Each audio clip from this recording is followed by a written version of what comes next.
Hey guys, welcome back to the channel. This is part 1 of our story. If you like this What If story and want to see part 2, let me know in the comments below. Before we start, don't forget to like, subscribe, and share this video with your friends. Also, check the description for more great content and my playlist. This story was posted by Napping Ghost on Wattpad. Now let's start. Izuku Midoriya possessed a unique quirk known as Phoenix. This quirk granted him magnificent wings that sprouted from his back, allowing him to soar through the skies at incredible speeds, reaching up to 700 miles per hour without breaking the sound barrier. With a surge of energy, he could even fly at 900 miles per hour, though this came with the risk of temporary deafness.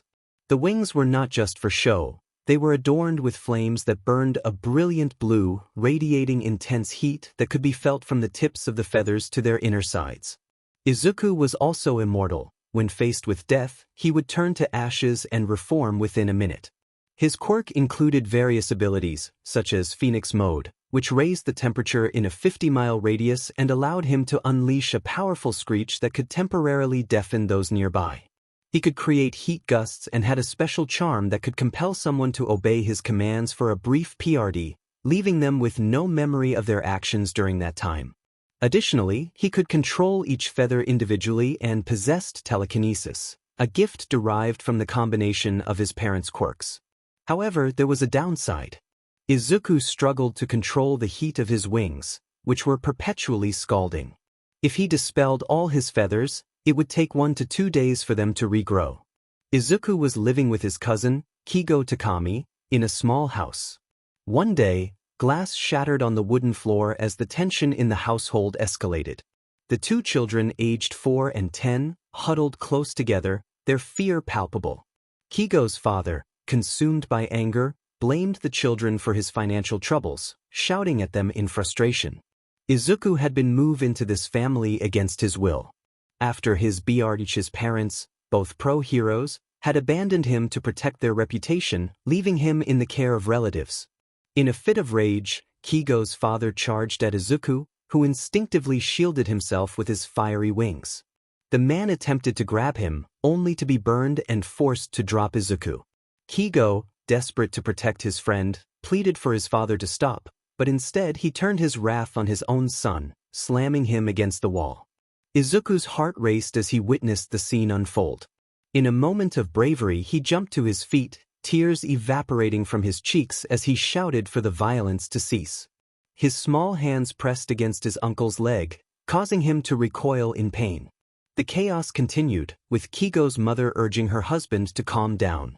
She then turned her attention to the children, suggesting they find a way to contribute financially, emphasizing their speed and agility. The desperation in her voice left Izuku and Keigo feeling helpless and terrified.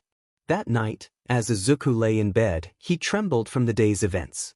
His wings, which he had carefully covered to prevent any accidents, provided some comfort. Despite the fireproofing of his bed, he felt a deep longing to break free from the suffocating environment. Keigo's voice broke the silence, expressing his fears about their father's temper. Izuku, glowing with determination, wished for wings like Keigo's, believing they would offer him protection. They discussed the possibility of sleeping together for comfort, but the stress of their surroundings made it difficult for either of them to find peace. Izuku's thoughts turned dark as he contemplated running away, yearning for freedom from the pain of his current life. He grappled with feelings of abandonment and resentment toward the heroes who had given him up, questioning their morality. The next morning, chaos erupted once more as Keigo's father shouted for his son. Izuku and Keigo awoke, paralyzed by fear. Izuku instinctively shielded himself with his wings, knowing they would protect him from harm. As the door burst open, Keigo's father demanded to know where his son was, his anger palpable. Izuku felt the heat radiating from his wings, a constant reminder of his power and the danger it posed. He pleaded for his uncle to stop, tears streaming down his face as he faced the man's fury. In that moment, Izuku realized the weight of his abilities and the responsibility that came with them, as he stood between his uncle's rage and his cousin's safety, determined to protect those he cared about, even in the face of overwhelming fear. Trying to tell him what to do was a mistake. With a flick of his arm, he sent Izuku flying across the room. The pain surged through him, more intense than the agony Izuku felt. The skin that had touched Izuku burned away completely. Izuku groaned in pain, expressing his frustration with the fire. He pleaded for it to stop, his voice trembling as he cried out. The threat of violence loomed as his uncle shouted, vowing to harm Takami right in front of him. Izuku felt helpless, questioning why his uncle was so cruel as he watched him search under the bed. When his uncle found Keigo, he dragged him out, holding him tightly by the neck. Keigo struggled, trying to keep from choking as he clutched his arm with all his strength. Izuku could only watch in horror. His uncle accused Keigo of taking something important, and Keigo stammered in confusion, trying to deny. The accusation escalated, and Izuku felt paralyzed with fear as he realized the gravity of the situation. The mention of a gun sent a chill down his spine. Why did Keigo's father have a gun? Was he planning to use it against them? Keigo fell silent, guilt written all over his face. Izuku's mind raced, recalling the abilities of his quirk, but at that moment, he forgot he was immortal. The confrontation intensified as his uncle demanded to know where the gun was, threatening to use it against Keigo if he didn't comply. Keigo continued to deny taking it, but his expression betrayed him. After a heated exchange, his uncle stormed out, leaving Izuku and Keigo in a tense silence. Izuku sighed with relief, even though he knew his aunt wasn't much better. He would rather be with her, as she never physically harmed anyone. Keigo turned to Izuku, panic in his eyes. He feared for his life, convinced his father would kill him. Izuku suggested that Keigo give him the gun, reasoning that it would protect Keigo from harm. Keigo protested, insisting he couldn't let Izuku get hurt, but Izuku reminded him of the age difference and how he would soon be 5. Keigo hesitated, revealing that he had thrown the gun into a river to prevent his father from using it. Izuku was horrified but understood Keigo's intentions. They discussed the possibility of running away, but Keigo was terrified of the consequences. He felt torn between his loyalty to his father and the fear of what might happen to them. Izuku, filled with determination, insisted he would take Keigo with him, no matter what. He began to gather his belongings, but Keigo tried to stop him, fearing for Izuku's safety. Just then, they heard a knock at the door. Izuku peered out the window, his heart racing as he realized it was the police and a hero. Keigo was shocked, and Izuku urged him to flee.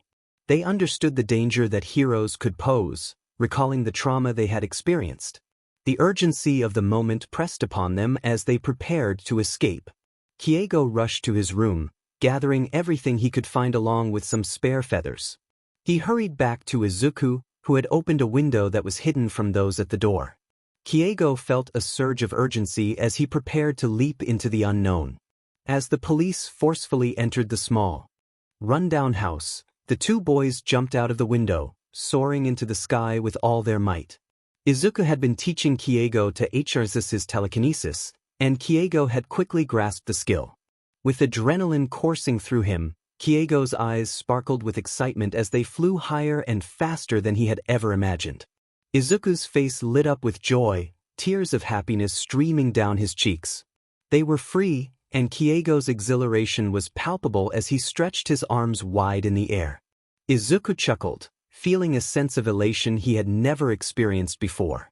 Keigo's excitement was soon tempered by uncertainty. They had escaped, but where would they go now? Izuku reassured him that it didn't matter at that moment. They flew swiftly, soon reaching the bustling city of Tokyo, where they landed on a towering skyscraper to take in their surroundings. Keigo pondered their next steps, feeling a mix of freedom and anxiety. They were free, but the reality of their situation began to sink in.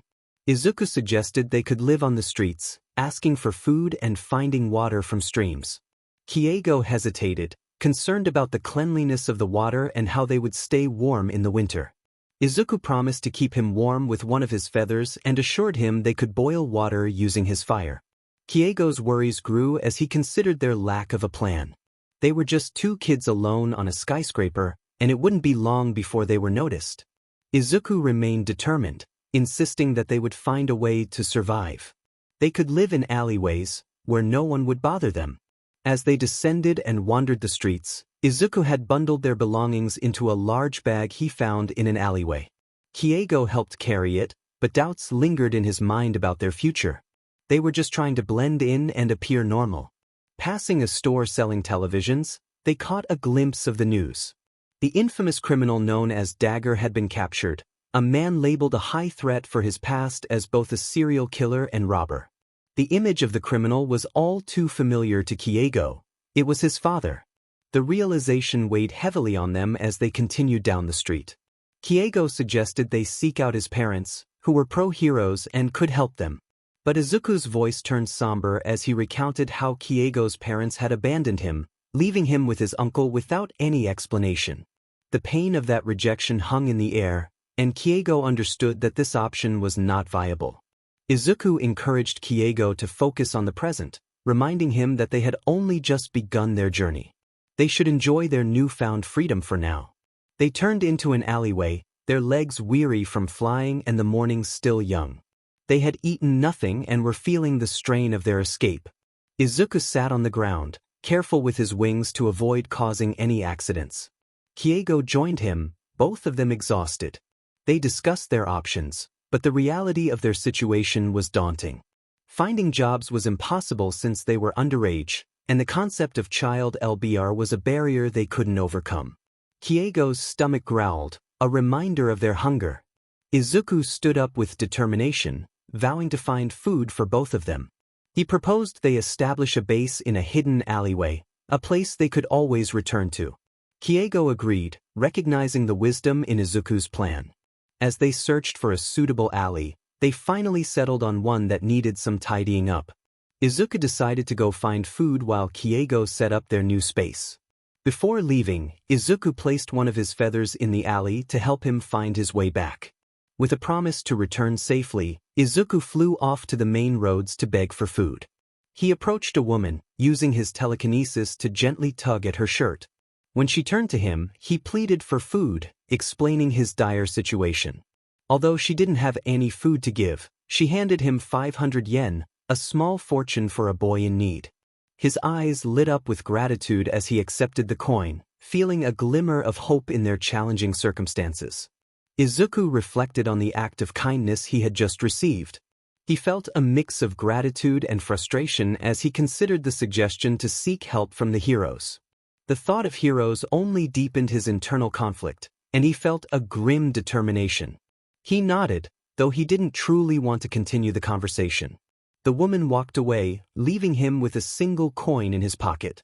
He examined the 500 yen, pondering what he could possibly buy with it. Having never seen money before, he felt overwhelmed. He thought he might need more, so he tucked the coin securely away and continued his search for food. Unfortunately, not everyone shared the same kindness as the woman he had just encountered. Most people passed him by without a glance, while others hurled unkind remarks, telling him to go home or to stop bothering them. The few who were sympathetic only suggested he ask a hero for help, but none offered anything tangible. With only the 500 yen to his name, Izuku felt a sense of despair. He couldn't even hold onto the coin without fearing he might accidentally damage it with his powers. He entered the nearest store, hoping to find something to eat for himself and Takami. As he scanned the shelves, he realized that many items required a microwave, a concept he didn't fully understand. He considered his options and decided that he and 𝐾𝐮𝐬𝐽 could share a bento box. Using his telekinesis, he lifted a bento box and approached the register, feeling small and vulnerable. He announced his intention to buy the item, but the cashier looked down at him with a mix of surprise and annoyance. The total came to 550 yen, which confused Izuku since the box was marked at 500 yen.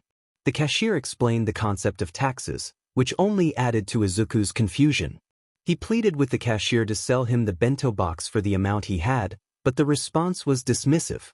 The cashier told him to go home and ask for more money. Feeling defeated, Izuku inquired about what he could buy for 500 yen, only to be met with a curt response about microwavable food. When he asked what a microwave was, the cashier explained it was like a mini oven, which sparked an idea in Izuku's mind. He thought he could use his flames to prepare food, but when he asked about the prices, he was met with irritation and was ultimately kicked out of the store. As he stood outside, tears streamed down his face. He felt sad and alone, his legs aching from all the walking. He made his way to another shop, determined to buy food, but again he faced rejection. No store would sell to a 4-year-old without an adult present. His stomach growled loudly, and desperation set in. An idea crossed his mind. Perhaps he could take what he needed. He thought about how Takami wouldn't question it, and they needed to survive somehow. It wasn't fair that no one was willing to help him. Izuku soared above the rooftops, careful to remain unseen. His eyes landed on a grocery shop with an open stand displaying an array of fresh fruits. The sight of the crisp apples made his mouth water, and he wished he could have some. He thought about taking them, wondering where the shop owner was.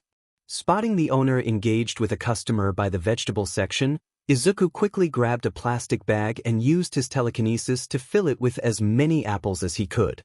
After collecting 12, he deftly maneuvered the bag into the air, successfully, avoiding the shopkeeper's gaze.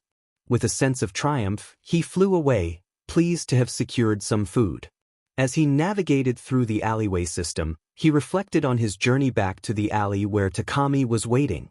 The area had been tidied up, their belongings organized in a corner, and a makeshift sleeping area was set up.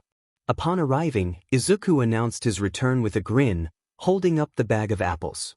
Takami turned, surprised, his eyes lighting up at the sight of the fruit. He rushed over, eager to grab one for himself, filled with excitement at Izuku's success. Izuku casually mentioned that people had been generous, though he knew he was bending the truth. The two leaned against the wall, savoring their apples. As they ate, Izuku calculated how long their food would last. With 12 apples and the need to ration, they could only afford to eat once a day if they wanted to survive. Takami suggested that they might not need to be so strict, as Izuku could always ask for more food. Izuku felt a pang of guilt at the thought of revealing the truth about how he had acquired the apples. He knew that if Takami found out, he would insist on stopping, but the reality of their situation made it clear that they needed to do whatever it took to survive. He reassured Takami that they would always have a food supply thanks to him. As night fell, they wrapped themselves in a sheet and used a pillow they had managed to acquire. The pavement was hard and uncomfortable, but it was a small comfort compared to the chaos of the outside world. Izuku pondered the harshness he had encountered that day. He had only wanted food, yet people had been unkind, telling him to seek help from a hero or to go home. He felt a deep frustration at their lack of understanding of his situation. He reflected on his feelings of guilt for lying to Takami, but the meanness of others had left him feeling justified in his actions. He believed that those who had been unkind to him deserved to be stolen from. In a world where kindness seemed rare, he questioned why he should extend it to those who had shown him none. The thought lingered in his mind, reinforcing his belief that the world was filled with falsehoods, much like the heroes he had once admired. They received money that was useless to them because they had to be with an adult, whatever that meant. Money felt worthless, at least to them. Why beg for money and food when they could just take it? They were the fastest in the world and had super senses. It could be annoying hearing and feeling everything from far away. They could sense whenever something bad or good was happening. They decided to use this to their advantage. If something good was happening and they felt it strongly, it meant a large group was involved, which likely meant food would be available. They couldn't fall asleep and wondered if they should leave Takami behind to find food for when they woke up. They wanted to, but fear held them back. Stealing at night would be easier than during the day, but 𝐾𝐮𝐬𝐽 would be suspicious.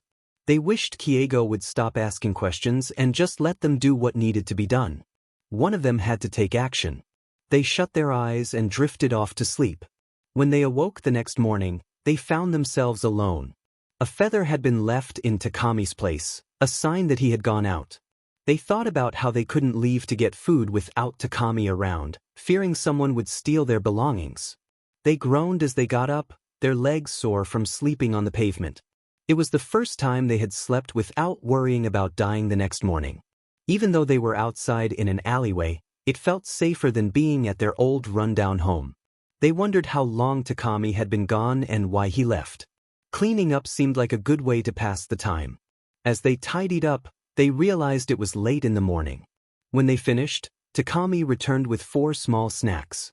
They were surprised and asked where he found them. Takami explained that he had found 500 yen on the ground that morning. The only problem was they needed water and fire to eat. They realized they hadn't thought about water and that they were both thirsty. Only one of them could leave at a time, and Takami insisted on going to get water since he had left that morning. Izuku agreed but reminded Takami not to take too long. Izuku took off to find a stream. After a while of flying, he discovered a clean stream that looked amazing. However, he knew better than to drink it directly, as bacteria couldn't be seen with the naked eye. He used his telekinesis to lift 3 gallons of water and flew back to the alleyway. Upon his return, Takami asked what they would do with so much water and where to put it. Izuku explained that he wasn't sure how much they needed, so he grabbed enough for drinking and cooking. They needed to save their containers to avoid making frequent trips to the river. Takami asked if the water was clean, and Izuku admitted he hadn't boiled it yet. He planned to go out and steal more after their meal, reasoning that it wasn't wrong to steal when survival was at stake. Midoriya chuckled warmly as he began to boil the water using a couple of feathers. It didn't take much effort, he just had to stick a single feather into the water. The heat from his feathers ensured the water was clean. The water sizzled and popped as it heated up. Takami asked how long they should do this, and Izuku replied that anything in the water had likely already died before removing his feather. After their meal, they felt full and saved the containers for future use. Takami sighed, wondering what they should do next, feeling a bit bored. Izuku mentioned he planned to ask for more food soon, not wanting to risk running out. Takami mumbled that he didn't want Izuku to bother people, hoping he wouldn't be heard, but their super senses made that impossible. Izuku insisted they needed to find proper food to survive, reminding Takami that they couldn't live on trash food. Even though he couldn't die, Takami could, and they didn't know if Izuku was truly immortal. They were just relying on what a doctor had said, and they questioned how they could trust him. Izuku stood up, suggesting they could have fun by playing with other kids at a nearby playground. They could learn things since they couldn't go to school and also train their quirks to become stronger. Takami agreed but worried about leaving their belongings behind, fearing someone would steal them.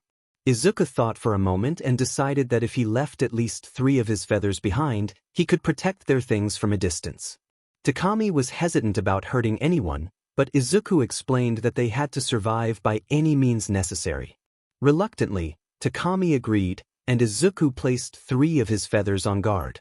With his amazing senses, he could detect things up to 50 miles away, but the feathers allowed him to focus on specific areas temporarily. They had to act quickly before the feathers lost their heat. Excitedly, Izuku declared it was time to go, and they flew off to the playground he had sensed within a 50-mile range.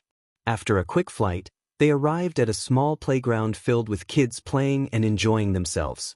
Takami spotted some kids his age and decided to join them, asking Izuku to find kids his age and to call him if anything happened.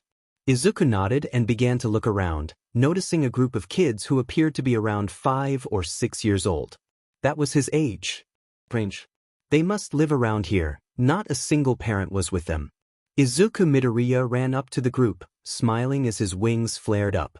He introduced himself, expressing his longing to play with them. One of the kids, astonished, remarked on how cool Izuku's wings were compared to his own, which were scaly and plain. Another child curiously asked why Izuku's wings were glowing blue, reaching out to touch them. Just in time, Izuku used his telekinesis to stop the child, preventing him from getting too close to the heat. The spiky, dirty blonde boy, 𝐾𝐮𝐬𝐫𝐭, questioned how Izuku had stopped his friend without touching him and why he had done so. Izuku explained that touching his wings would result in burns and that he had used telekinesis, a part of his quirk. 𝐾𝐮𝐬𝐽 pressed for more details, wanting to know why Izuku's wings were hot. Izuku shrugged, saying it was just how they were. 𝐾𝐻𝐮𝐬𝐽 insisted on an explanation of Izuku's quirk, to which Izuku replied that he would need to hear about 𝐾𝐻𝐮𝐬𝐽's quirk first. 𝐾𝐻𝐮𝐬𝐽 protested, claiming he didn't have to share, and Izuku countered that he wouldn't either. Frustrated, 𝐾𝐻𝐮𝐬𝐽 launched an explosion at Izuku, who remained unfazed when the smoke cleared. Katsuki was taken aback, exclaiming that his explosions were the hottest things in existence. Izuku, unimpressed, remarked that they felt cold to him. Katsuki demanded he take that back, but Izuku sighed, just wanting to play. He asked for Katsuki's name, and after a brief exchange, they discussed their quirks. Katsuki revealed he could fly with his explosions, while Izuku excitedly shared the details of his quirk, Phoenix, which included his hot wings, telekinesis, and other abilities. Katsuki was amazed to learn that Izuku could break the sound barrier, and Izuku, though proud, expressed his struggles with normal activities due to his heat. Katsuki insisted that Izuku's quirk was impressive and would make him a great hero. Izuku's expression darkened at the mention of heroes, but he quickly shook it off and suggested they play a game. They decided on a race, and despite Izuku's concerns about fairness, they lined up and prepared their quirks. At the signal, Izuku took off, racing to the tree in record time, while Katsuki struggled to keep up. When he finally reached the tree, he was in awe of Izuku's speed. Curious about each other's schools, Izuku hesitated, unsure how to respond. Katsuki, dismissing the concern, invited Izuku to meet him every day after school. Just then, a voice called out to Katsuki, and they turned to see his mother approaching. Katsuki introduced Izuku to his mother, who was surprised to see her son with another child. She noticed Izuku's worn clothes and asked about his parents. Izuku hesitated, saying they were at home. Mitsuki's expression shifted as she considered the possibility of Izuku being homeless. To ease her worries, Izuku thanked her for the food she had given him the previous day, explaining that he usually flew home. Mitsuki felt relieved by his response. Katsuki, confused, asked how his mother knew Izuku, and she explained their brief encounter. As she prepared to take Katsuki home, she invited Izuku to play with them the next day at the same time. Izuku waved goodbye, excited about his new friendship, while Katsuki returned to his game with his friends, feeling pleased about the day's events. One of Takami's friends shouted from a distance, asking who the new arrival was. Takami proudly announced that the newcomer was his cousin. Excitedly, the friend suggested that he could join their game. Izuku, feeling a bit nervous, joked that he might ruin the fun by burning the baseball. But his friends insisted he join them. They played together for the rest of the afternoon, enjoying the camaraderie that came from being with kids their own age. As the sun began to set, their friends had to head home. Takami expressed how much fun they had, and Izuku agreed, surprised that he had made friends. They both marveled at how their belongings were untouched while they were away, pleased with their choice of hiding spot. Once they landed in their alleyway, Izuku collected his 3 feathers and settled onto his bedding. He suggested they train their quirks to prepare for survival, but Takami wondered how they could go about it. Izuku admitted he wasn't sure, but they decided to sleep on it and figure it out tomorrow. Though Takami quickly fell asleep, Izuku lay awake, plotting his next move. He had decided to sneak out to find food for the next day and to acquire a watch. He quietly left 5 feathers behind, just in case something went wrong, and took off into the night. Izuku landed on Tokyo Tower, taking in the view of the city below. His keen eyesight allowed him to spot people wearing watches. He spotted a target and, using his telekinesis, carefully unbuckled the watch from the unsuspecting person. However, he soon realized he didn't know how to read it. He shrugged it off, planning to ask Takami about it in the morning, and focused on finding food instead. As he flew around Tokyo, he avoided any heroes patrolling the area. He noted that open food shops were closed and wondered if there were any festivals happening. He concentrated, hoping to sense some activity, and soon felt the vibrations of a festival nearby. Excited, he flew toward the noise, knowing he could hear conversations from miles away. When he arrived at the festival, the golden lights illuminated the street filled with joyful celebrations. Blending in with the other kids, he felt less anxious about being seen. As he wandered, he overheard conversations about the changing seasons and realized it was the last day of fall. He hoped Takami wasn't worried about him. As he continued his search for something to steal, he noticed a kid surrounded by 10 guards, dressed in fine clothes. Curiosity piqued, he learned that this was Nito Minoma, the richest kid in the country, whose mother led the hero commission. Izuku's heart raced as he realized that Monoma was connected to the very system that had caused his struggles. He felt a surge of anger but also saw an opportunity. If Monoma was wealthy, perhaps he could steal from him. Suddenly, Monoma approached Izuku, noticing his intense gaze. Startled, Izuku quickly tried to deflect, claiming he was staring at a puddle nearby. Monoma turned to look, and as he did, Izuku attempted to slip away. However, Monoma grabbed his shoulder, causing a commotion. The guards, reacting instinctively, aimed their weapons at Izuku. Monoma, feigning injury, claimed he had been hurt when Izuku touched him. Izuku protested, insisting it wasn't his fault, explaining that he couldn't control the heat from his quirk. One of the guards checked, only to cry out in pain when he realized the truth. After a tense moment, the guard concluded that Izuku was not at fault and allowed him to leave. As he ran away, Izuku felt a mix of relief and frustration, knowing he had narrowly escaped a dangerous situation. He vowed to himself that he would find a way to change his circumstances, no matter what it took. Heroes are evil. Izuku found himself back in the alleyway without any food. He lamented that he hadn't brought anything back, but he still had the watch. He knew Takami would ask where he got it, and if he said he found it, Takami wouldn't believe him. The watch looked too pristine. He considered dirtying it up a bit, maybe even breaking the glass, but it was so nice. Perhaps he shouldn't show it to Takami at all. Would it be so wrong? It was just a watch. That night, Izuku hid the watch among his belongings as he lulled himself to sleep. The next morning, Takami was still fast asleep, which gave Izuku the perfect opportunity to leave first. He grinned to himself, thinking that Takami wouldn't have a choice but to stay behind. With the watch in his possession, he took off, eager to learn how to read it. He pondered whether he could learn a few things by observing students at nearby schools. As he flew, he thought about the challenges of winter and how much harder it would be to find food. He resolved to steal as much as he could that day. But how would he explain to Takami the kindness he had encountered? He didn't want to lie completely. Maybe asking for food again wouldn't hurt. When he landed on the street below, he began to ask passers-by if they had any food or money to spare. Responses ranged from dismissive to harsh. People told him to go home, that he was a nuisance, or that he should seek help from heroes. Some suggested he should be taken to a shelter, while others simply insulted him. The hurtful words stung, especially the comments about heroes. Izuku felt a wave of despair wash over him as he retreated into the alley, tears streaming down his face. He struggled to suppress his emotions, reminding himself that he couldn't afford to be weak. Memories of his parents flooded his mind, filled with questions about why they had abandoned him.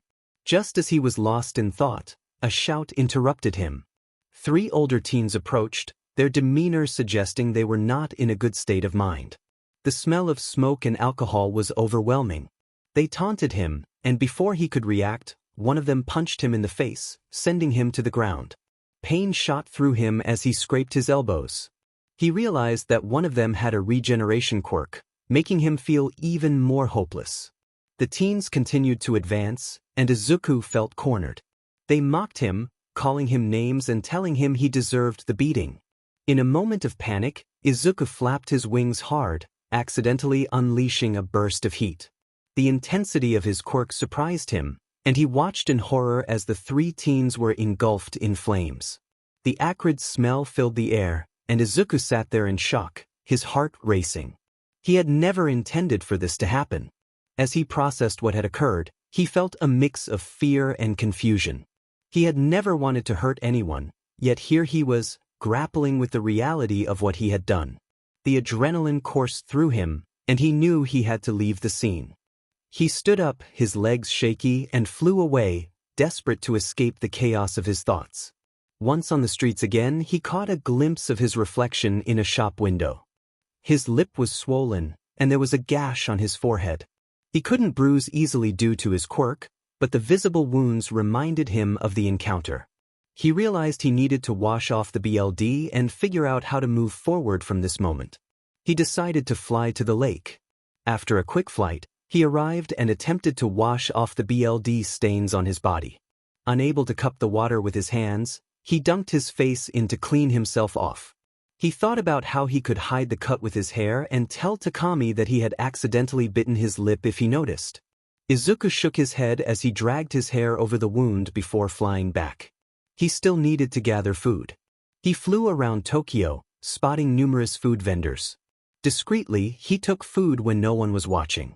After an hour, he returned to the alleyway with 10 bags of fruit, 5 chicken kebabs, and 2 trays of street food. He placed the food beside him, waiting for Takami to wake up. However, he noticed Takami shivering. He wondered if it was cold outside, noting that the day was not sunny and it was the first day of winter. Stretching his arm in front of him, he saw steam rising into the air. He decided to warm Takami up by sending 5 feathers to surround him, keeping him nice and warm. It took an hour for Takami to wake up, which felt strange. Takami yawned and scratched his head, acknowledging Izuku. Izuku informed him that he had brought food and asked what had taken him so long. Takami, with his mouth watering, joyfully ate the kebabs. Izuku explained that he had met some really nice people who had given him money. He handed Takami the cash, knowing he would be the one to spend it. Takami hesitated, questioning if Izuku was stealing. Izuku defended himself, insisting he would never commit such a crime. Takami felt a pit form in his stomach, realizing that it was unlikely anyone would give a random kid this much food. He decided to let it slide, thinking that as long as Izuku didn't do anything worse, they needed to survive. Izuku felt relieved that Takami hadn't noticed his wounds, thinking that Takami would never find out about the lives he had taken. He enjoyed his share of the kebabs as they talked about the time. Takami explained how to tell time using a nearby tower and the position of the sun. Izuku learned it was noon and noted that Takami had slept for a long time, wondering if he had been cold.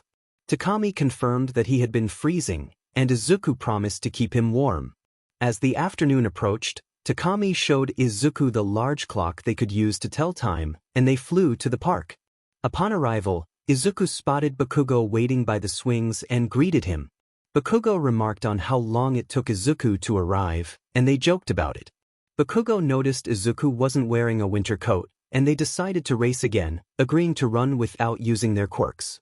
𝐒𝐿𝐬 gave Izuku a nickname, calling him Deku, while Izuku decided to call 𝐒𝐿𝐬 𝐾𝐿𝐬. They prepared to race on foot. After a long day at the playground, they returned to their alleyway. Takami had something important to share with Izuku. He announced that he planned to go to school and explained how they would fake their information, acting as each other's parents. He emphasized the importance of learning and encouraged Izuku to join him.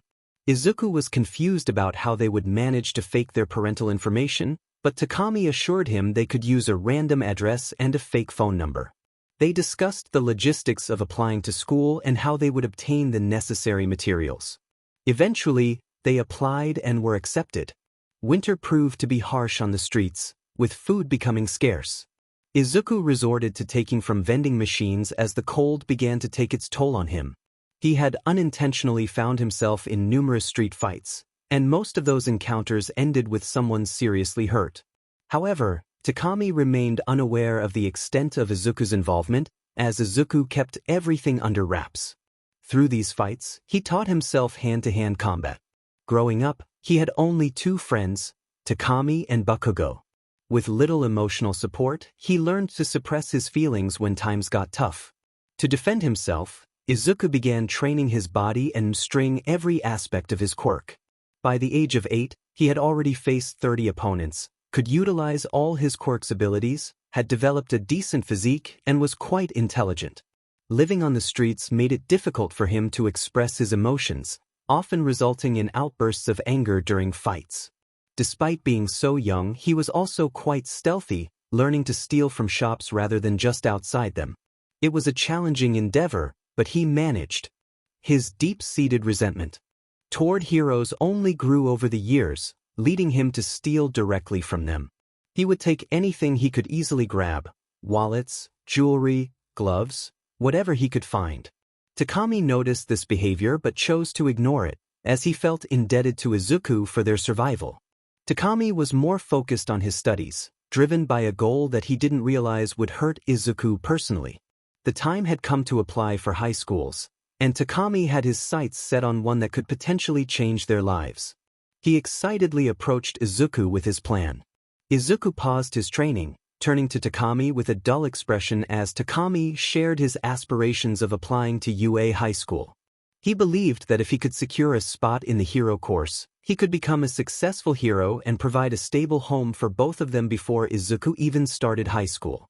Izuku felt a mix of frustration and anger at the mention of becoming a hero. Takami's enthusiasm was palpable as he spoke of the hero 𝗟𝗏𝐻, who had saved them from their troubled past. He envisioned a future where he could stop villain attacks and help other street kids find shelter. Izuku's response was subdued, and he returned to his training, leaving Takami feeling disappointed. Takami had hoped for a more enthusiastic reaction, noting how Izuku rarely smiled and seemed emotionally distant for someone so young. Despite their shared upbringing, the two had grown into very different individuals. Takami sought money and power to create positive change, while Izuku's motivations were more complex and darker. On the day of the entrance exam, Takami rushed off, promising to return once he had secured their future.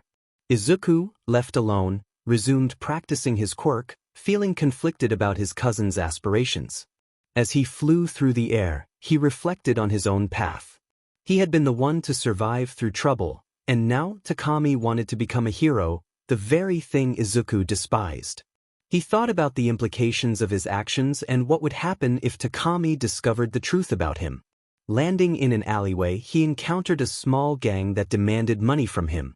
They threatened him, but Izuku, unfazed, used his quirk to turn the situation around.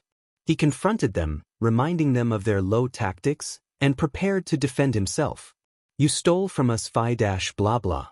He pulled the trigger, taking down all 10 of them in an instant. He searched through their belongings for any money or valuables and ended up with 20,000 yen.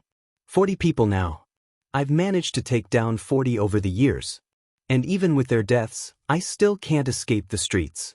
How frustrating. He set their remains ablaze and walked away. The gangs in the area were the only ones who truly knew of Midoriya, but even they only recognized him by his flaming wings. Beyond that, they knew little.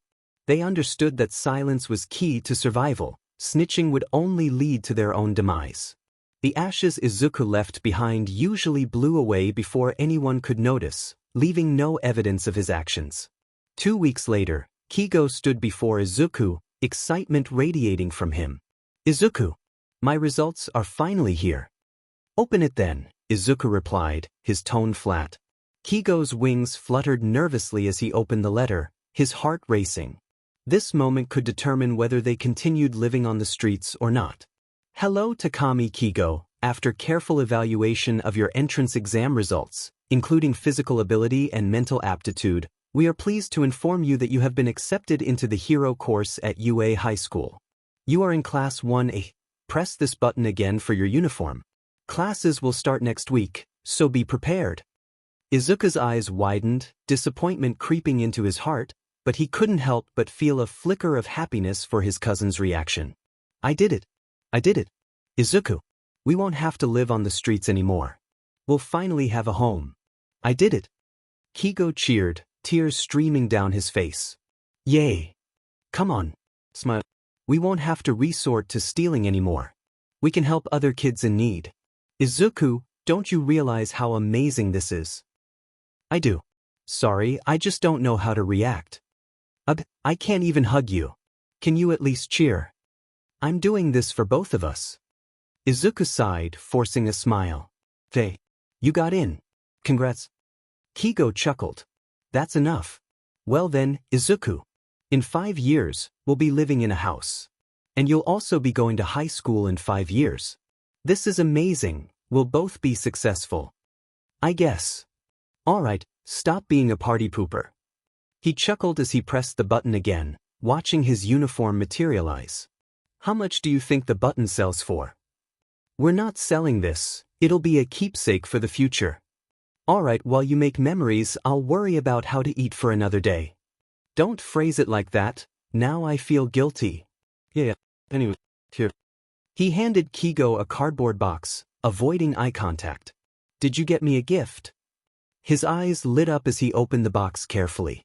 Inside was a significant amount of cash, 100,000 yen.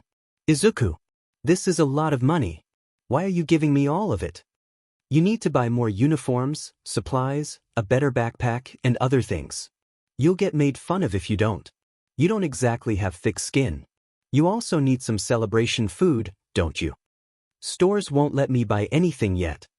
Izuku's tone hinted at personal experience. Keigo shook his head. Thank you, Izuku. Really, this is so much. Thank you. Middle school had been tough on Izuku. He had only one friend, Bakugo. Most kids avoided him for trivial reasons. How he looked intimidating, how he always wore the same clothes, and his generally cold demeanor.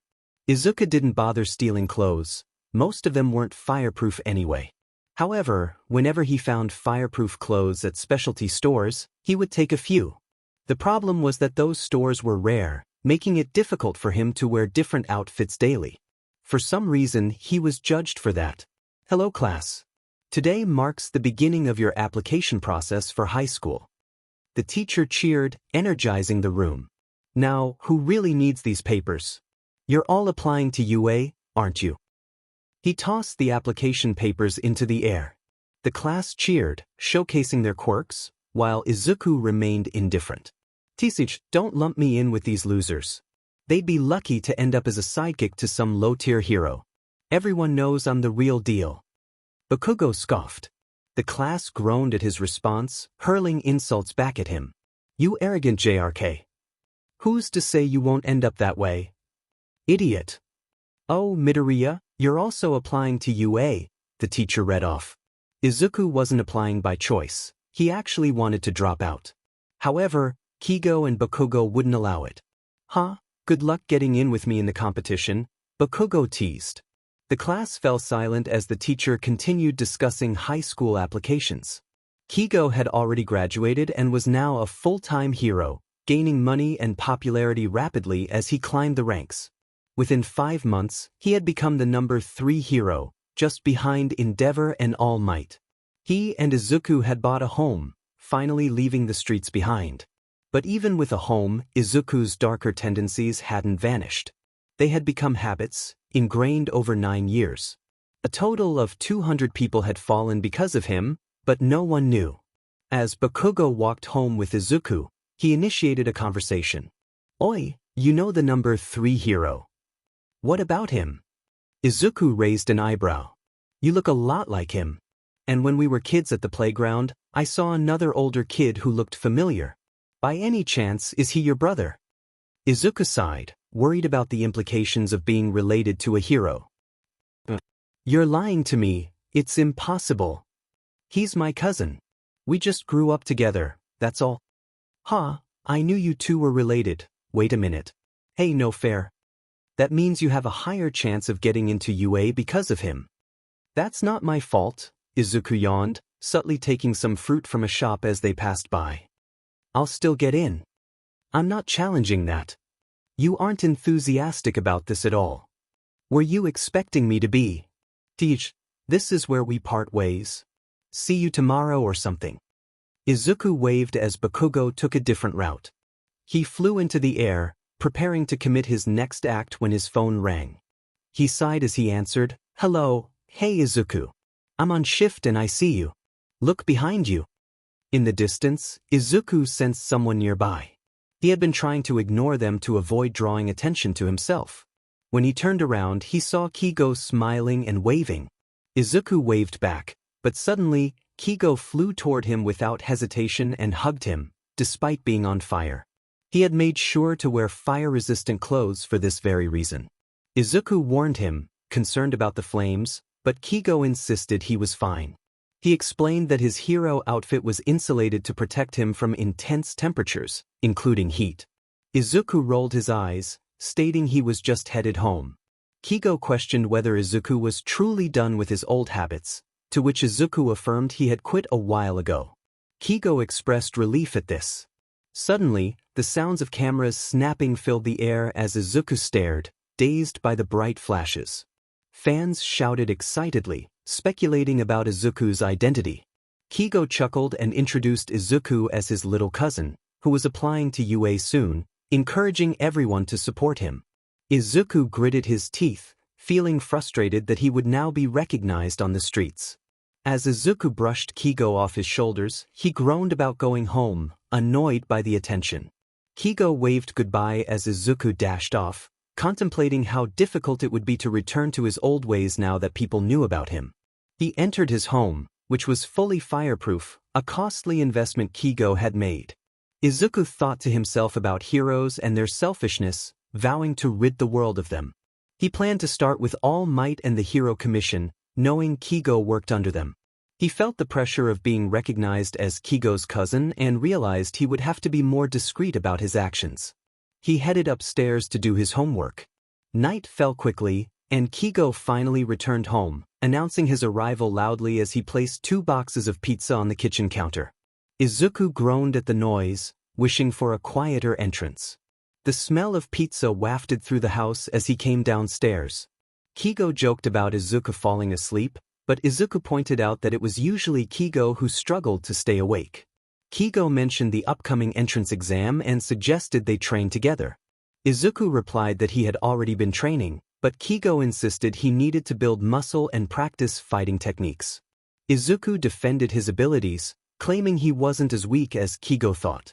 They decided to spar, with 𝐾𝐿 challenging Izuku to prove his strength against the number 3 hero. Izuku reminded him that he was the faster one, but 𝐾𝐿 argued that speed without technique was ineffective. Izuku countered that he could break the sound barrier and cause significant disruption without even using his full power. They moved to the training area of the house, where 𝐾𝐿 laid down the rules to avoid permanent damage. Izuku agreed but warned that flames could cause lasting harm. 𝐾𝐿 charged at him, and Izuku dodged, using his telekinesis to send 𝐾𝐿 crashing against the wall. As feathers flew toward him, they burned midair when Izuku activated his Phoenix mode, radiating intense heat. Izuku lifted 𝐾𝐿 with his telekinesis, commenting on the lack of heat resistance in 𝐾𝐿's feathers. 𝐾𝐿 struggled under the heat, explaining that their feathers were designed differently. Izuku activated his Phoenix's charm and instructed 𝐾𝐿 to sit while he changed outfits to celebrate his victory. After a brief moment, Izuku returned, having changed clothes. 𝐾𝐿, dazed, asked when he had time to do so. Izuku replied that it had been 2 minutes since he won. 𝐾𝐿 insisted on a best-of-3 match, but Izuku felt he had already won fairly. 𝐾𝐿 argued that Izuku had relied too much on his quirk, setting the stage for their next round. What would you do if you didn't have access to your quirk? When would that happen? When you get into Class 1, 𝐒𝐮𝐻𝐬, you've heard of him before. He teaches Class 1A? You've got to be kidding me. Nope. I had to deal with him for 3 years. Fight me without your quirk, and then I'll see if you're really ready. I can't turn off my fire. I'm talking about everything else. The two stood opposing each other, quirks banned. 𝐾𝐿 charged at Izuku head-on. Izuku dodged his punch and delivered one of his own. 𝐾𝐿 stepped back slightly, and this time, Izuku charged at him. He pretended to go in for a punch but ducked down and kicked at 𝐾𝐿's legs. 𝐾𝐿 fell hard to his side as Izuku stared down at him. 𝐾𝐿 quickly got back up and lunged at Izuku, managing to kick him in the chest with both legs. However, Izuku grabbed his arms and rolled over with him into the wall. The kick merely winded him. Izuku stood back up and looked at 𝐾𝐿, who appeared dazed. That was a good move. I haven't been practicing for nothing. Izuku helped 𝐾𝐿 up with his telekinesis as he stood there. Yeah, I'm tired. Let's go eat dinner. By now, the pizza is cold. Nah, the box was insulated. Izuku lay in bed while 𝐾𝐿 was fast asleep in his own room. He felt restless. He hadn't been able to do his usual activities that day, and it left him feeling annoyed. He got out of bed and opened his window. A breeze flew in, ruffling his evergreen hair and black feathers. His wings were black, but they glowed in intense blue at the tips and along the inner edges. His eyes glowed in the darkness of his room as he took a deep breath and flew out. He shut his window and soared high into the sky, reaching heights where it would take binoculars to see him from below. This is nice, he thought. He flew over some hotels and decided to land in an alleyway where no one spotted him. Suddenly, a pungent smell filled the air, and Izuku raised an eyebrow in confusion. He hadn't harmed anyone. He followed the scent, which led him to an unsettling sight. "Who goes there?" A deep, raspy voice called out. But before Izuku could respond, flames erupted around him. These flames burn a few degrees lower than mine, he thought, but it was clear they were hot. When the flames cleared, he found himself facing a man close to his height. The man had black spiky hair and sky-blue eyes, with stitches and staples holding his skin together around his face and arms. "You didn't burn, or you?" Izuku sighed, wondering if he could ask the same question. "Look here, you tell anyone about what you saw, and I'll make sure you regret it." "Well, your flames aren't going to kill me, so you better have a weapon or something," Izuku replied with a smirk. "You brat, wait a minute. You were on the news today. Aren't you Hawks' cousin? But you recognized me. Brat, you're not even 15. What are you doing out alone at night? Can't I ask the same? Can you stop with that? Now look, if you report me to that stupid cousin of yours, I'll take care of him and then you. I won't report you as long as you don't tell anyone you saw me." "You won't report me?" "Nah, I couldn't be bothered. But you need to do a better job of disposing of those corpses. If you leave a trace, you'll get caught. Why are you giving me advice? And couldn't be bothered? Aren't you a hero in training? Let's start with introductions. You already know who I am, so who are you?" "I'm 𝐿𝐼𝐴. And you're a villain." "So if you're a villain, you should know better than to say you saw me. I'm confused, why aren't you reporting me? You're complaining about that." "No, hold on, are you a villain or something?" "But here's the thing, you have a quirk similar to mine. If you went out and claimed that the number 3 hero's cousin is a villain, I could sue for defamation and arrest you for being a villain too. People would pin the burned corpses on you instead of me now that you exist. I didn't plan on snitching. As long as you don't snitch on me. Sounds pretty fair to me. I'm having a difficult time believing you're a villain. Heroics don't run in the family. It shouldn't be that hard to believe. I've harmed people, therefore I'm a villain. That would just make you a murderer, unless you've harmed enough people." I said what I said. Then he claims he has harmed enough people. Having him on my side would be interesting. What's his goal with being a villain? Doesn't he have everything he needs? Why are you a villain? Answer that question first, then I'll respond. I'm a villain because I hate the heroes of our society. They're all fake and just doing it for the fame. Well, there's my answer. You realize that means you're calling your cousin fake, right? Well, I know him, he isn't doing it for the fame. The issue is that a majority of the heroes are.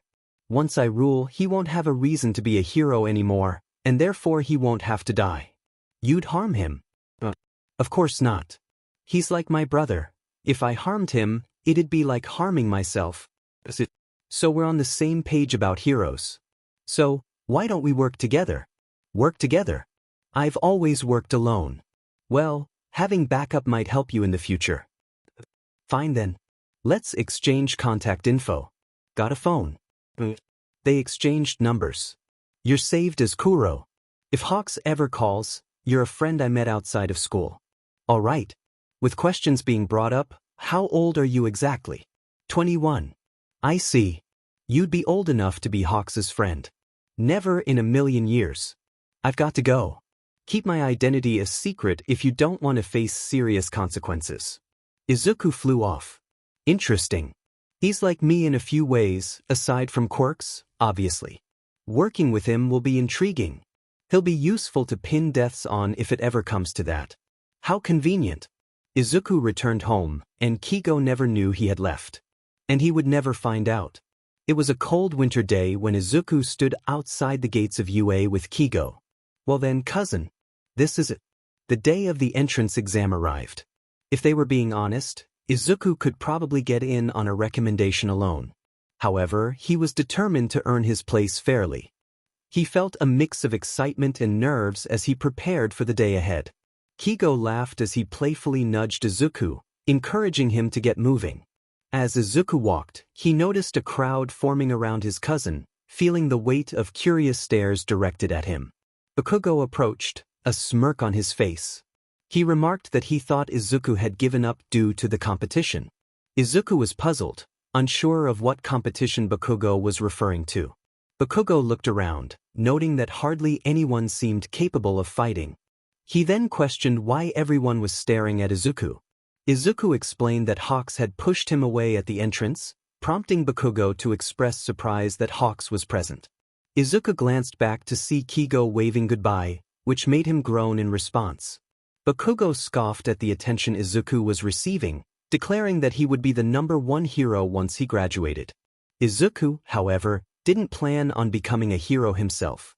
As they settled into their seats, the loud voice of Present Mic filled the arena, announcing the details of the entrance exam. Izuku struggled to keep his ears from ringing as the host explained the point system for the robots they would face. After a brief intermission, the candidates lined up outside the battleground gates. Present Mic shouted for them to begin, and Izuku dashed inside, eager to finish quickly. He soared into the sky and activated his Phoenix mode, his eyes glowing as he surveyed the area. Using his telekinesis, he lifted the robots off the ground and dispatched them with ease, earning points rapidly. The judges watched in disbelief as Izuku racked up points effortlessly. He found the exam surprisingly easy, feeling as if he was simply stealing points without much effort. As some robots combusted around him, he sent down his feathers to assist in the destruction. One of the judges, a man with black hair and gray eyes, noted Izuku's impressive performance, while another remarked on his potential as a hero. Izuku yawned, feeling that his Phoenix mode was a bit of a cheat. He was about to reflect on his ample points when the ground began to shake. A massive robot emerged, a formidable opponent. Izuku considered his options, knowing he could easily dodge it. However, a girl's scream pierced the air, pleading for help. He realized that ignoring the situation would raise suspicion, so he decided to act. With determination, he lifted the giant robot high into the sky, leaving everyone below in awe. The judges were stunned, their expressions a mix of shock and admiration. Once he reached a sufficient height, Izuku crushed the robot into a compact ball and unleashed a flurry of feathers, causing a spectacular explosion. As the metal debris rained down, Izuku felt a sense of pride, aware of Bakugo's envy from the ground below. Present Mic announced the end of the exam, promising that results would be revealed in 2 weeks. Izuku landed back on the street, blending into the crowd as he made his way out of UA. He could feel the astonished gazes of those around him. Keigo was waiting for him, curious about the explosions he had heard. Before Izuku could respond, Bakugo rushed toward him, demanding to know who he was. Izuku explained that Bakugo was a childhood friend he had met at the park, recalling the times they had played together. Izuku was often busy, which made it difficult for him to introduce himself to others. Bakugo, frustrated, exclaimed that Izuku hadn't left enough points for most people, suggesting that a second exam might be necessary because of him. Izuku sighed and claimed he had left plenty, asserting that he could have easily defeated everyone in one go. Bakugo paused, noticing Hawks' cheerful smile, and realized he was Deku's cousin. Hawks, grinning, congratulated Izuku on his performance, patting him on the head. Izuku modestly stated that he had done what was expected. Hawks teased him, suggesting he was too ashamed to admit he had actually tried this time. Izuku insisted he hadn't tried, but Hawks dismissed his claim and suggested they celebrate with some yakitori. He then turned to Bakugo, inviting him to join them. Bakugo was taken aback, expressing his reluctance, but Hawks swiftly lifted him with his feathers and took off into the sky with Izuku. Bakugo protested, demanding to be put down, but Hawks chuckled, noting the height they had reached. Bakugo complained about the cold, prompting Hawks to ask Izuku to activate his Phoenix mode for warmth. Izuku hesitated, explaining that it would heat the ground below them, but Hawks insisted that it was winter and people needed warmth. With a sigh, Izuku activated Phoenix mode, sending a rush of heat that provided Bakugo with some relief. Bakugo threatened to explode Hawks if he didn't let him down. Hawks, amused, remarked that he initially thought Izuku was responsible for the loud explosions, but he was curious about who had taken the zero-pointer to the sky. Izuku admitted it was him, and Hawks expressed surprise at his effort, eager to know how many points he had scored. Izuku replied that he would find out in 2 weeks, but it didn't matter. Hawks, excited, speculated that Izuku must have scored a lot and challenged him to beat his high score. They landed near a street vendor selling yakitori, and Izuku turned off Phoenix mode, taking a seat in the background. Bakugo muttered about how quickly they had arrived, to which Hawks proudly responded that he was the fastest pro hero. He handed Bakugo some chicken yakitori, while Izuku used telekinesis to eat, as he couldn't touch it with his bare hands. Hawks noticed Izuku scanning the area and warned him that people recognized him now, urging him to avoid bad habits. Izuku rolled his eyes, insisting he was just being cautious. 2 weeks passed quickly, and the results were finally in. Keigo, standing beside Izuku, urged him to open the letter. Izuku calmly replied that they already knew he was accepted and didn't need to rush. As he opened the note, a video of All Might appeared, surprising both him and Keigo. All Might greeted Izuku enthusiastically and announced that he had broken the entrance exam record with a total of 241 points, 157 battle points and 84 rescue points. Because of this, Izuku was accepted into UA High, and All Might would be teaching there that year. He encouraged Izuku to press the button again for his uniform.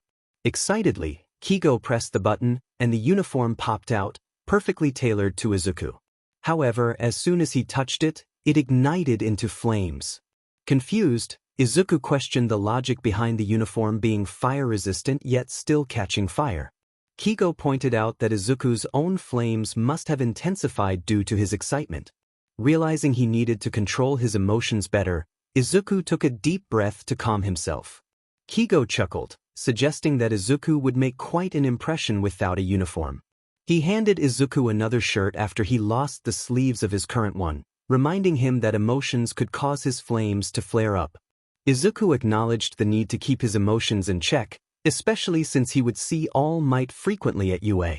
Keigo advised him to get a good night's sleep before class the next day, emphasizing the importance of not being late.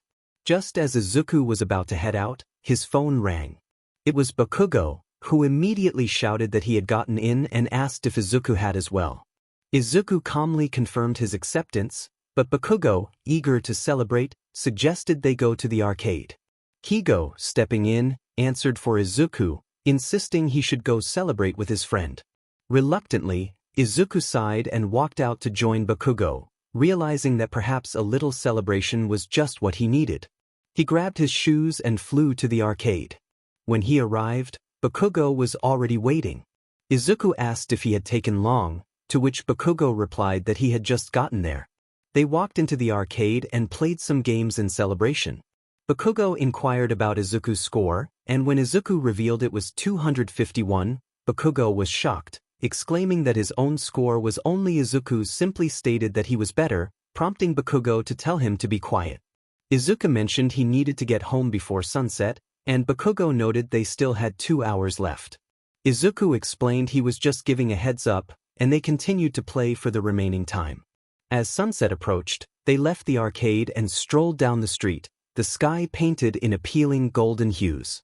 Bakugo decided to take a shortcut through an alleyway, and Izuku followed, recognizing the area from his childhood. He expressed concern about safety, but Bakugo jokingly remarked that any villain attacking them would be signing up for trouble. Suddenly, Bakugo found himself stuck in some odd green sludge, which cheered as it jumped onto him. Izuku's eyes widened slightly, and he let out an annoyed groan, realizing the situation. Bakugo screamed in frustration as he attempted to explode the sludge off him, and the commotion spilled into the main street, drawing a crowd. Izuku asked if Bakugo needed help, but Bakugo insisted he just wanted the sludge off him. The crowd gasped upon recognizing Izuku, and heroes began to gather, but they arrived too late. Izuku had already dealt with the situation, holding the sludge in a compressed ball. He commented that it hadn't taken as much effort as he expected, while Bakugo complained about not getting help sooner. As the crowd buzzed with excitement over Izuku's quick actions, heroes stepped in to assess the situation and apprehend the sludge villain. One hero asked Izuku to come with him for questioning, while another took Bakugo aside. Izuku complied, placing the sludge into a large metal jar before explaining that he intervened because his friend was in danger and the heroes were not responding quickly enough. The hero reassured him he wasn't in trouble but advised him to let professionals handle such situations in the future. Just as Izuku was about to leave, a reporter recognized him as Hawks' cousin and requested an interview, but Izuku declined and flew off to find 𝐒𝐿𝐬. He commented on the disgusting nature of the sludge, to which 𝐒𝐿𝐬 reacted with frustration, especially after Izuku mentioned it came from a sewer drain. 𝐒𝐿𝐬 shot an explosion near Izuku, who remarked that 𝐒𝐿𝐬's explosions needed to be heated up significantly to match his flames. Later, Izuku stood outside Class 1A's door, hearing the chatter of his classmates. He was a bit late, having overslept due to his nocturnal nature and not having prepared properly. As he entered the classroom, all eyes turned to him, noting his tardiness and casual attire. A man with unkempt black hair, their teacher 𝐒𝐮𝐬 𝐃𝐞𝐭𝐚𝐢𝐥𝐬, pointed out his late arrival and lack of uniform. Izuku explained that his uniform had burned due to his quirk, which caused 𝐼𝐼𝐻𝐬 to sigh and instruct him to take his seat.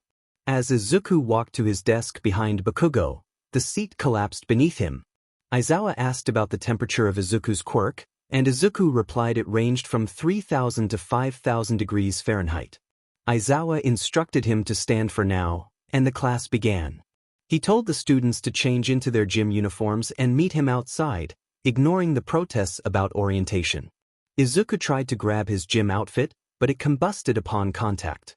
As he left the classroom, he felt 𝐼𝐻𝐬's inquisitive gaze and was told to stay after class for a discussion.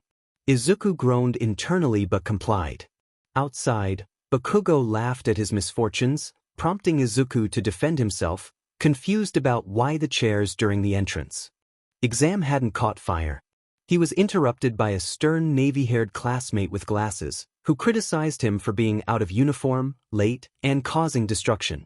The classmate emphasized the importance of representing the school well, especially since Izuku was related to Hawks. Izuku, feeling overwhelmed, used his telekinesis to push the classmate away, leaving others to wonder about his connection to Hawks. They definitely had competition. Izuku couldn't believe he was going to school with Hawks' cousin. The buzz around him was palpable, and it felt unfair that he was already ahead of the game. Just yesterday, he had been on the news for saving a kid from a sludge villain, building up quite a public reputation. Izuku's wings twitched in frustration as he overheard their conversations. He felt a surge of anger and muttered to himself that he wanted to burn the school down. Little flames flickered from his wings as they lifted into the air. 𝐼𝐻𝐬 entered the classroom, holding a baseball in his hand. He stood before the class and announced that they would be doing a strength assessment. This was to determine their placements among their classmates and to identify areas for improvement. He warned them that anyone deemed unworthy would be expelled, especially the student who came in last place. The class gasped collectively, whispers spreading through the room. 𝐼𝐻𝐬 pointed directly at Izuku, who was already the center of attention. He had scored the highest in the entrance exam with 251 points, a UA record. However, 𝐼𝐻𝐬 made it clear that this was not the focus. Because of his score, Izuku would go first in the assessment. He was instructed to throw the baseball as far as possible using his quirk. The class marveled at his score, struggling to comprehend how he had achieved it. Izuku sighed and asked if the baseball was heat-resistant. When 𝐼𝐻𝐬 replied no, he decided to use his telekinesis instead. Without any preparation, he threw the ball as far as he could. It soared beyond the Earth's atmosphere, leaving an infinite sign on 𝐼𝐻𝐬's machine instead of a number. 𝐼𝐻𝐬 inquired about Izuku's junior high score, which had been 300 meters without quirks. The class thought this was impressive, and Izuku returned to the crowd as 𝐼𝐻𝐬 continued with the tests. Izuku excelled in every assessment, though he noticed 𝐼𝐻𝐬's intense gaze on him.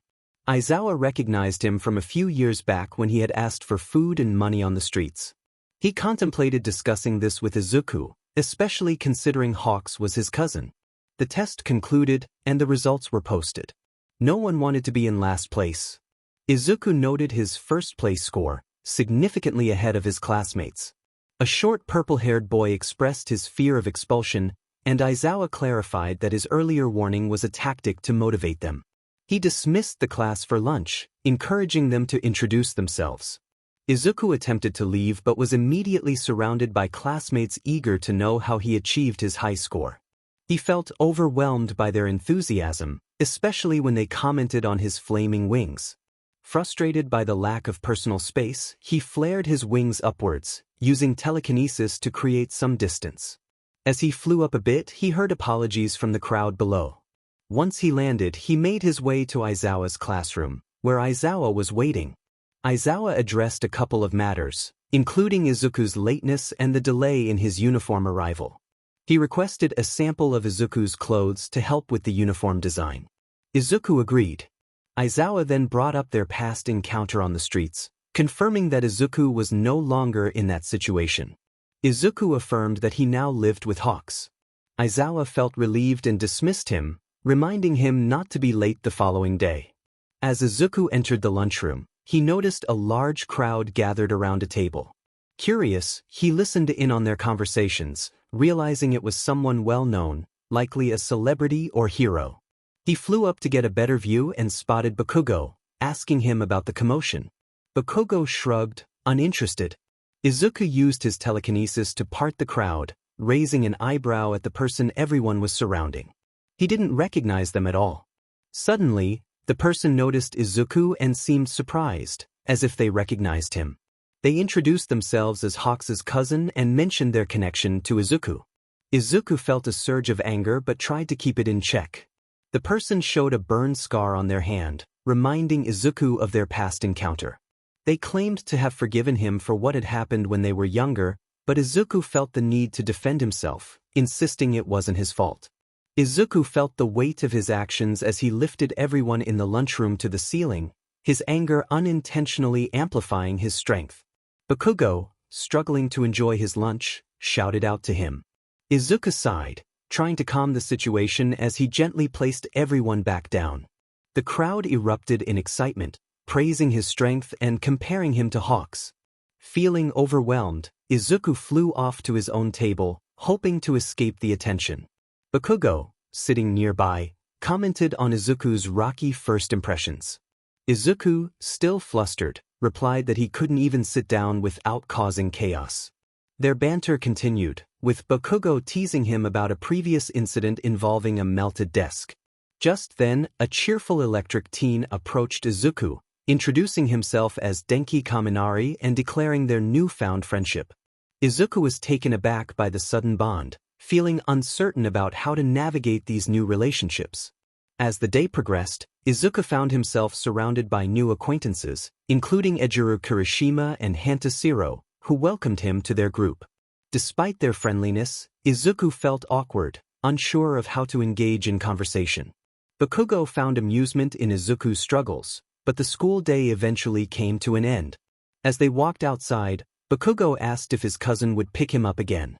Izuku explained that Hawks was busy with hero work, but he could probably track him down in Tokyo. 𝐒𝐮𝐲𝐻𝐬 was skeptical, but Izuku assured him he had a knack for it. Their conversation was interrupted when Izuku sensed someone watching them. Looking up, he spotted Hawks waving from above, and 𝐒𝐮𝐻𝐬 was astonished at how Izuku had noticed him. Hawks landed and greeted Izuku, asking about his first day. Izuku, feeling the pressure, mentioned that it hadn't gone well and expressed his longing to transfer. Hawks, noticing Izuku's discomfort, promised to help him. He quickly returned with a box, revealing a pair of custom-designed noise-canceling headphones for Izuku. Touched by the thoughtful gift, Izuku expressed his gratitude, albeit reluctantly, knowing how Hawks would react to any show of emotion. As they chatted, Izuku realized he had subconsciously lifted 5 apples into the air, a remnant of his old habits. Hawks reminded him that they were no longer in their previous situation, urging him to let go of those tendencies. With a newfound sense of purpose, Izuku headed back to school, wearing the headphones that helped muffle the overwhelming noise around him. Upon entering the classroom, he felt a bit more at ease, though he still lacked a uniform and a desk. The bell rang, and 𝐼𝐬𝐻𝐬 entered, announcing that he wouldn't be teaching that day. Curiosity buzzed through the class as they wondered who would take over. Suddenly All Might burst in, and the room erupted in cheers. Izuku's excitement quickly turned to frustration as he glared at the hero, feeling a surge of anger that he struggled to control. As All Might instructed the class to change into their hero outfits, Izuku prepared himself.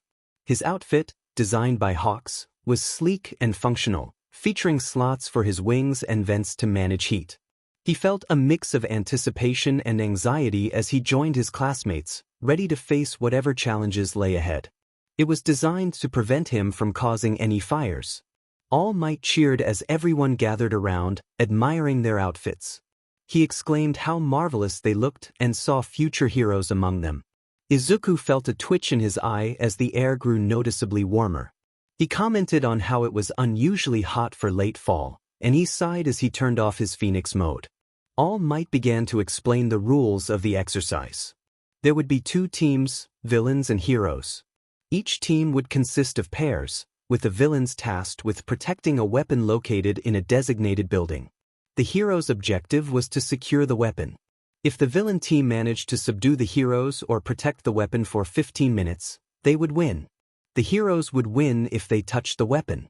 The class collectively nodded, understanding the instructions. All Might announced the teams. Team A consisted of Izuku Midoriya and 𝐒𝐮𝐬𝐬 𝐃𝐞𝐭𝐚𝐢𝐥𝐬, while Team B was made up of Katsuki Bakugo and Tenya Ida. Other teams included Momo Yaoyorozu and Kyoka-Jiru as heroes, and Denki Kaminari and Hantashiro as villains, among others. After announcing the teams, All Might instructed everyone to find their partners. Izuku wondered who 𝐿𝐼𝐼𝐼 was as he looked around. When she approached him hesitantly, he unintentionally glared down at her, making her feel nervous. She thought to herself how scary he seemed and recalled that he was the one who saved her during the entrance exam. She asked him about his quirk, and he explained that he had telekinesis, which allowed him to lift objects. However, he added that heavier objects were more challenging for him. 𝐿𝐼𝐼𝐼 explained her quirk, which allowed her to make anything she touched lose its gravity. Izuku questioned why she hadn't taken down the 0-pointer during the exam, and she admitted that she struggled with heavier objects. As they prepared for their round against Team D, Izuku suggested a plan, but 𝐿𝐼𝐼𝐼 insisted on contributing. They debated their roles, and Izuku reluctantly agreed to let her fight while he provided support. As the match began, Izuku quickly took down Kaminari and Shiro using his telekinesis, leaving 𝐿𝐼𝐼𝐼 to touch the weapon. She did so, and the announcement of "Heroes Win" echoed in the air, marking their victory in record time. Izuku removed the capture tape from their opponents and flew to the camera room, where the class awaited. Upon arriving, the class was silent, and Ishido spoke up, pointing out that Izuku had been unnecessarily harsh towards 𝐿𝐼𝐼𝐼. She expressed concern about his treatment of her, noting that it was clear he had hurt her feelings. Izuku shrugged off their comments, insisting he was just being honest. The atmosphere grew tense as All Might addressed the class, acknowledging Izuku's strategic planning but reminding him to be respectful towards his classmates. Izuku felt his anger rise as All Might's words struck a nerve. The room grew warmer, and he flared his wings in frustration. All Might, sensing the tension, requested that Izuku stay after class for a discussion. As Izuku left the room, Bakugo followed him, confused by his sudden outburst. Bakugo questioned what had upset him, to which Izuku replied that he was in a bad mood. Bakugo noted the intense heat in the room and warned Izuku that his actions could lead to serious consequences. Izuku explained that he needed to cool off and decided to take a quick flight around the building. As he flew away, he reflected on his feelings of frustration towards his classmates, feeling that they overcomplicated simple tasks. He resolved to calm down, knowing he needed to regain control of his emotions. He thought to himself that he would burn down the school if he didn't keep moving. As he completed his 100th lap around the school, he was so fast that no one could keep up with him. By the time class ended, he had run over 2,000 laps. All Might, seated in the camera room where the earlier quarrel had taken place, addressed him.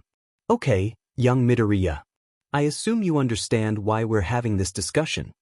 Midoriya nodded. Internally, he felt a surge of anger, contemplating the consequences of his actions. He struggled to maintain his composure as All Might continued, explaining that shooting feathers at him was unacceptable and came off as a threat. All Might expressed confusion over Midoriya's cold demeanor towards those who had done nothing to him. Midoriya felt a swell of frustration, believing that society's cruelty had shaped him. He thought about how his classmates had reacted to him, feeling misunderstood and unjustly judged. He reflected on a recent incident where he had been honest with his classmates, only to be met with anger. He had simply been trying to streamline their efforts, but they had taken offense. All Might acknowledged that Midoriya's bluntness could be perceived as rudeness and urged him to give his classmates time to adjust to him. Midoriya left the room, feeling a mix of anger and confusion over All Might's forgiving nature. As he walked down the hall, he encountered Monoma, who had been observing him with a smirk. Monoma communicated telepathically, asking why Midoriya had threatened All Might. Midoriya felt defensive, insisting it was none of Monoma's business. Ignoring Monoma's attempts to engage him, Midoriya headed to the lunchroom, where he noticed his classmates giving him disapproving looks. He approached Bakugo, who was seated with Kaminari and others. Bakugo suggested that Midoriya should try being a bit nicer, to which Midoriya replied that he had done nothing wrong. Bakugo defended Midoriya, stating that his personality was just that way. Midoriya sighed, urging his classmates to stop being overly sensitive. They discussed the difficulty of changing one's nature, with Midoriya reflecting on his own past sensitivity. As he ate lunch, he pondered how quickly news of the earlier incident had spread throughout the school. Later, when he returned home, Keigo asked how school had gone. Midoriya replied that nothing interesting had happened and mentioned that the headphones had helped him. Lying in bed, he felt a sense of boredom and contemplated his plans. He wanted to take down All Might and the Commission but was unsure where to start. He thought about how he could use his abilities to manipulate situations to his advantage. A grin spread across his face as a plan began to form in his mind, one that involved using his powers strategically to achieve his goals. With a 2-minute window and a 30-second cooldown, the charm allowed complete control over others, making them forget everything that happened while under its influence. Only Keigo was aware of the charm's existence, and he trusted that it would never be used for malicious purposes. The plan to eliminate All Might before the sports festival was taking shape in his mind. If executed perfectly, it could even lead to the cancellation of the event. Remaining undercover at UA would provide the perfect cover, and he needed someone to carry out the act. Within that 2-minute time frame, it had to appear accidental, perhaps through poison, when All Might was alone. The thought crossed his mind that the one to do it could be All Might himself. If he could manipulate the situation just right, it could look like a suicide, and no one would question it. After all, no one truly understood the struggles All Might faced outside of school. It was a flawless plan. He would use poison that was readily available. It wouldn't be painful, just effective. He drifted off to sleep, consumed by the thought, and when he awoke the next morning, he dressed and headed to school. He realized he couldn't act against All Might just yet. Using UA to his advantage required timing, and doing it too soon would raise suspicions. Questions would arise about why All Might would die just 3 days after being at UA, especially after the incident from the previous day. Even if it was labeled a suicide, he would be blamed due to his earlier threats. Though he wouldn't face serious consequences, it would complicate things. He decided to wait for a better opportunity, knowing that his current plan was shaky. Upon arriving at school, he noticed whispers following him through the halls. The students thought they were being discreet, but he could hear every word. They speculated about his threat to All Might, questioning how he remained in the hero course and expressing disbelief over the rumors. He entered the classroom, casting a cold glare at his classmates. He noticed he still didn't have a desk and was about to head to his usual spot when Aizawa entered, visibly frustrated. Aizawa called for him to step into the hallway, and he reluctantly complied. Aizawa confronted him about the rumors regarding his threat to All Might, which he dismissed as an exaggeration. He explained that a feather had accidentally flown out during a moment of anger, and it hadn't even hit All Might. Aizawa reminded him that threatening staff could lead to expulsion, but after speaking with All Might, he had been forgiven. However, there would still be consequences: 2 weeks of detention. Aizawa warned him that if the feather had struck All Might at full speed, it could have been dangerous, and he could have faced serious repercussions. Life and death situations didn't allow for second chances. As Aizawa sighed and instructed him to return to class, Izuku thought to himself that staying at UA no longer seemed advantageous. He noticed Aizawa's disdain for heroes, which sparked an idea. Perhaps he could enlist Aizawa's help in taking them down, but he needed to approach him carefully, away from prying ears. Later, Izuku sat alone in the detention room, feeling frustrated. He overheard teachers discussing the incident with all might, realizing the rumor had spread far beyond the school. Suddenly, someone entered the room, confronting him about his feelings toward heroes. Izuku was taken aback, having never been confronted like this before. The person, Monoma, expressed that he shared Izuku's disdain for heroes. Izuku was skeptical, knowing Monoma's position in the commission, but curiosity got the better of him, and he activated his charm to compel the truth. Monoma admitted to hating heroes, which left Izuku stunned. Could there really be someone else at UA who felt the same way? Monoma suggested they discuss this further after detention, but Izuku was hesitant about trusting him. Monoma proposed meeting at his house, explaining that they couldn't go out in public without drawing attention. Izuku considered the idea and decided to call Hawks for permission. After a brief conversation, Hawks agreed to let him go, as long as he returned home by a reasonable hour. With that settled, Izuku turned back to Monoma, who was eager to know when detention would end. Izuku replied that it had just begun, and Monoma expressed impatience, suggesting he could skip it. There was no teacher present, and the option to fly out the window was tempting. Izuku had considered it before Monoma entered the room. Monoma mentioned he would wait outside the gates, cautioning that his guards would be on alert. Izuku opened the window as Monoma stepped out, soaring high into the sky. Izuku reflected on Monoma's unexpected alignment with him. Monoma's disdain for heroes made Izuku's plans easier, as he was already working within the commission. This could be an opportunity to dismantle it from the inside. Yet, Izuku pondered Monoma's hatred for heroes. Did it stem from a similar place as his own? Was he willing to go to extreme lengths? If necessary, Izuku would eliminate Monoma once he had served his purpose, but he doubted it would come to that. Someone intent on eradicating all heroes likely had little regard for society. As he spotted Monoma by the gates, Izuku descended cautiously, keeping an eye on the guards. Monoma informed him that his limo would arrive soon and that Izuku would be riding in it.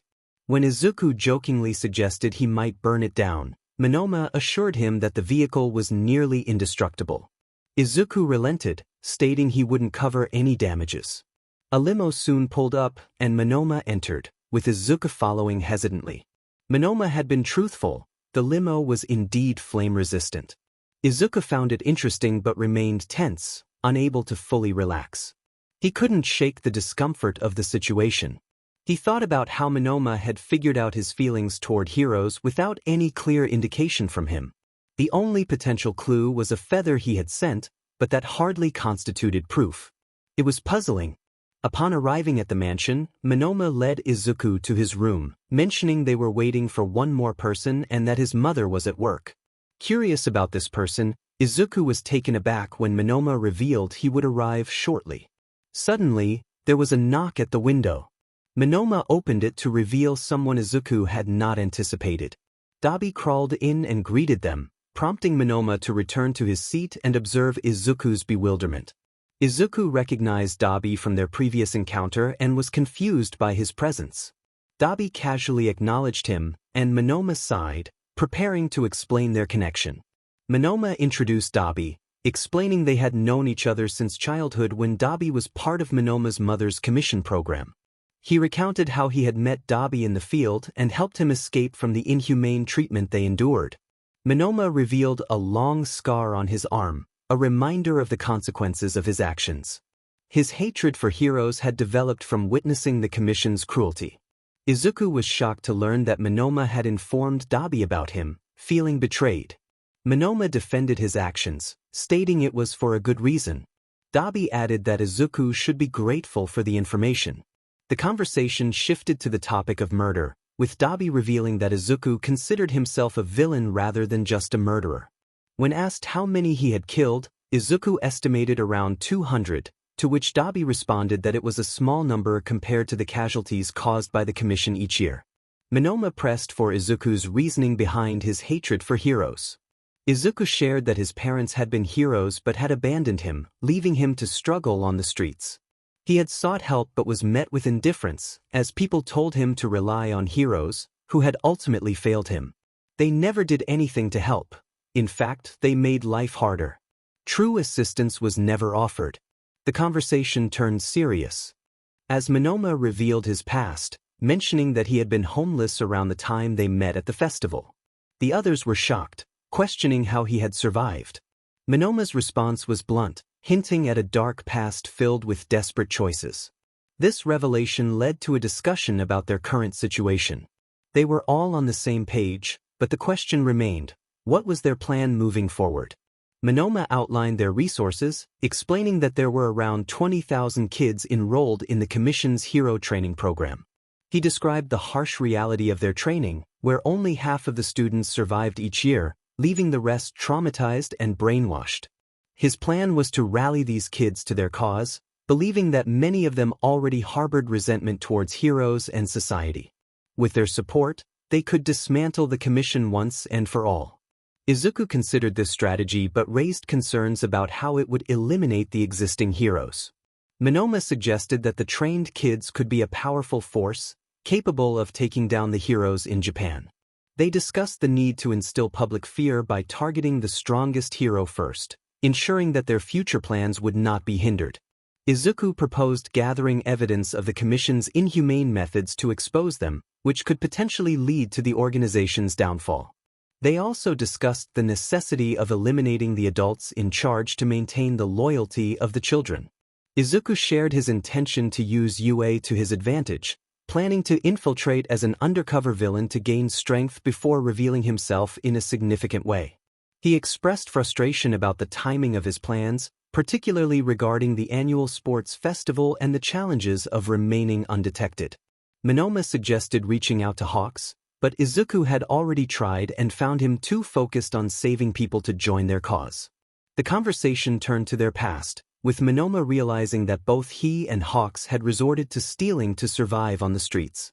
This led to a deeper discussion about the nature of heroes and their willingness to let others do the dirty work while maintaining their public image. As they solidified their plan, targeting the strongest hero first and then dismantling the Commission, they both felt a sense of determination. The meeting concluded, and Izuku watched as 𝐼𝐸 crawled back out the window. He moved to a separate balcony, feeling a sense of camaraderie with Monoma, knowing they were aligned in their goals. As he took to the sky, the wind tousled his green hair. He sensed Hawks nearby but felt secure in his position. Lost in thought, he subconsciously took items he spotted below, not realizing until he encountered an unexpected surprise: a Siamese cat with striking sapphire eyes. Confused, he examined the collar that read, Sapphire/Fluffy Dimensions Traveler. He pondered how he had ended up with a cat among the items he had taken. Despite his initial surprise, he decided to keep the cat, feeling a connection to her as he recognized her own struggles.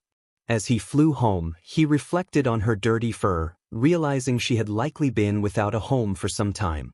"You remind me of myself," he mused, acknowledging their shared experiences of hardship. "You're homeless, aren't you?" he asked the cat, feeling a sense of kinship with her. He wasn't really expecting a response. However, he was dumbstruck when the cat nodded its head. The cat acknowledged that it had no home. Izuku jumped back in surprise, realizing that the cat could talk. The cat clarified that only he could understand it. This revelation left Izuku bewildered, as he had never anticipated conversing with a cat. He began to wonder if he could communicate with other animals as well, reflecting on how he had never been able to hear birds chirping, despite trying hard. He shook his head, trying to process the situation. He mentioned to the cat that he didn't like being alone and that he would get it some supplies, warning it not to be surprised if another man entered the house. The cat, named Sapphire, expressed its intention to hide. Izuku left the house to buy cat supplies, pondering that whatever abilities he had would remain a secret, serving as his trump cards. So far, he had two: Phoenix's charm and this newfound ability to talk to animals. His quirk, animal communication, allowed him to converse with animals fluently, and they were more likely to listen to him. However, he felt a sense of awkwardness accompanying this power. After purchasing supplies, he returned home and set up a designated space for Sapphire. He called out to the cat, announcing that its things were ready, before heading to his room to change and sleep, utterly exhausted. The next morning, he flew to school, eager to test his abilities. As he passed by birds, he realized he could understand their chatter. They spoke about the early bird getting the worm, and he noted that one of his classmates had a quirk related to animals, wondering if it was similar to his.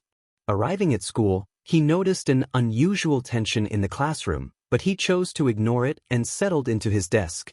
When 𝐒𝐬𝐬𝐬 entered, he announced that there would be no lesson that day, and the class needed to select a class president. The students erupted in excitement, each eager to take on the role. Midoriya, feeling tired, didn't care much about the election. 𝐒𝐬𝐬𝐬 suggested a voting system, and after a brief discussion, Yaoyorozu was elected class president due to her kindness and trustworthiness, while Izuku received no votes. 𝐒𝐬𝐬𝐬 declared that they would have study hall instead of a lesson, and soon fell asleep. Bakugo turned to Midoriya, who was staring at the wall with evident fatigue. Bakugo teased him about his intense glare at the wall, to which Izuku replied that he was simply tired.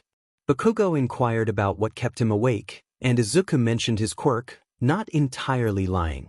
The truth was that he had been restless, eager to distinguish between humans and animals based on their voices. Bakugo remarked that Izuku's quirk seemed fun but limited, while Izuku countered that comparing quirks was pointless, as it depended on individual aspirations. Bakugo questioned why Izuku had to get philosophical about it, and Izuku, feeling annoyed by the noise in the classroom, put on his noise-canceling headphones and closed his eyes to catch up on sleep. No one noticed when Izuku fell asleep until embers of flames began to dance around the room like flower petals in the wind.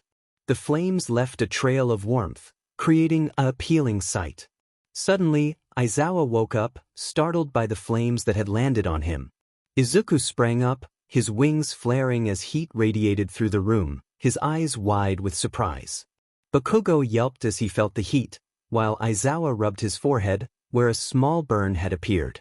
𝐒𝐬𝐬𝐬𝐬 questioned Izuku about the incident, and Izuku, still groggy, explained that he had been asleep.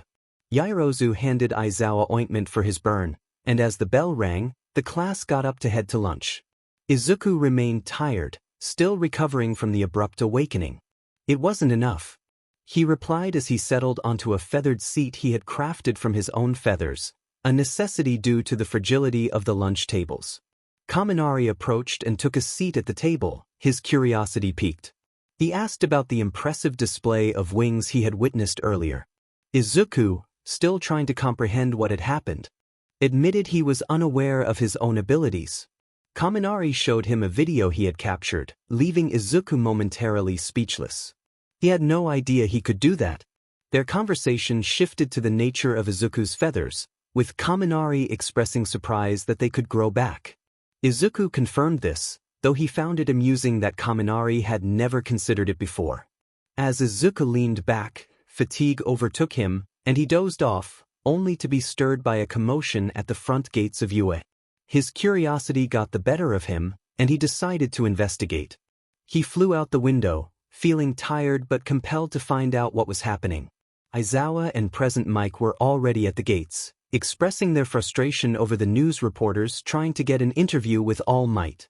Izuku landed behind them, startled them with his sudden appearance, and was immediately bombarded with requests for an interview. He glared at the reporters, feeling overwhelmed by their enthusiasm. Present Mike laughed at the situation, but Izuku was not amused. He urged the reporters to leave, flaring his wings in frustration, causing them to back away in surprise. 𝐒𝐬𝐬𝐬𝐬 instructed Izuku to return to lunch, but Izuku insisted that the reporters were causing too much disruption. He expressed his annoyance at their presence and the noise they were making.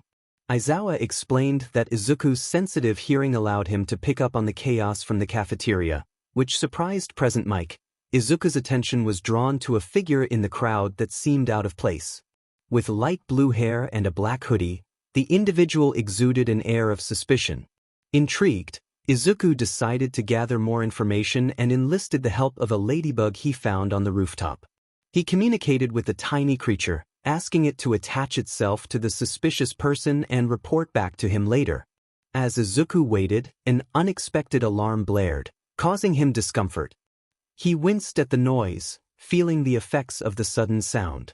Despite the pain, he flew outside to investigate, noticing the chaos among the reporters and a missing door. Anger surged within him as he confronted the crowd, warning them to leave before he took action. The heat radiating from his wings intensified, causing the reporters to sweat and scramble away. Izawa and Present Mic watched in awe as Izuku handled the situation. He used his telekinesis to clear the area and began repairing the damaged door. Present Mic expressed his admiration, while Izawa checked on Izuku, noticing the signs of distress from the alarm. Izuku vented his frustration about the alarm and the lack of warning he received.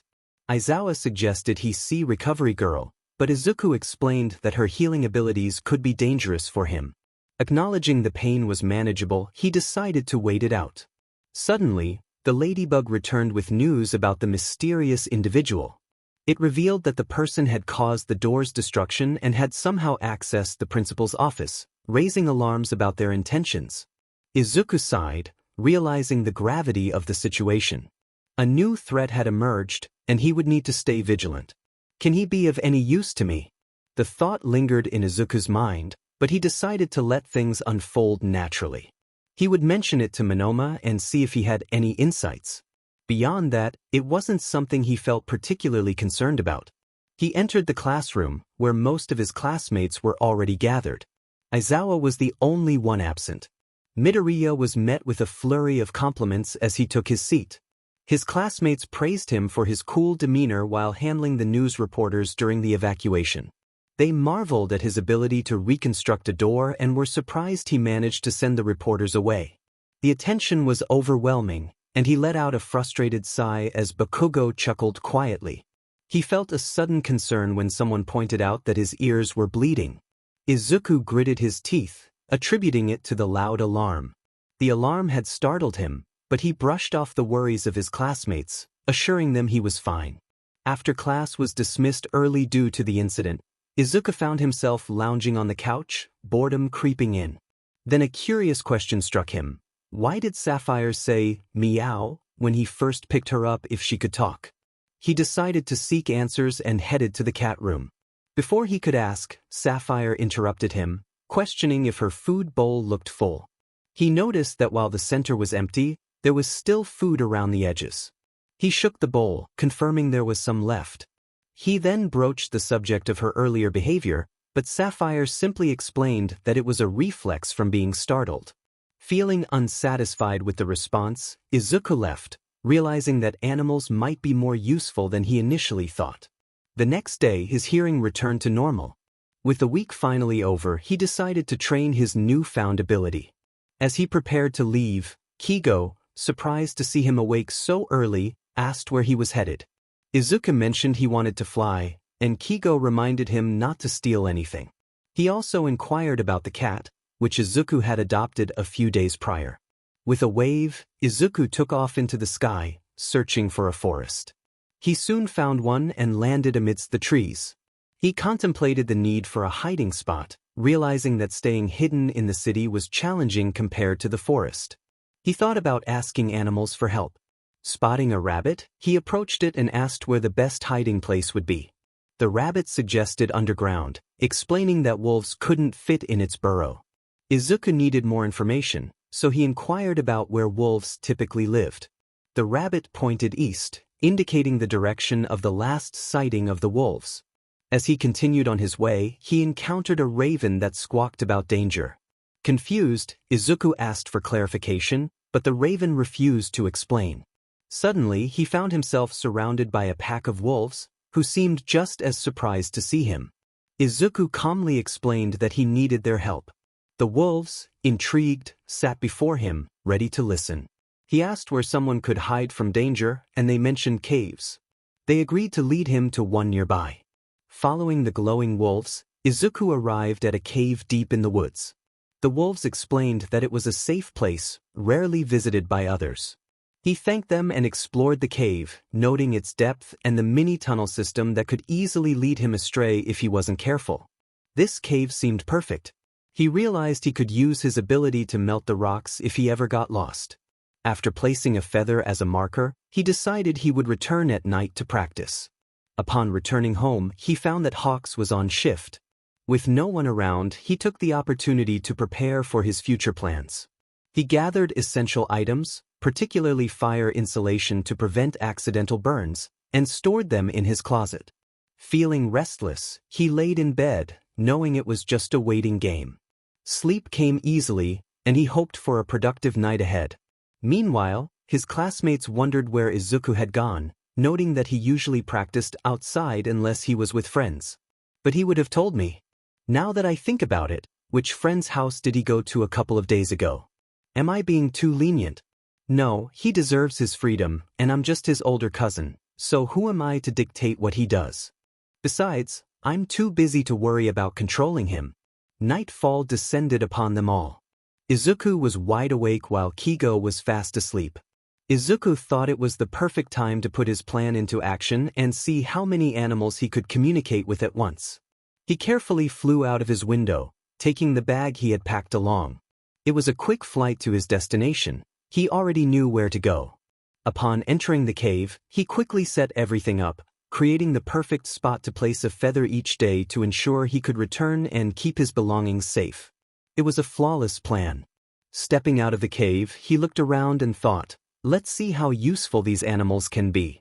He scanned the forest and spotted a deer. He called out to it, and the deer froze, confused. Izuku explained that he had a job for it, to stay hidden from any other humans that entered the forest and to inform him if it saw any. The deer, glowing a dark blue, agreed to the task. Next, Izuku needed a messenger. After searching the trees, he found a raven. He assigned the raven the job of gathering information from every glowing animal in the forest and delivering it to him. The raven, eager for a shiny reward, accepted the task. Izuku also instructed it to watch for any humans that entered the area. Izuku spent the rest of the day assigning over 100 animals various tasks, ensuring that the larger animals would guard the cave. He had to choose species that would get along to avoid conflict. Eventually, he sat in the grass, feeling more tired than usual. As he began to nod off, he fell asleep against a tree, the gentle wind fluffing his green hair. He was about to drift deeper into sleep when the raven squawked, waking him up. Startled, Izuku realized he had dozed off. The raven reminded him that falling asleep in the forest could be dangerous. Izuku looked around, acknowledging the truth in its words. The raven informed him that there was someone else in the forest. Intrigued, Izuku asked for details about this person. The raven described a figure with black feathers on their head and purple skin. Izuku was puzzled but decided to follow the raven to investigate. They soon encountered 𝐿𝐼𝐵, who was bored and exploring the secluded forest. 𝐿𝐼𝐵 was startled when he turned around and accidentally unleashed a burst of flames. Izuku groaned as the fire dissipated, and they exchanged words about their unexpected meeting. 𝐿𝐼𝐵 revealed he lived in a cabin nearby, which he had stolen rather than built. As they walked to the cabin, Izuku marveled at 𝐿𝐼𝐵's nonchalant attitude towards the forest. 𝐿𝐼𝐵 mentioned he had encountered wolves and had to climb a tree to escape, to which Izuku replied that no animal could touch him without facing dire consequences. The raven, still eager for its shiny reward, interrupted their conversation. 𝐿𝐼𝐵 was amused by the raven's presence, noting that birds were usually asleep at that hour. Izuku explained that nocturnal birds existed, and they continued their banter. 𝐿𝐼𝐵 warned Izuku about the state of his cabin, suggesting it was a mess and not worth entering. Izuku decided to leave but promised to return later. The raven followed him, insisting on receiving its shiny reward. Izuku flew up into the sky, and the raven perched in his hair, claiming it as a nest. Spotting a coin on the ground, he used his telekinesis to retrieve it and offered it to the raven. The raven was satisfied but insisted on seeing where Izuku lived. Izuku agreed, warning the raven to hold on as he prepared to fly fast. He soared through the sky, creating a gust of wind below. He quickly reached his home, opened his window, and flew inside. After instructing the raven to return to the forest and gather information, he closed the window and decided to get some rest for the night. As Monday rolled around, Izuku found himself bored in class while Aizawa droned on about math. He couldn't help but think about the information he had gathered and the adventures that awaited him. Izuku Midoriya sat in his math class, feeling a mix of boredom and fatigue. He had wished he had interrogated the mysterious figure he encountered earlier. It would have made the day more interesting. Instead, he found himself struggling to stay awake, even after sleeping for over 18 hours. As he fought off drowsiness, he felt an unusual heat building in his mouth and throat. Just as he opened his mouth to yawn, a small burst of flames escaped, catching the attention of his classmates and teacher. Aizawa, the teacher, looked at him with a mix of confusion and concern. He asked about the flames, and Izuku quickly brushed it off, claiming it was just a random occurrence. Inside, he was relieved that he managed to keep the situation under control. He pondered the implications of his new quirk, fire breath, and how it might explain his recent exhaustion. Suddenly, a loud squawking interrupted his thoughts. A raven was pecking at the window, and Aizawa, intrigued, approached to shoo it away. Instead, he accidentally let it in, and it landed on Izuku's desk, staring at him intently. The class watched in surprise as the raven demanded something shiny. Aizawa, confused, asked Izuku if the bird was his pet, to which Izuku replied that he had no idea what was happening. The raven continued to squawk about a strange figure in the forest, and Izuku, feeling the pressure of the situation, quickly grabbed a shiny cap from Bakugo's pencil and offered it to the bird. The raven accepted the offering and flew out the window, leaving the class in awe. Aizawa sighed and returned to the lesson, noting that he would need to establish rules if the raven returned. As Izuku settled back into his seat, he felt another yawn coming on, accompanied by the familiar heat. He covered his mouth with his hands, trying to suppress the flames that threatened to escape. Aizawa noticed and allowed him to go to the bathroom. Once inside, Izuku began to cough, and with each cough, small bursts of flames escaped, filling the air with smoke. He realized he needed to control this new ability before it caused any trouble. Just then, Minoma entered the bathroom, curious about the commotion. Izuku, still coughing, tried to brush off the situation as allergies. Minoma, skeptical, continued to question him, but Izuku was too focused on managing the fire to engage fully. After several intense moments, he finally gained control and returned to class, feeling utterly exhausted. As he walked back to his seat, he could feel the weight of his classmates' stares. Aizawa, noticing his prolonged absence, asked what had taken him so long. Izuku, too tired to elaborate, suggested that Aizawa should not ask. He rested his head on his desk, feeling the sleepiness wash over him once more. Class ended, but Izuku remained asleep, oblivious to the world around him. Aizawa, concerned, attempted to wake him gently, but to no avail. Just then, Bakugo entered the classroom, frustrated by the wait. He decided to take matters into his own hands, preparing to wake Izuku with a loud explosion. However, when the smoke cleared, Izuku still hadn't stirred, leaving Aizawa and Bakugo puzzled and worried about what might be happening. "Wake up, this isn't funny." An explosion had occurred, but even then, Midoriya wouldn't wake up. Bakugo looked around in concerned confusion, wondering what they should do. Aizawa, pulling out his phone, stated that they needed to call an ambulance and Midoriya's cousin. Bakugo stared anxiously at Midoriya. It was the first time something like this had ever happened. The ambulance arrived quickly, and professional paramedics rushed in, prepared to take Midoriya to the hospital. Aizawa informed them that they would need heat protection, and fortunately, they had the necessary technology.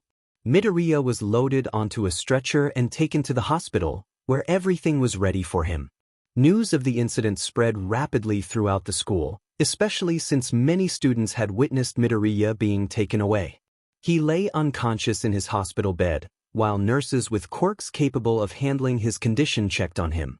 One nurse asked Aizawa if Midoriya had displayed any abnormal behavior before passing out. Aizawa recalled that Midoriya had been in the bathroom for over 10 minutes. The nurse pressed for more details, and Aizawa mentioned that a burst of flames had escaped from Midoriya just before he collapsed.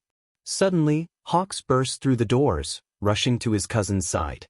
The nurse asked him if he had noticed any unusual behaviors at home. Hawks replied that Midoriya had been sleeping a lot more than usual, sometimes for over 18 hours. The nurse inquired if this tiredness had been frequent in the past few weeks, to which 𝐻𝐬𝐬𝐬 confirmed it had. He noted that Midoriya usually didn't sleep early, but recently, he would be sound asleep by the time 𝐻𝐬𝐬𝐬 returned from his shift. The nurse then asked about any changes in Midoriya's eating habits. 𝐻𝐬𝐬𝐬 realized that Midoriya had been eating more lately, something he hadn't paid much attention to until now. The nurse asked if 𝐻𝐬𝐬𝐬 had experienced anything similar during his adolescence. He recalled a phase where he felt constantly hungry but noted that it had ended with him growing taller. Another nurse announced that Midoriya's vitals were fine and everything looked good. The first nurse, relieved, explained that Midoriya was simply growing. She elaborated that growth patterns had changed dramatically in their society due to quirks. Based on what they had discussed, it seemed this was a family trait, and there was no need for concern. Midoriya was just in a deep sleep. When asked when he would wake up, the nurse replied that it was uncertain, but they would monitor him closely and inform them as soon as he regained consciousness. She added that if their hunch was correct, his clothes would likely not fit him anymore when he woke up. Left alone with Aizawa, 𝐻𝐬𝐬𝐬 chuckled, remarking that it had been a while since they had seen each other under such circumstances. He teased Aizawa about his hero work, calling him a problem child. Aizawa acknowledged that 𝐻𝐬𝐬𝐬 wouldn't let go of that nickname, especially considering the reckless things he had done. They shared a moment of camaraderie, with 𝐻𝐬𝐬𝐬 noting that Midoriya took after Aizawa, which Aizawa insisted was not a compliment. Meanwhile, Izuku lay in deep sleep, unaware of the world around him. It would be some time before he awoke again. As the days passed, students at UA began to wonder about Midoriya's absence. Some speculated he might be skipping class, while others recalled seeing the paramedics. The news that they had needed to call an ambulance so early in the school year shocked them. Midnight, their teacher eventually calmed the class, assuring them that Aizawa had informed her that Midoriya's condition was not serious. When asked what was wrong, she explained that Midoriya was simply going through a growth phase. The students were relieved, and Midnight allowed them to do as they pleased as long as they remained quiet. A week later, 𝐻𝐬𝐬𝐬 visited Midoriya every day, bringing him things he knew his cousin would appreciate, including plenty of food. It was noon when Izuku finally twitched in his sleep, the sounds around him becoming clearer. He felt overwhelmed by the tightness of his clothes and the bright lights. As he opened his eyes, he gasped for breath, struggling to adjust to the intense sensations. Confused and panicked, he wondered why he was in a hospital and why everything felt so overwhelming. When he attempted to stand, his legs gave way, and he fell to the ground, causing the floor bag to tumble with him. He looked at his wings, which seemed larger than usual, and felt a surge of panic. Just then, a nurse rushed in, startled by the commotion. She asked if he was okay and why he was on the floor. Izuku, still disoriented, demanded to know why he was in a hospital, why his clothes were so tight, and if they could open some windows to let in fresh air, as the smell of sanitizer was too strong. Some flames puffed out with each cough. The nurse shushed him gently as she carefully removed the four connected to him and opened the window. She explained that he had endured a sudden growth spurt, which caused him to fall asleep. It had only been a week, so he was doing just fine. His clothes no longer fit due to his physical growth, and he might notice changes in his quirk as time passed. He looked down at his body, noticing that his long sleeves no longer reached his wrists. They were ripped, and his breaths were halfway up his shins, while the back of his shirt was almost entirely torn due to his wings. He remarked that his mouth felt strange, and the nurse reassured him that everything would feel odd for a while.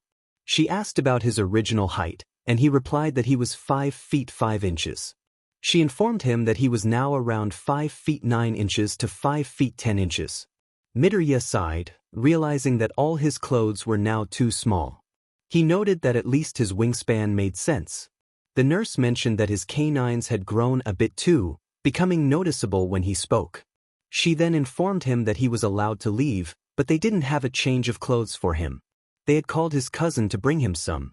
He groaned at the thought of being seen in ill-fitting clothes.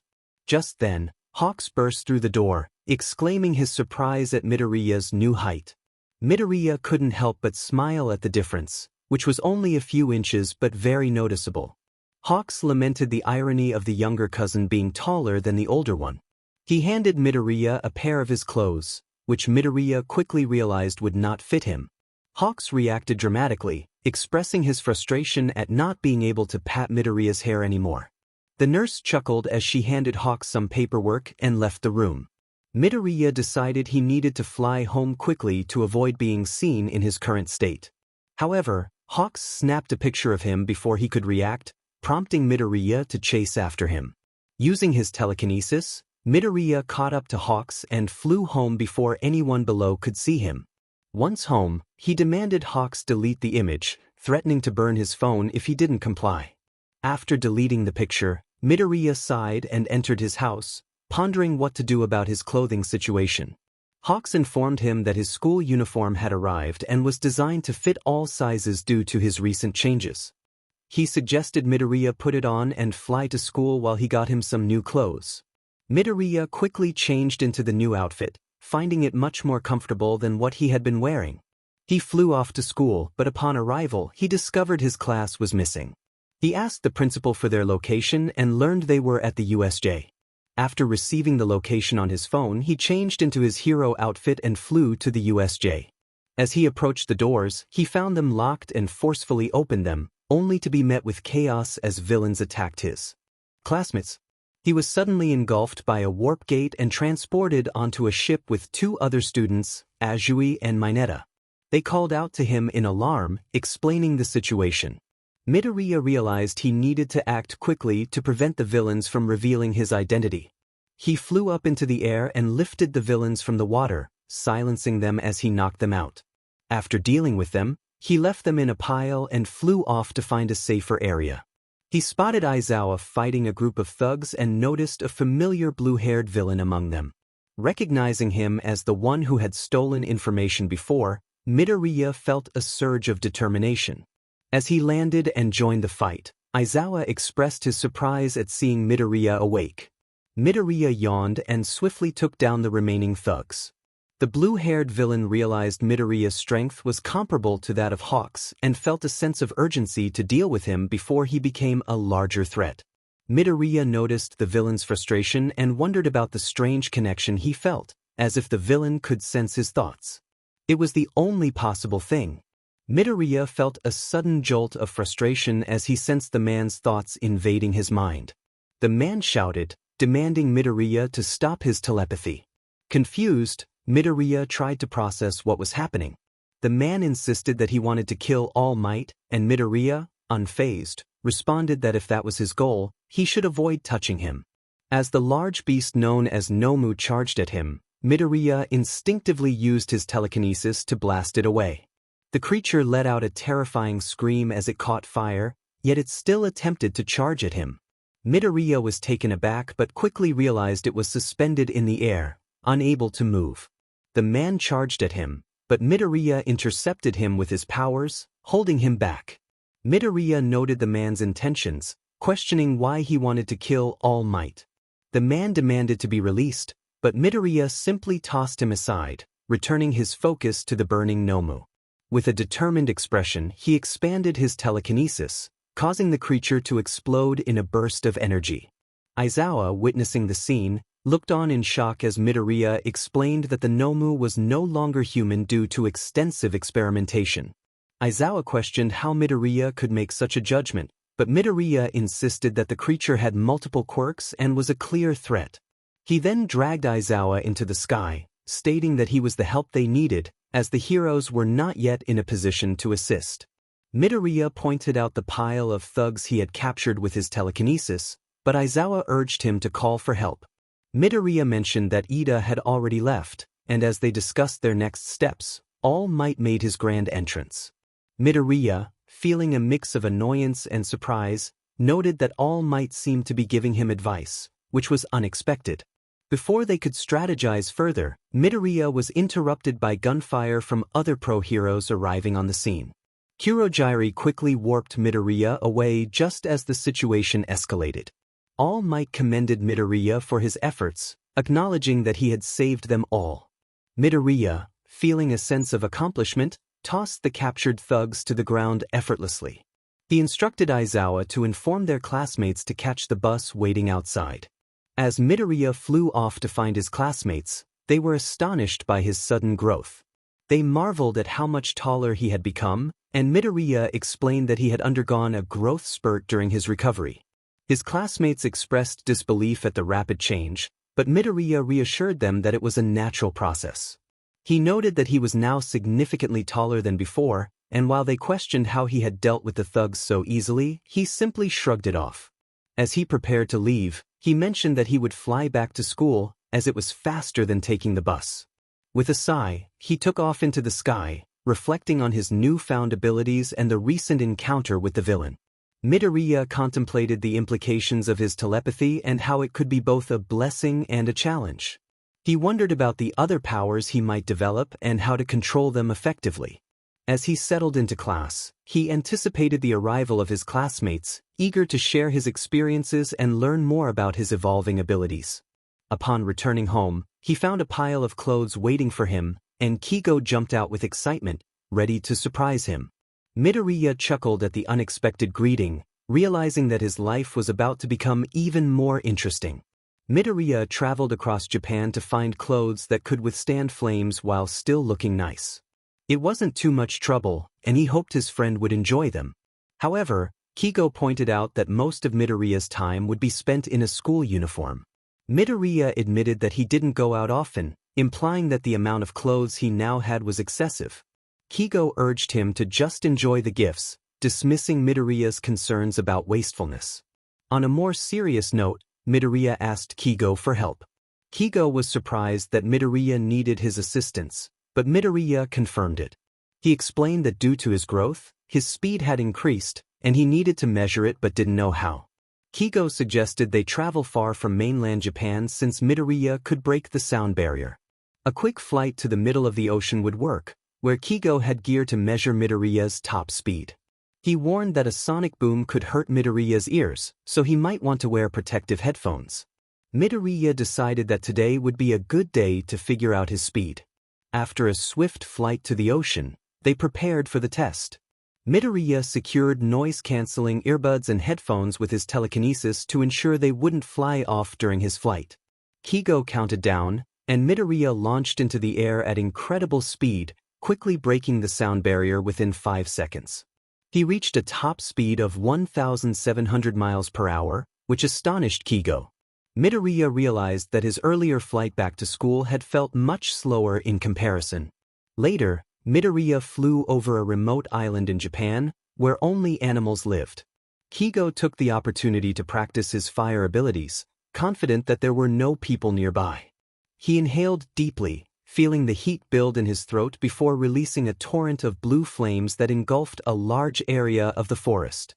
After practicing, he extinguished the flames using water from the ocean, pleased with the range and intensity of his fire. The next day in class, Midoriya's sudden growth spurt caught the attention of his classmates. His height and serious expression made it difficult for him to connect with others, but he didn't mind the solitude. Their teacher addressed the class, acknowledging a recent villain attack that had led to a school closure for an investigation. He welcomed Midoriya back, thanking him for his help in apprehending the villains, and then announced the upcoming sports festival. The class erupted in excitement, but the teacher reminded them that they would undergo intense training in the weeks leading up to the event. During lunch, Bakugo inquired about Midoriya's height, surprised to learn he was around 5 feet 9 inches to 5 feet 10 inches. When Bakugo realized Midoriya's wings had also grown, he questioned whether that made him faster. Midoriya confirmed that it did, and Bakugo pressed him for details about his speed. Midoriya hesitated but decided to share that he could now fly at 1,700 miles per hour. Bakugo was incredulous, struggling to comprehend the speed and asking how Midoriya had tested it. Midoriya explained that he had worked with hawks far from any populated areas to avoid causing a disturbance. As Midoriya chatted with his friends, Monoma approached their table, surprising everyone. Midoriya greeted him, and Monoma asked if he could join them. While his friends were excited, Midoriya felt a pang of judgment at their enthusiasm, suspecting it was driven more by Monoma's wealth than his accomplishments.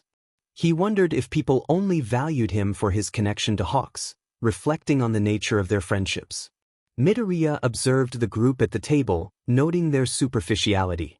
He thought to himself that aside from 𝐾𝐿, they were all just pretenders. It felt shallow to him. He sent a message through his thoughts, knowing they would never realize it was him. He wondered if his excitement to see Monoma was the source of his intrusive thoughts. It wasn't for any shallow reason, he simply thought Monoma was cool. Kirishima felt a twinge of guilt as he shared the same sentiment. Midoriya decided he needed a break from the boredom and announced his intention to take a quick flight, promising to return before lunch ended. He stepped outside, and a few minutes later, Monoma chose to follow him. By the time Midoriya completed his 10th lap around the school, he noticed Monoma waving him down and landed gracefully. Monoma expressed his longing to chat, explaining that he hadn't had the chance before due to Midoriya being unconscious for a week. Midoriya acknowledged this and subtly hinted at the camera observing them as he tucked in his wings. Monoma invited him to his house after school, suggesting he change out of his uniform first. Midoriya agreed, and Monoma headed back inside while Midoriya took off again. As he flew to the rooftop, he noticed a raven approaching him. He extended his arm, and the bird landed gently. The raven seemed eager to share news. Midoriya asked about the height difference and why he had been asleep for a week. The raven confirmed it had found him in the hospital. Midoriya explained that he had been undergoing a growth spurt, which accounted for his new height. The raven had important information to share.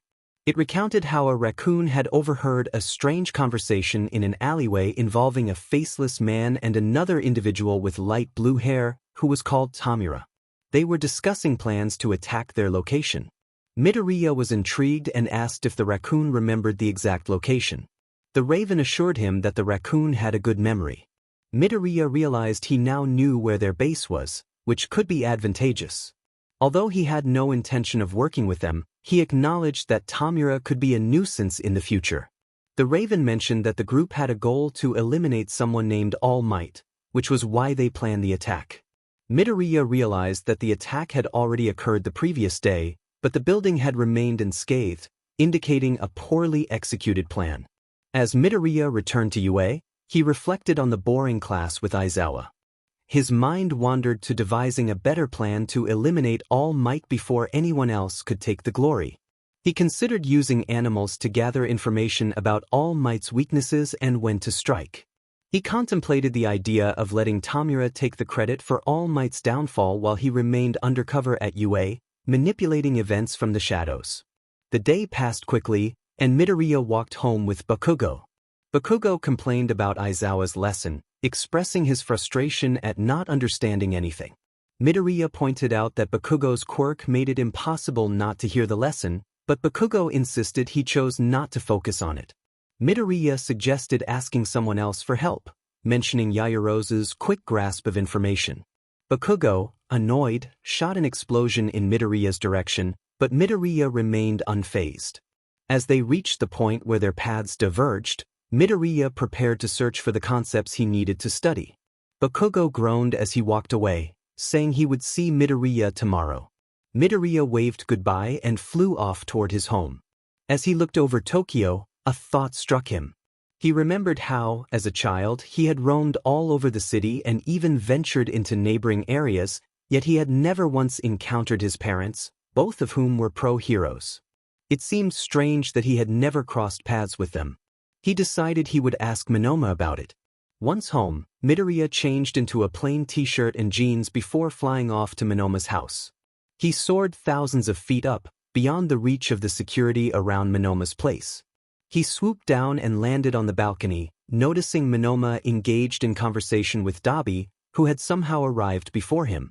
𝐿𝐼𝐵 scoffed, commenting on Midoriya's early arrival, which surprised him.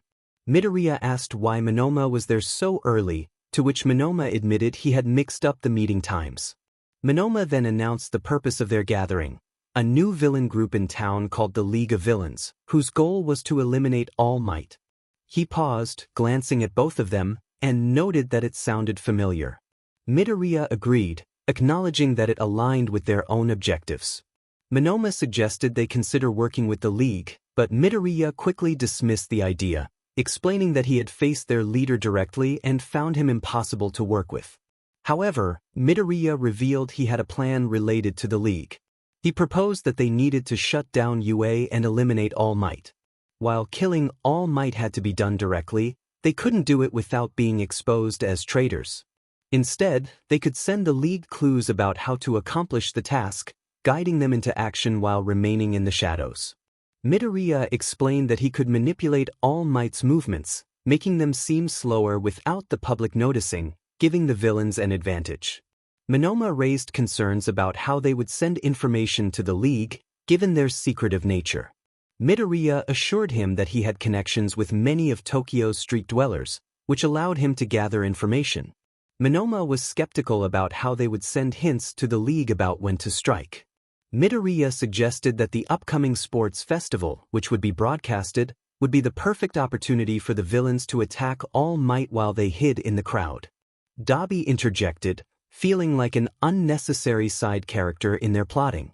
Midoriya assured him he would have a role to play. They discussed the possibility of 𝐼𝐸 joining the League since he had no ties to UA. This would allow him to gather inside information. 𝐼𝐸 expressed concern about the timeline, but Midoriya insisted they would need someone on the inside eventually. Midoriya then revealed that he had been secretly visiting the commission, who were all unhappy with it. He believed they could form a powerful army to take down the commission when the time came. 𝐼𝐸 commented on their overuse of the word perfectly, and they agreed to move on. As the meeting wrapped up, Midoriya prepared to leave but was interrupted by a question from Monoma, who wanted to introduce Midoriya to someone else involved in their operation. Planned to meet the next day during lunch at the library, which Monoma explained was a quiet place with few visitors. Midoriya raised concerns about the library's cameras, suggesting they meet on the rooftop instead, where they could speak freely. Monoma agreed but acknowledged the need for discretion. Midoriya then asked about his parents, the pro-heroes Dragon and Magneto, expressing confusion about their absence. Monoma hesitated before revealing the tragic news that they had been killed. Midoriya froze, staring at Monoma in disbelief, feeling a wave of emotions wash over him despite not having known them well. They used to work directly for the commission, teaching kids how to fight. However, one day, they failed to follow his mother's orders. They had a strong aversion to hurting children, and it surprised him to learn they had a child of their own, considering the risks involved. His mother had commanded their demise because they refused to send 20 kids to the isolation chambers. This had happened around 10 years ago, Monoma explained. Midoriya processed this information, realizing the implications. It meant they had been killed when he was just 5 years old, shortly after he had been placed with his uncle. Monoma continued, noting that if they had children, his mother would have been the first to know. If she knew, then he would know too. This meant they had entrusted him to his uncle for his protection. It started to make sense to him. He had always believed they had abandoned him, but now he understood their intentions. As a child, he had been a curious eavesdropper, and he had sensed that his mother was hiding something. He had chosen not to tell her, and it seemed he had made the right decision. Midoriya sat in shock, grappling with the realization that his parents had done everything to protect him. Guilt washed over him for every negative thought he had harbored against them. Though his expression remained stoic, he felt tears welling up in his eyes. 𝐒𝐮𝐬, his mother, whispered through her sobs, expressing her sorrow for the situation. Hisashi, his father, shared her concern, feeling as if he had made a mistake in their decision. They worried about their financial situation and the fact that his brother already had a child. They knew that even if they placed him in an orphanage, his mother would still find him. Suddenly, Hisashi froze at the sound of a child's footsteps. He turned the corner, only to find it was a dead end. Letting out a relieved sigh, he remarked that stress could play tricks on the mind. Midoriya reflected on the past, realizing that his parents had been hiding something from his mother. He had always known how cruel she could be, which is why he had kept quiet. Now, he felt a mix of emotions, realizing that his parents had only wanted to protect him. He turned away, trying to hide his tears, and took flight through the balcony window, soaring high into the sky. As he flew, the tears evaporated from his face. He pondered the truth, everything had been done to protect him. They hadn't hated him, they had made sacrifices to keep him safe from the commission that had taken their lives. This revelation fueled a fire within him, igniting a longing for vengeance against those responsible. He gritted his teeth, feeling frustration boiling inside him, and vowed that they deserved to face the consequences of their actions. As he descended back to his house, he felt drained but determined. He entered and slammed the door shut, prompting concern from Keigo, who was surprised to see him home early. Midoriya's sour expression spoke volumes, and he dismissed Keigo's inquiries about his well-being. Keigo, trying to lighten the mood, shared that he had been let out of work early and suggested they spend some time together. Midoriya, still brooding, reluctantly agreed. Keigo, ever the optimist, was excited about the prospect of hanging out, and he quickly ushered Midoriya out the door. As they flew through the air, Midoriya wondered where they were headed. Keigo promised it was a surprise, and they soon arrived at a location where they entered through an open window. Inside, Midoriya was greeted by another man who was busy setting up for a modeling shoot. Confused, he questioned Keigo about the situation. Keigo explained that he had been asked to model due to his popularity, and the man confirmed that they wanted Midoriya to join him. Midoriya was taken aback, feeling pressured but also intrigued by the offer. They negotiated terms, and after some back and forth, Midoriya agreed to participate as long as he had creative control over his outfits and was not forced into anything uncomfortable. With the contract in hand, he took his time reading through the details, ensuring he understood the commitments involved. The man and Keigo waited anxiously for his decision, and Midoriya contemplated how this new venture would fit into his already busy life. If it's less than 3 hours, he would consider it. It usually took around 1 to 2 hours for everything. He thought about it and realized that was only about 3% of his time for the week. Fine, but what time was this typically held? They started at 4 and ended at 6. So, only an hour after school, not bad. He signed the contract and handed it back. Having his face everywhere was always going to happen since he was at UA, and it gave him an edge. He would gain the trust of the public this way. With their trust, he wouldn't have to worry about any suspicions forming as he worked behind the scenes. Yes, perfect. The contractor was excited to get started and presented the first shoot, which would feature both of them as their grand debut. He gestured toward a clothing rack and said they could select from the outfits available. One of them remarked that he would burn any of those if he had to wear them. The contractor assured him that all the clothes were made to be quirk-proof, just like the building, which was why he wasn't afraid of throwing them in there. After selecting outfits, they were guided to a changing room. Once they changed, they entered a darkly themed room that matched their outfits. The contractor instructed them to sit somewhat close naturally, and the rest would be up to the team. They settled down as pictures were snapped left and right. It didn't take long to finish as they moved to various rooms for different photo shoots with different outfits. The editor asked Midoriya if he had a hero name they could use. Midoriya pondered the question, realizing that using his actual name would be a bit tacky on the covers. After a moment, he suggested Phoenix. The editor agreed it was the perfect hero name, fitting the theme and him perfectly. Midoriya chuckled, revealing that it was the name he had given himself to be referred to by thugs whenever they asked who he was. It was also his villain name. Once they finished, Midoriya walked out to find Hawks waiting patiently. Hawks asked how it went, and Midoriya replied that it wasn't bad. Hawks grinned, knowing Midoriya wouldn't hate it. However, he clarified that this wasn't the hanging out he had in mind, the real hanging out was something else. Midoriya, slightly wary, asked if he would be dragged into more contracts and important decisions. Hawks assured him that this time, they were actually hanging out. With a smile, Hawks opened the window and flew out. He couldn't use the doors like a normal person for 2 reasons. He wasn't normal and he would get crowded in an instant. They flew around and landed on a tall building nearby. Midoriya asked what they were going to do to hang out, and Hawks revealed they were going on a scavenger hunt. Midoriya questioned the idea, pointing out that he didn't look 5.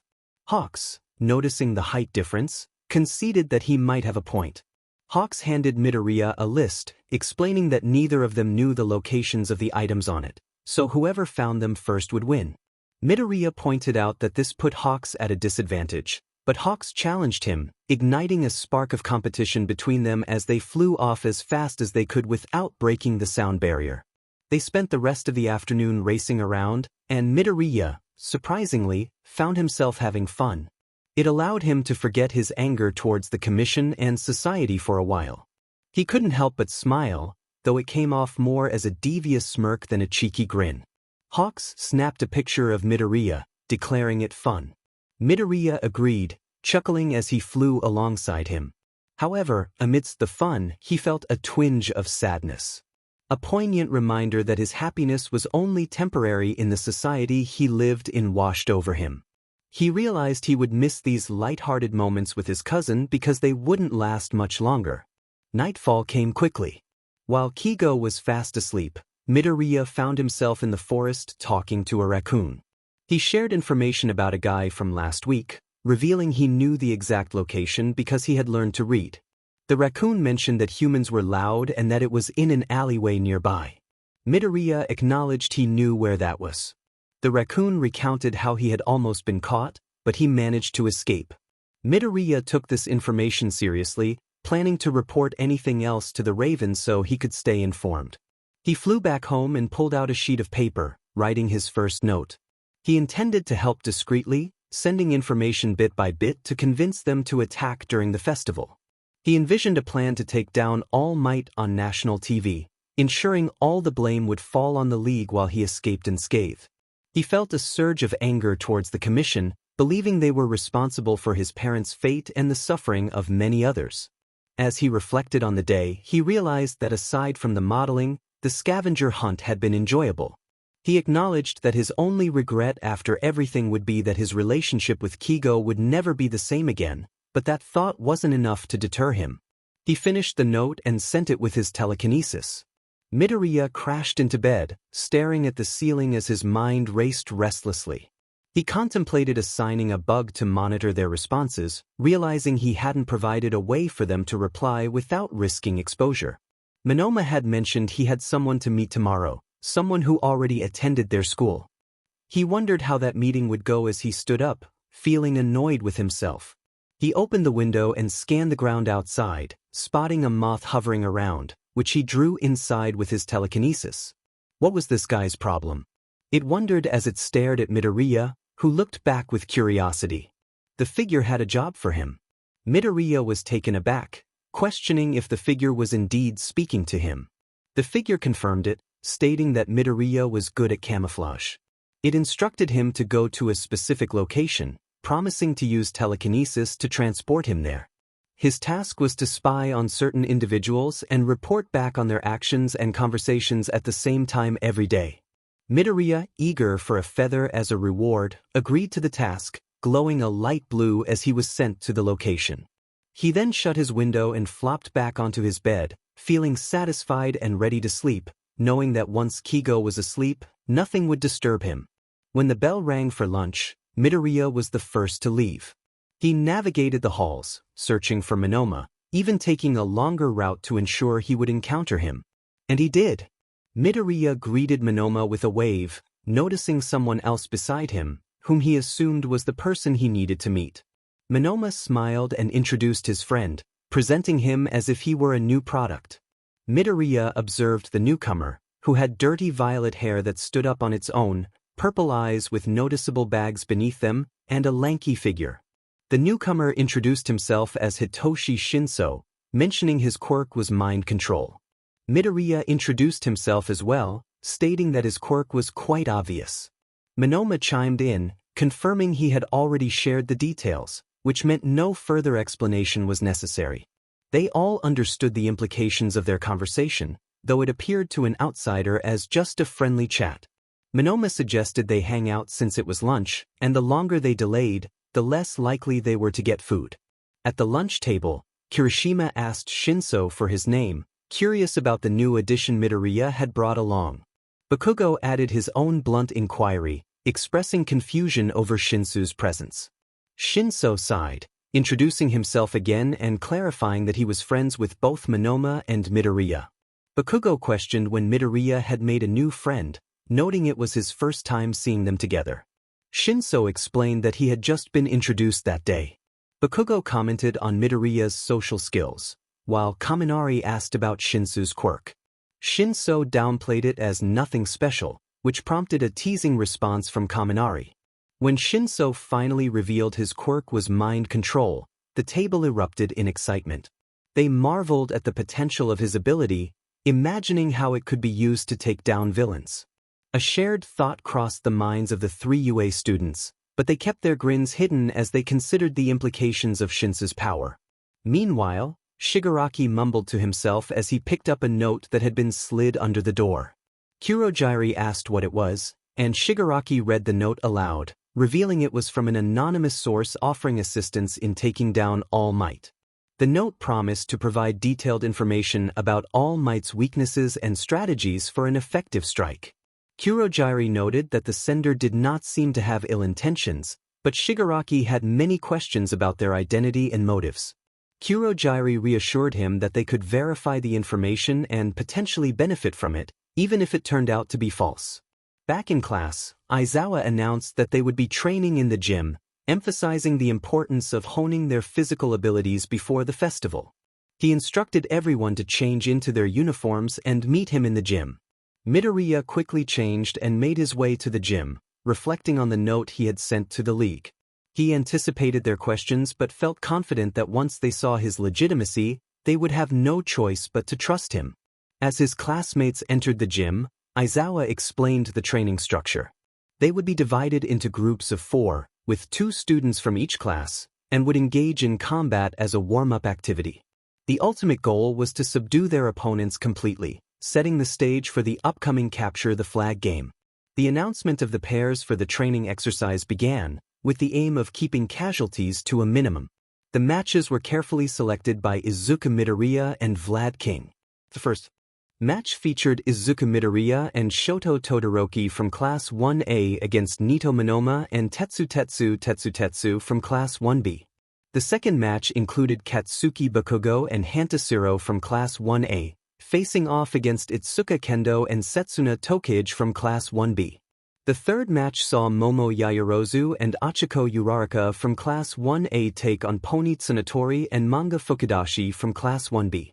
In the fourth match, Tenya Ida and Minoru Mineta from Class 1A were set to compete against Juroda Shishida and Nairenjiki Shota from Class 1B. The fifth match paired Fumikage Tokoyami and Rikido Sato from Class 1A with Kozai Tsuburaba and Yosetsu Owaze from Class 1B. The sixth match featured Kyokajiru and Mina Ishido from Class 1A against Yui Kodai and Kinoko Kimori from Class 1B.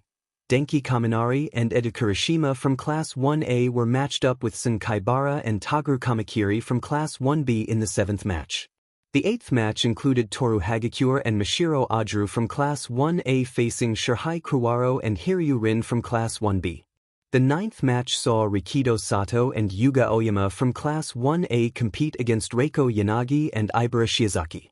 Finally, the 10th match featured Mizo Shoji and Koji Koda from Class 1A against Juzo Hananuki and Kojiro Bando. Once the matches were announced, the students were instructed to find a space in the gym at least 10 feet away from another group and begin. The focus was on subduing opponents while minimizing damage.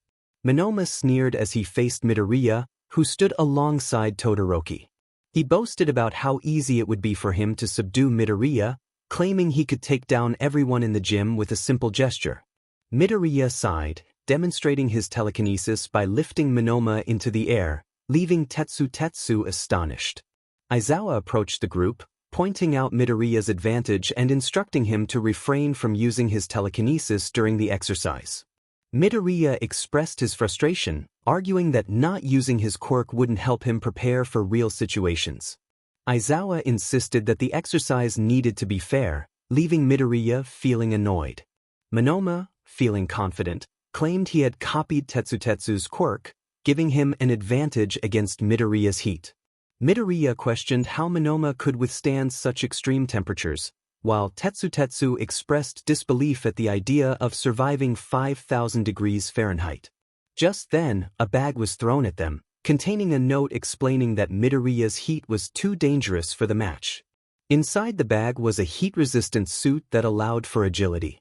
Monoma and Tetsu donned the suits, ready to compete fairly. As the match began, 𝐻𝐻𝐻𝐬 charged at Midoriya, who swiftly dodged and restrained him, bringing him to the ground. Meanwhile, Todoroki struggled against Monoma, who ultimately emerged victorious. 𝐻𝐻𝐻𝐬 was shocked at how quickly he was taken down, while Midoriya reminded him to keep his voice down. 𝐻𝐻𝐻𝐬 prepared for another charge, anticipating Midoriya's movements. However, Midoriya leaped over him and landed on his back. 𝐻𝐻𝐻𝐬 complained about the unfairness of the situation, while Todoroki managed to freeze Monoma in place. As they paused for a moment, Monoma asked Todoroki if he could withstand Midoriya's heat. The group debated how to test it, with Midoriya's feathers being suggested as a means of comparison. The tension in the air was palpable as they prepared for the next round of their training exercise. Midoriya declared that he would not take any responsibility for any damage that might occur. He sent one of his feathers to hover near Todoroki's left side. Hesitantly, Todoroki raised his hand to touch it, only to quickly withdraw as the cold sensation surprised him. Midoriya noted that Todoroki had lasted longer than most, who would have lost their fingers if they had held on for more than 3 seconds. With a sigh, he returned his feather. Monoma, grinning, stood opposite Midoriya, ready for a challenge. As the round began, Monoma unleashed flames toward Midoriya, knowing they wouldn't cause any real harm but hoping to create a distraction. However, Midoriya skillfully fanned his wings, redirecting the flames and dodging Monoma's kick. He then immobilized Monoma using only his feathers. Monoma expressed his disappointment, while 𝐻𝐻𝐻𝐬 and Todoroki struggled against their own challenges. 𝐻𝐻𝐻𝐬 could withstand the flames and break free from the ice but found it difficult to land a hit. Aizawa's voice rang out, urging them to finish their rounds quickly. In the end, neither side could immobilize the other without assistance. Midoriya used his telekinesis to bring both Monoma and 𝐻𝐻𝐻𝐬 to the ground before regrouping with his classmates. Monoma commented on the unnecessary faceplant, to which Midoriya replied that it was indeed necessary. Aizawa then explained the rules for the upcoming game of Capture the Flag. It would be a 20 versus 20 match, with Class 1A as the red team and Class 1B as the blue team. Each team had to capture 5 flags, with a timer set for 15 minutes. He emphasized that while sparring was allowed, no one should intentionally injure another to the point of needing medical attention. Aizawa anticipated ties, given the size of the teams and the training ground. As the students prepared for the match, Midoriya felt confident in his abilities but was reluctant to dominate the game. Yaoyorozu rallied the group, outlining a strategy to protect their flags while also planning to retrieve the opposing team's flags. She emphasized the importance of guarding the front and center areas, proposing that 6 capable individuals would be tasked with stealing flags. The group agreed with her plan, praising her quick thinking. Yaoyorozu assigned roles, highlighting Midoriya's telekinesis and wings as key advantages for flag retrieval. She expressed her hope that he would focus on stealing flags, while Bakugo's speed would also be beneficial for the same task. Ida's quick engines would allow him to dart in and out with ease, and Tsuyu's camouflage would provide excellent stealth. Shiro's tape would help him grab flags quickly, and Todoroki's ice would give him an edge in defense or offense. Yaoyorozu divided the remaining classmates into groups for guarding and stealing, believing this strategy would lead to victory. Midoriya, confident in his abilities, thought to himself that if he truly wanted to, he could secure a win easily. He decided to wait until the final moments to make his move, feeling assured that he could turn the tide in their favor. With the plan set, the group prepared to take their positions, ready for the challenge ahead. They had only 20 seconds left on the clock, and Yaoyorozu cheered with excitement. Midoriya positioned himself carefully, aware that if he flew up too soon, his team would be disqualified for gaining an unfair advantage by spotting the opposing team's flags. He reflected on the situation, realizing that not knowing the quirks of the other team put them at a significant disadvantage. However, he noted that the opposing team lacked knowledge about their quirks as well. They had only sparred for 5 minutes, and in the remaining 2 minutes, it would be impossible to discuss all their abilities. He recalled overhearing their strategy and recognized that they had underestimated him and his team. The girl leading their plan reminded him of Yaoyorozu, and he considered them both potential threats for the future. The more brilliant minds there were among heroes, the more challenging it became for him. As the starting alarm sounded, he soared into the sky, scanning the battlefield. Bakugo charged ahead, and Midoriya's eyes widened slightly as he saw a rush of vines and other attacks aimed at him. He remembered Kendo's words about him being their biggest threat and understood why they were targeting him first. He chuckled to himself, confident that their efforts would not succeed. The vines ignited upon contact, withering away to the ground. He noticed a mushroom growing on his arm, only for it to catch fire moments later. He thought about how knocking out the opponents would be beneficial, but Aizawa had warned against causing severe damage. Midoriya spotted a flag and attempted to retrieve it using his telekinesis, but it was firmly attached to the ground. He snapped it free and held it close. Suddenly, a small rock was hurled at him, but it quickly transformed into a large boulder. He dismissed it with a wave of his hand, sending it crumbling back toward Class 1B. Bakugo yelled in frustration as he found himself stuck in a glue-like substance. Midoriya sighed, helping him out and returning him to the ground. Monoma appeared, glowing with energy, and greeted Midoriya. Midoriya acknowledged him but was not surprised by his intentions. He sent Monoma flying back to his own team, just as he had done with others. Throughout the match, Midoriya efficiently thwarted Class 1B's attempts to steal flags, leaving his classmates to guard without much effort on their part. The time dragged on, and Midoriya found himself doing more than he had anticipated. He wondered if it was supposed to be this easy. With only 1 minute left on the clock, Class 1B had not managed to steal a single flag, while the red team had secured all of their flags, thanks to Midoriya's efforts. Aizawa observed the situation, noting that having Midoriya on the team gave them an unfair advantage. His classmates could not compare to his skills and power, which rivaled those of the top 3 heroes. He expressed his concern about the imbalance, while Vlad King agreed, lamenting that his class had not even reached the opposing team's territory. They discussed the possibility of switching Midoriya to the other team for the next round to test Class 1A's capabilities. As the buzzer sounded, it was clear that Class 1B had suffered a painful defeat. Aizawa called everyone to gather around, announcing that they would soon begin round 2.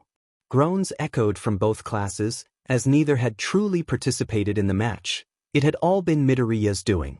Aizawa explained that due to the previous round's results, there would be some temporary adjustments.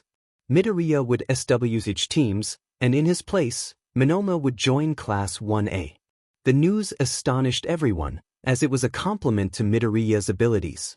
Feeling awkward among Class 1B, Midoriya stood silently, unfamiliar with his new teammates. Kendo began to discuss their strategy, but she hesitated, glancing at Midoriya. The others echoed her uncertainty, realizing that their previous plan had not worked against him. Midoriya questioned why they weren't devising a strategy that could effectively counter him. Making a plan with limited information was challenging. Midoriya wondered how his opponents would fare in real situations. He noted that their original strategy wouldn't hold up well against his class, but he was determined to change that. He suggested assigning specific jobs to each member of the team. His classmates were taken aback, questioning how he knew their original plan despite being on the opposite side of the map. Midoriya explained that it was clear what they intended from a bird's eye view. They aimed to take him out first before moving on to the rest of the class. While it wasn't a misguided thought, they had failed to devise a strategy that would work against him, focusing too much on him and neglecting their flags. He believed in keeping the enemy distracted while executing their objectives. Not everyone had super abilities like him, and it was true that he possessed telekinesis along with his other powers, making it easier for him to steal flags. However, he reminded them that they were supposed to work together. As the timer went off, the battle began. Midoriya took to the air, only to be met with an explosion that wasn't from Bakugo but from Monoma. Before he could regain his vision, a net was thrown at him. Sensing it before it could reach him, he used his telekinesis to save himself. As his classmates rushed into the field, he instinctively sent most of them flying back to their turf using a combination of feathers and telekinesis. Clearing the smoke, he flew higher to get a better view of the map. 𝐼𝐼𝐼𝐬 shouted, holding a handheld tranquilizer gun, along with the rest of his classmates. Midoriya stopped all the tranquilizer darts midair with his telekinesis, glaring at them. He questioned whether they intended to incapacitate him, noting that the dosage would keep him out for much longer than before. With a swift motion, he sent the darts back toward those who had shot them.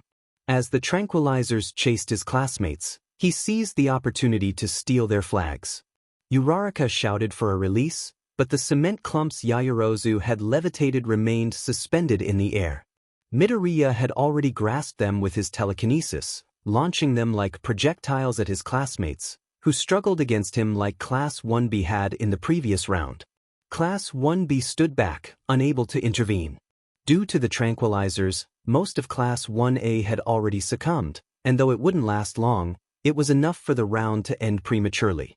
Aizawa observed the situation, noting that even Yaoyorozu's planning had fallen short against Midoriya.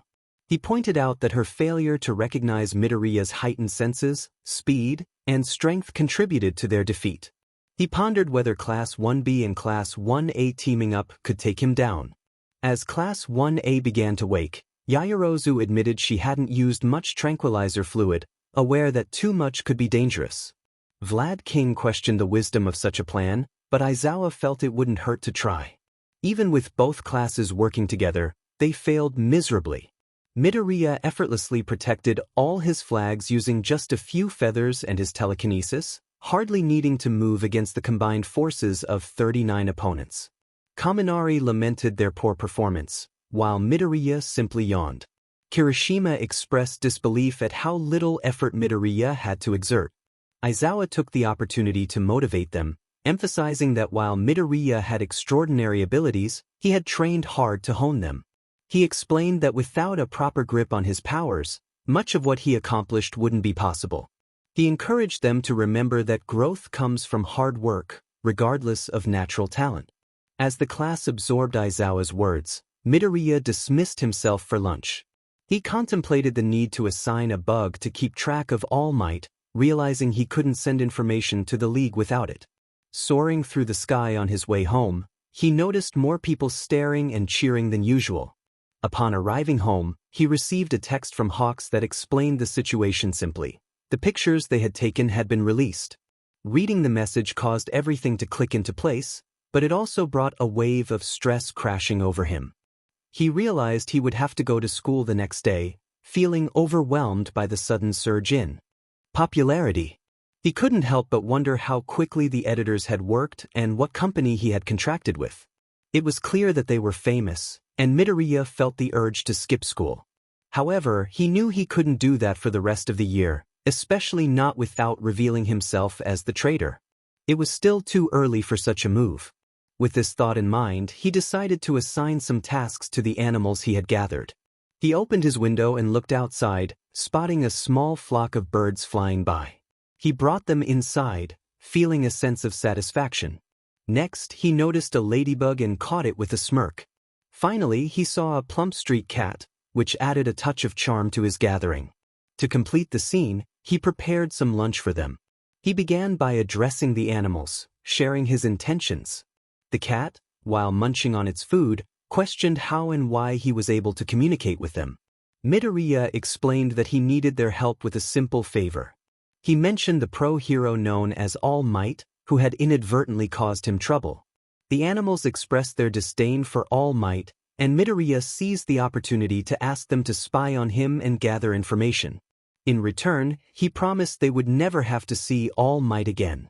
With their agreement, Midoriya sent them off, instructing them to return with updates by 5 p.m.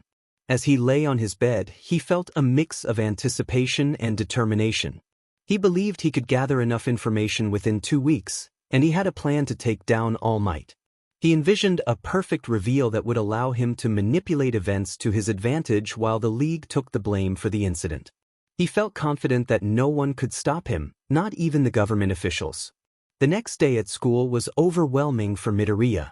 Students buzzed with excitement about a new student, Phoenix, who was supposedly a model and related to Hawks. As he walked through the halls, he could hear whispers and gasps of admiration. Midoriya felt a mix of frustration and embarrassment, wishing he could escape the attention. He was relieved that the crowd couldn't get too close without risking their own safety. Upon entering the classroom, he was bombarded with questions about his modeling career. He put on his headphones, trying to block out the noise, while Mineta muttered something about how he could smile in the photos. Midoriya glanced at one of the images and realized he had never smiled in any of them. This unexpected portrayal was both confusing and useful, as it seemed to gain him some public trust, even if he disliked it. As the lesson began, Aizawa entered the classroom, preparing them for the upcoming sports festival. Midoriya felt a mix of excitement and anxiety, knowing his motivations were far from typical.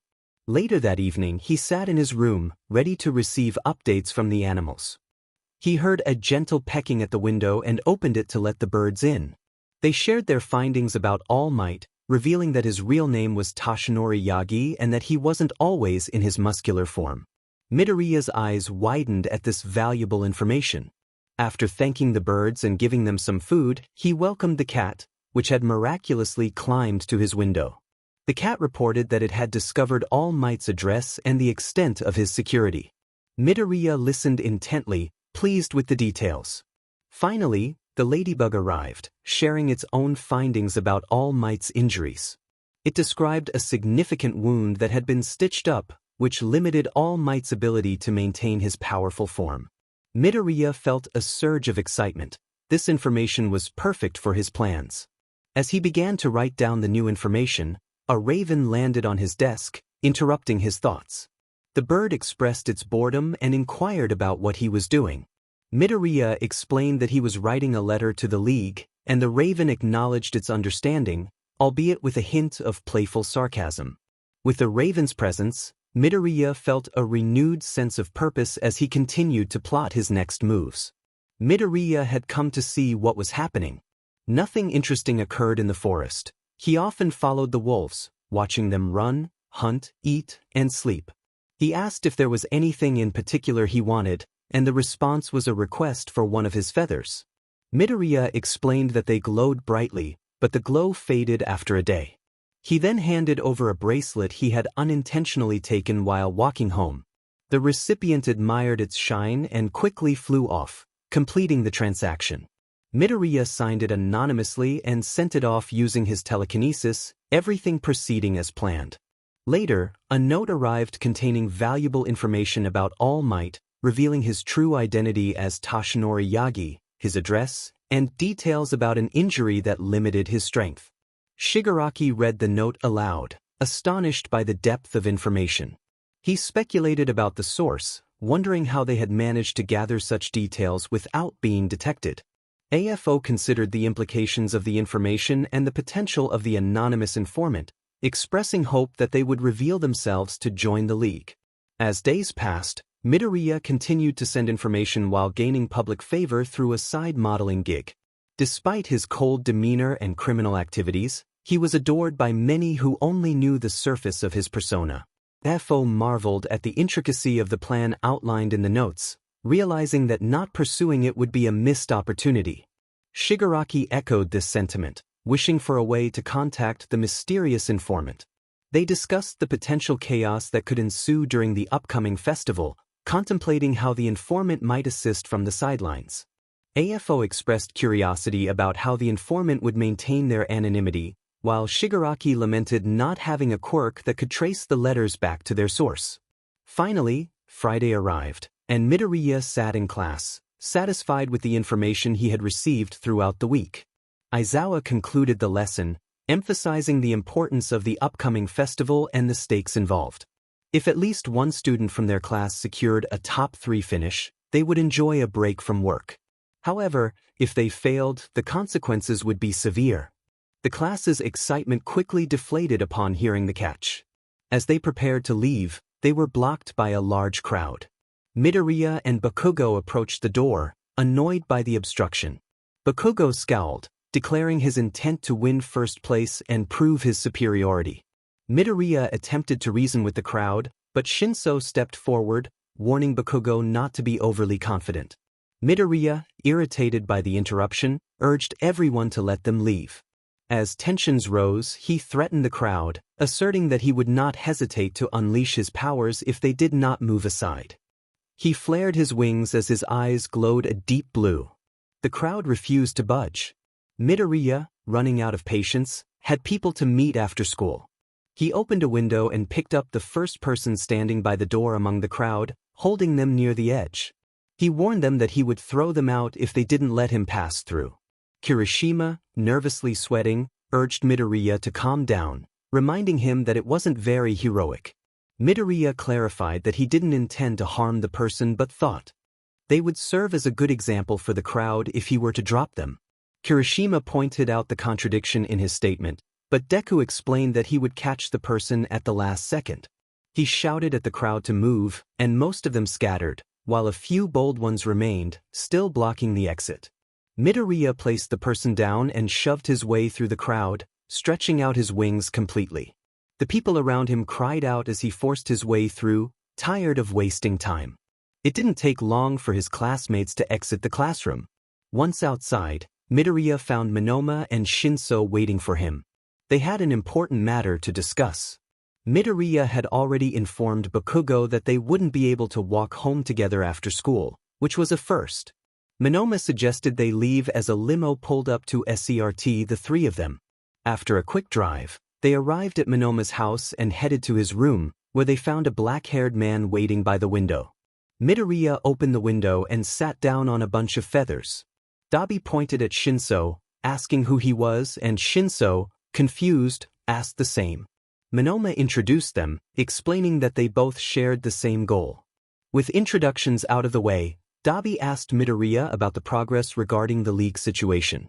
Midoriya informed them that the league planned to attack during the festival and aimed to eliminate All Might right then and there. 𝐼𝐸 expressed his surprise at Midoriya's ability to gather such information and asked how he managed to do it.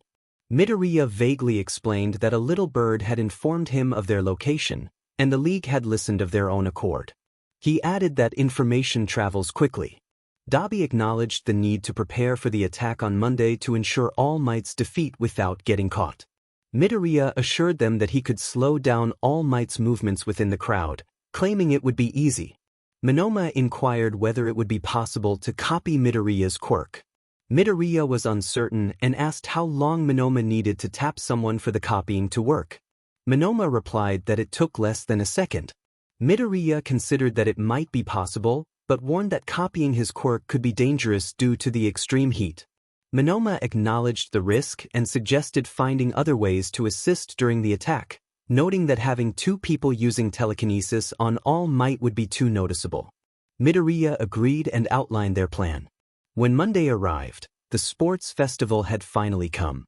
Midoriya was filled with anticipation as he eagerly put on his uniform. As he walked downstairs, he was surprised to see Hawks still there. Hawks, with a hint of amusement, commented on Midoriya's excitement for the festival. Midoriya, confused, asked if Hawks had work that day. Hawks explained that he had a couple of hours off shift and that most heroes would be attending the festival for security reasons. Midoriya expressed concern about the danger, but Hawks reassured him that he had sidekicks covering for him. He seemed a bit hurt by Midoriya's reaction, but Midoriya quickly clarified that he was happy Hawks was coming, even if he usually didn't involve himself in such events. Hawks insisted that the festival was important, and as time pressed on, he urged Midoriya not to be late. With a grin, he dragged Midoriya out of the house and flew off with him. Midoriya eventually freed himself from Hawks' grasp and flew the rest of the way on his own. Upon arrival, he was greeted by a spectacle of excitement as the crowd cheered for him and Hawks. After changing into their gym attire, the classmates waited in the waiting room for the event to begin. 𝐼𝐸 approached Midoriya with a serious expression, urging him to win the festival. He emphasized that Midoriya had the best chance of success, given his speed, strength, and intelligence. 𝐼𝐸 even claimed that Midoriya could defeat the 9th graders alone and might even stand a chance against All Might. He expressed his concern that if Midoriya didn't win, Aizawa would triple their workload. Midoriya sighed, pointing out that it was a bit rude to put that pressure on him. Kirishima, confused, questioned how 𝐼𝐸 could be so serious while complimenting Midoriya. Before Midoriya could respond, Bakugo interrupted, declaring that Midoriya wasn't the only strong one around. Midoriya was determined to win the festival, and he felt the weight of his classmates' expectations. Bakugo's loud declaration echoed through the air, prompting a collective gasp from the class as they grasped Midoriya's intentions. He felt the need to clarify, using his telekinesis to silence Bakugo momentarily. Midoriya expressed that while their classmates were strong, Bakugo still held the greatest strength among them, making it unlikely for him to lose. Kaminari, feeling a bit downcast, added that Hawks would be watching the event closely. Midoriya sighed, knowing that if he didn't win, Hawks would never let him hear the end of it. Hawks had won the festival a few years back, and Midoriya feared the teasing he would face if he fell short. The excitement in the air was palpable as the announcement for Class 1A was made, and they rushed to the field, greeted by cheers from the crowd. Midoriya spotted Hawks in the audience, enjoying snacks and waving enthusiastically. The host, Present Mic, energized the crowd, introducing the festival and the first event. Midnight announced the obstacle course race, where students would face off against each other while navigating various challenges. The first 42 to finish would advance to the next round. As tradition dictated, the class representative was called to the stage, and Midoriya found himself move into the spotlight. With a determined expression, he addressed the crowd, hoping to earn their favor. He promised to give his all and declared his intention to win first place, aiming to outshine Hawk's past performance. The crowd erupted in cheers, and Midnight encouraged them to prepare for the first round. Midoriya stretched his wings, ready for the challenge ahead. As the race began, everyone charged forward, but Midoriya held back for a moment, creating a sense of suspense. The crowd murmured in confusion, questioning his strategy. After a brief pause, he surged forward, gaining incredible speed and leaving a cloud of dust in his wake. He navigated the obstacle course with remarkable agility, crossing the finish line in record time while the other contestants were still struggling with the first obstacle. The crowd was in awe of his speed, and Present Mic announced Midoriya's victory with excitement. However, he found himself waiting for the other competitors to finish before he could move on to the next round. As the top 42 finally made their way through the gates, Midoriya contemplated the importance of entertaining the audience while maintaining his strategy. The next event was announced as a cavalry battle, where students would form teams and compete to collect points by stealing bands from each other. The stakes were high, with Midoriya's previous performance earning him a significant point advantage. As he prepared to form his team, he was quickly surrounded by classmates eager to join him, recognizing his potential as a strong leader in the competition. "Let me join," someone exclaimed. Another voice chimed in, "Yeah, and me." A third added, "No, me." The organizer reminded everyone that a group only needed 3 people. He had more than enough points to advance without needing to steal, but he found that boring. He chose 𝐒𝐮𝐲 and Kaminari to join him. "You two will be the only ones in my group," he announced, prompting groans from the rest of the crowd, which quickly dispersed. "Thanks," 𝐒𝐮𝐲 said eagerly. "I won't let you down," he added. 𝐒𝐮𝐲 then asked, "So who's going to be the head of the horse?" The organizer replied, "Me. I'll be flying around. She didn't say I had to be bound to you two. I can protect my band alone, and since it's enough points to move on to the next round, there isn't much to worry about." "That's smart," 𝐒𝐮𝐲 exclaimed. "Get into position," Midnight announced, signaling that time was up. The organizer flew gently above 𝐒𝐮𝐲 and Kaminari as they stood close together to avoid disqualification. However, he could move freely since he was the head of the horse, as long as he didn't touch the ground. "Begin," Midnight shouted. The organizer soared higher as the teams charged toward him. "Time to make this interesting," he thought with a grin as he shot out a few feathers. They circled around him, creating a difficult-to-break barrier around his neck where his band was. Since the band was still technically able to be grabbed, it wasn't an illegal move. "That band is mine," Bakugo shouted as he charged directly for the organizer. Just before Bakugo could reach him, the organizer flung him back to the ground with a chuckle. The crowd erupted in confusion. How did he do that? What was that? It was like an invisible force stopped him. "I thought he was like Hawks and just had those wings. Is this part of his quirk?" Aizawa explained that the organizer's quirk allowed for a range of abilities, including telekinesis and the ability to control each feather individually. He could also break the sound barrier. Aizawa's pride in the organizer brought applause from the crowd, who had no idea of the full extent of his abilities. The organizer had already sent over half the teams back to the ground while flying in circles. Most teams gave up pursuing him, realizing it was nearly impossible unless they had specific quirks. After a quick 15 minutes, the organizer ended the round in first place yet again. Midnight announced the finalists for the one-on-one battles, listing the top 10 competitors. Only 10 people advanced to the final round, as was tradition. Everyone take a quick intermission while we prepare the battlegrounds for the final round. 30-minute break, she declared as she walked off stage to allow Cementos to prepare everything. The organizer flew over to the crowd bleachers near Hawks, sending his feathers back to his wings as he landed. "What a show you put on," Hawks said with a grin. "Did better than you ever did." "Debatable," the organizer replied. "You won second place for the festival, didn't you?" Hawks pointed out. "Yes," the organizer admitted. "I'll win first place. But I'll do better." "You made a promise to the crowd." "I'd hope so," Hawks smiled. The organizer glanced at his 2 drinks, one of which had been untouched. Using his telekinesis, he slyly made the drink float out of the straw and into his mouth. "Hey, that was my drink," Hawks exclaimed, noticing the drink disappear. "I know," the organizer replied nonchalantly. "Why'd you drink it then?" Hawks asked. "Because I was thirsty," the organizer sighed, taking his last sip. "I'll let it slide then," Hawks chuckled, patting his head. They hadn't noticed they were on camera. Since the intermission was long, the 10 competitors were put in the spotlight. The organizer was the first to be shown. The crowd reacted with a collective "ah" as the organizer looked up in surprise at the screen replaying the scene. His face flushed red in embarrassment, mouth agape in shock. However, the camera cut off before he could fully express his embarrassment. He flew off to prepare for the next round and cool off from the awkward moment. "That gave me more public favor, but it was utterly embarrassing. This next round will be me against Shinso. Not really a fair match if you ask me. I already know how his quirk works. Any match against me isn't fair now that I think about it. I'd better prepare," he thought as he walked out of the waiting room. He nearly bumped into an older woman, just millimeters away from colliding with her. She glared down at him, her familiar beady grayish-blue eyes and short blonde hair sending a chill down his spine. He froze, recognizing her. "Izuku Midoriya, is it?" she asked, turning to face him.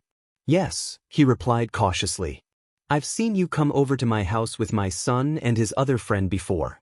You have a lot of potential, use it well," she said as she continued on her way.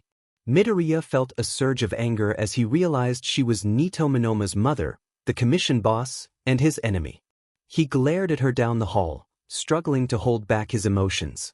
"A shame I didn't get to him when he was younger. If it weren't for his parents, I could have had a valuable asset on board," she muttered under her breath. A flame burst from his wings as smoke escaped through his nose. He returned to the locker room, letting the flames escape his mouth, melting and burning the table and chairs.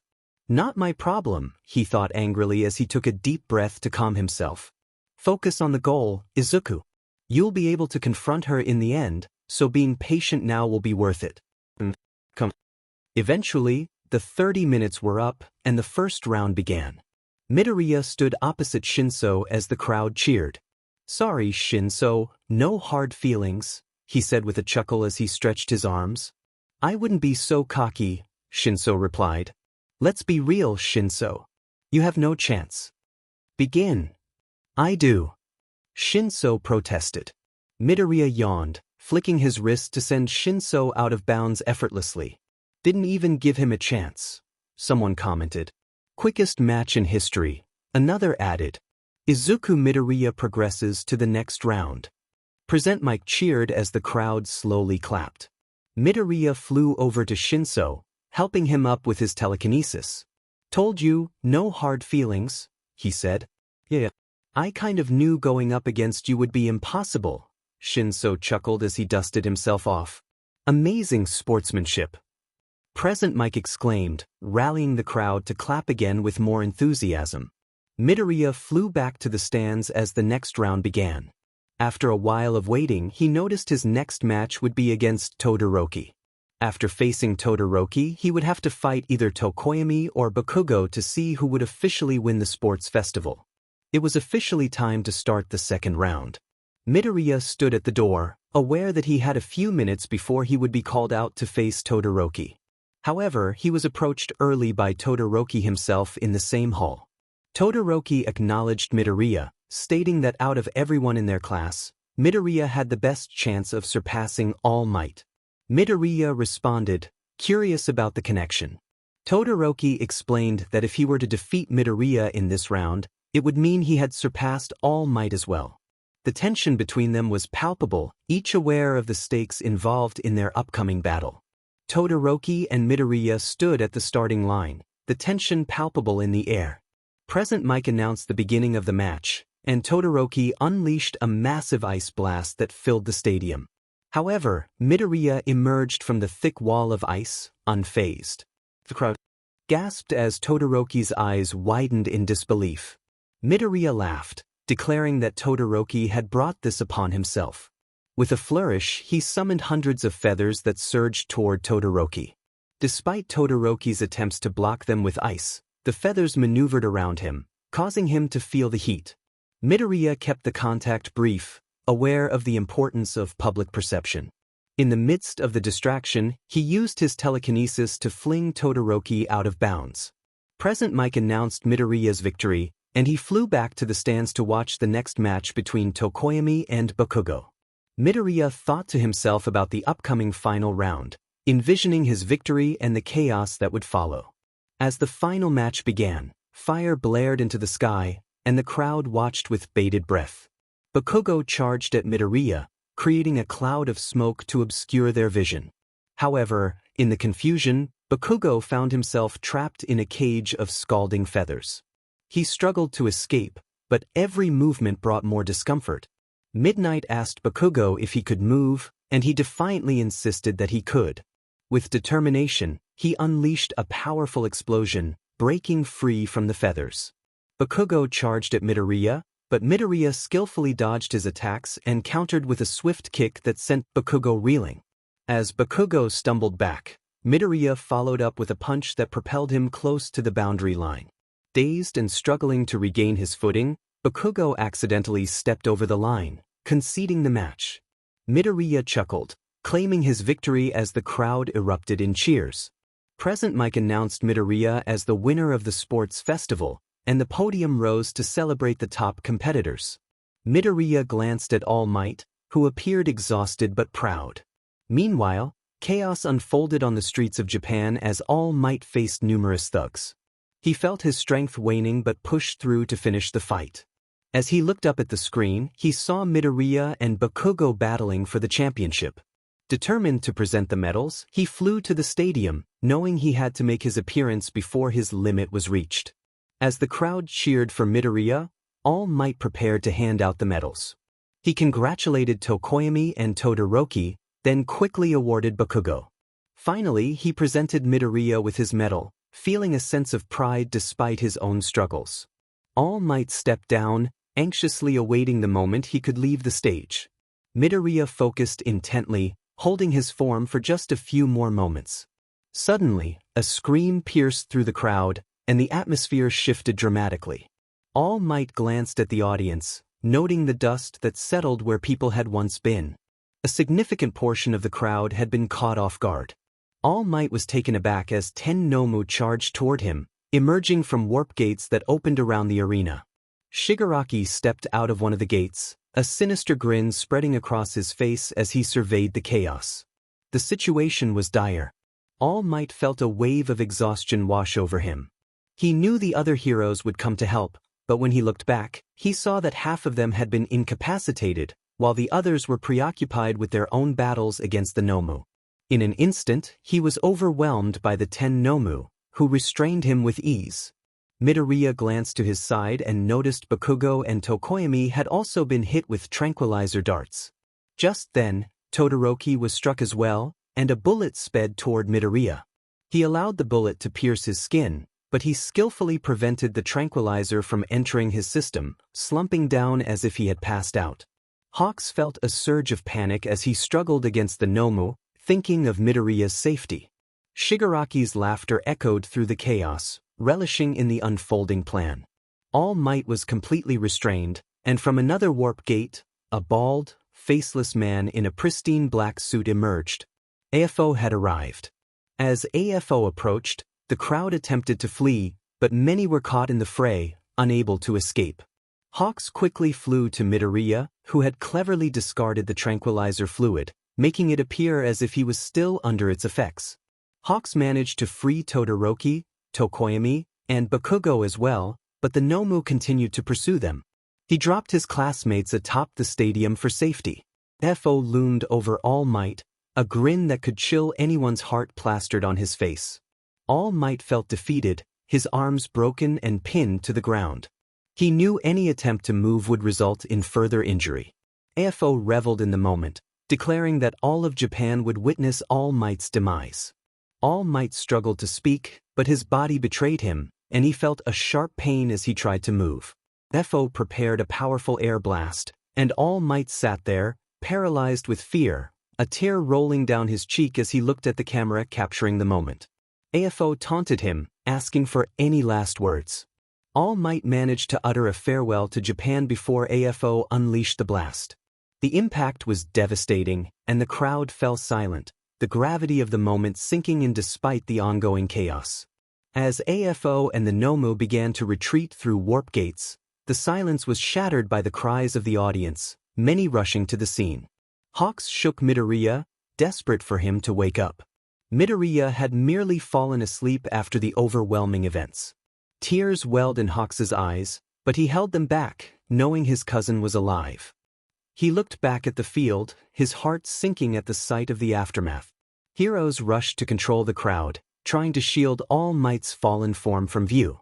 After a few moments, Todoroki was the first to regain consciousness, waking Tokoyami, who in turn roused Bakugo. Finally, Midoriya stirred, confused about how he ended up on the stadium. Bakugo's voice trembled as he processed the scene before them, tears threatening to spill as he looked down at the field. All Might had been lost, and the weight of that reality crushed him.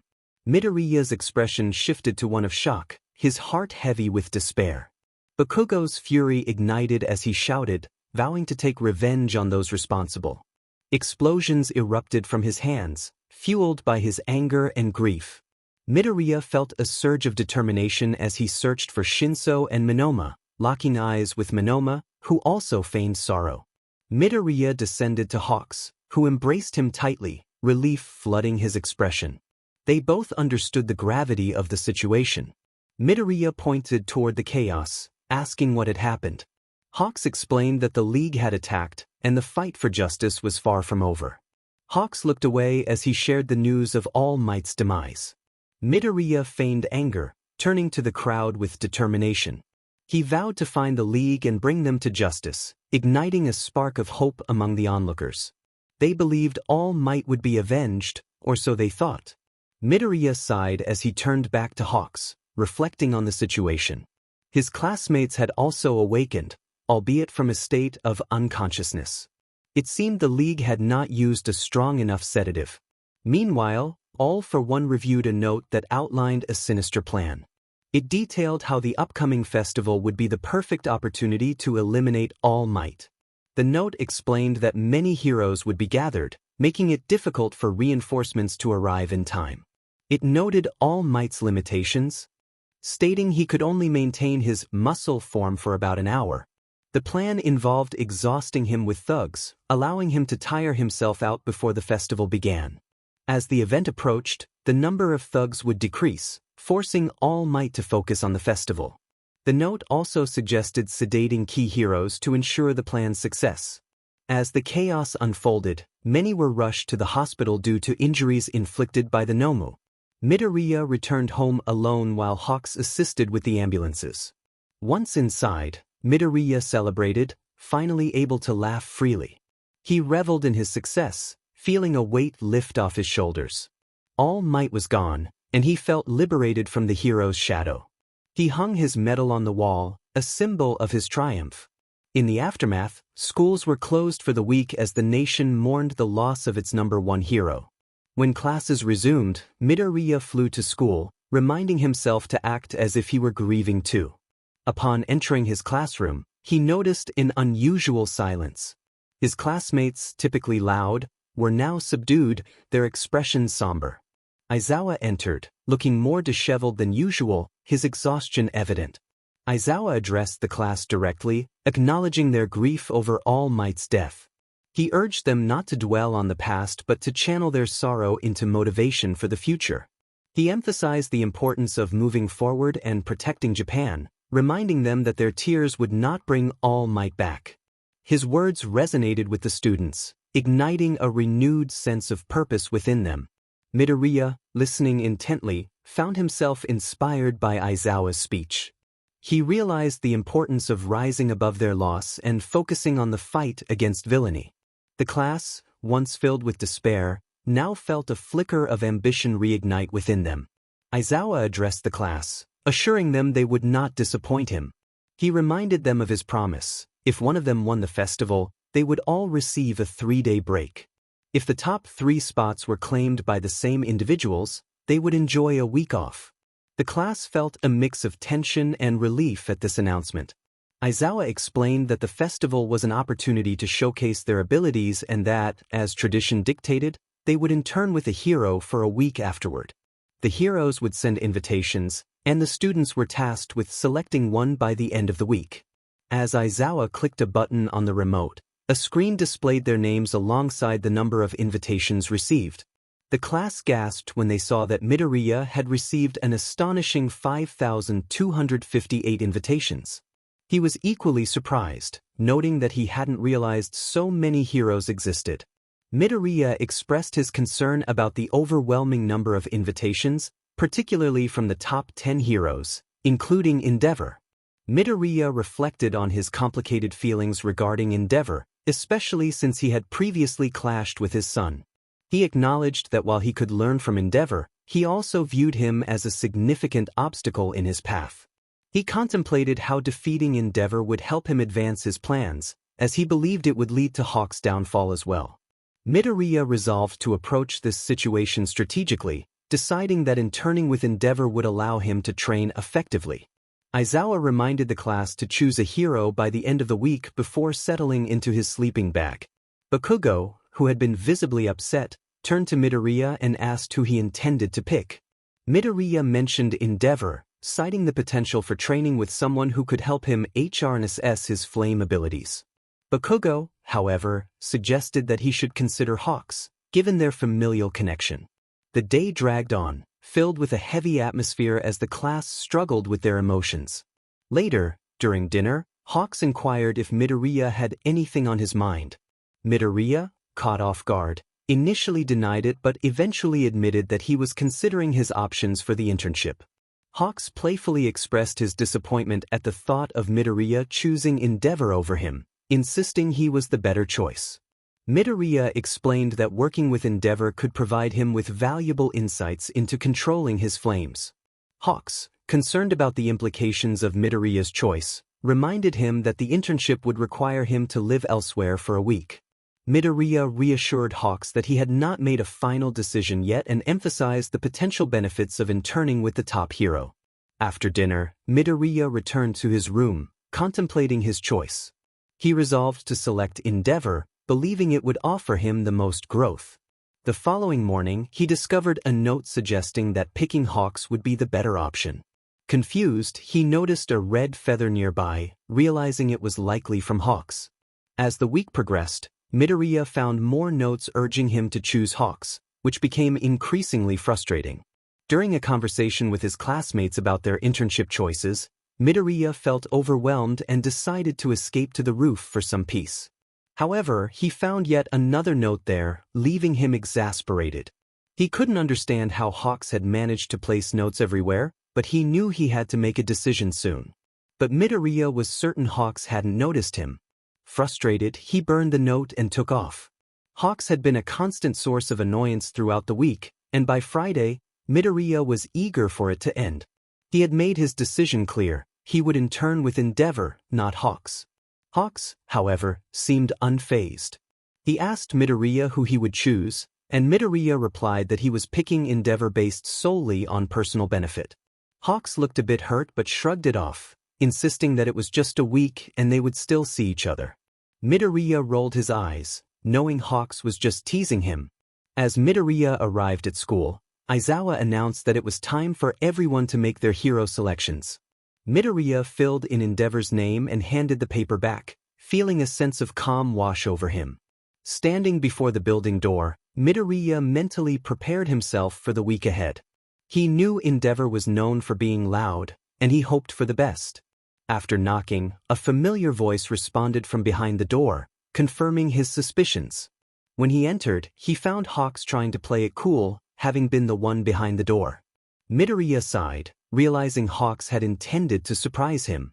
𝐻𝐼𝐬 explained that he had hoped Midoriya would choose him, but he understood why he picked 𝐿𝐴𝐷𝐿. 𝐿𝐴𝐷𝐿 soon arrived, crossing his arms and assessing Midoriya. He acknowledged Midoriya's impressive abilities but pointed out that he relied too heavily on his telekinesis. 𝐿𝐴𝐷𝐿 instructed him to change into training clothes and meet him in the training room. Midoriya felt a mix of annoyance and determination as he prepared for the training session. 𝐿𝐴𝐷𝐿 challenged him to a one-on-one fight, instructing him not to use his telekinesis. As they began, 𝐿𝐴𝐷𝐿 charged at him, but to Midoriya, it felt like slow motion. He dodged the punch, pinned 𝐿𝐴𝐷𝐿's arm, and launched him forward with a kick. 𝐿𝐴𝐷𝐿, feeling the heat of their spar, unleashed a blast of flames that hit Midoriya directly. However, when the flames cleared, Midoriya was nowhere to be seen.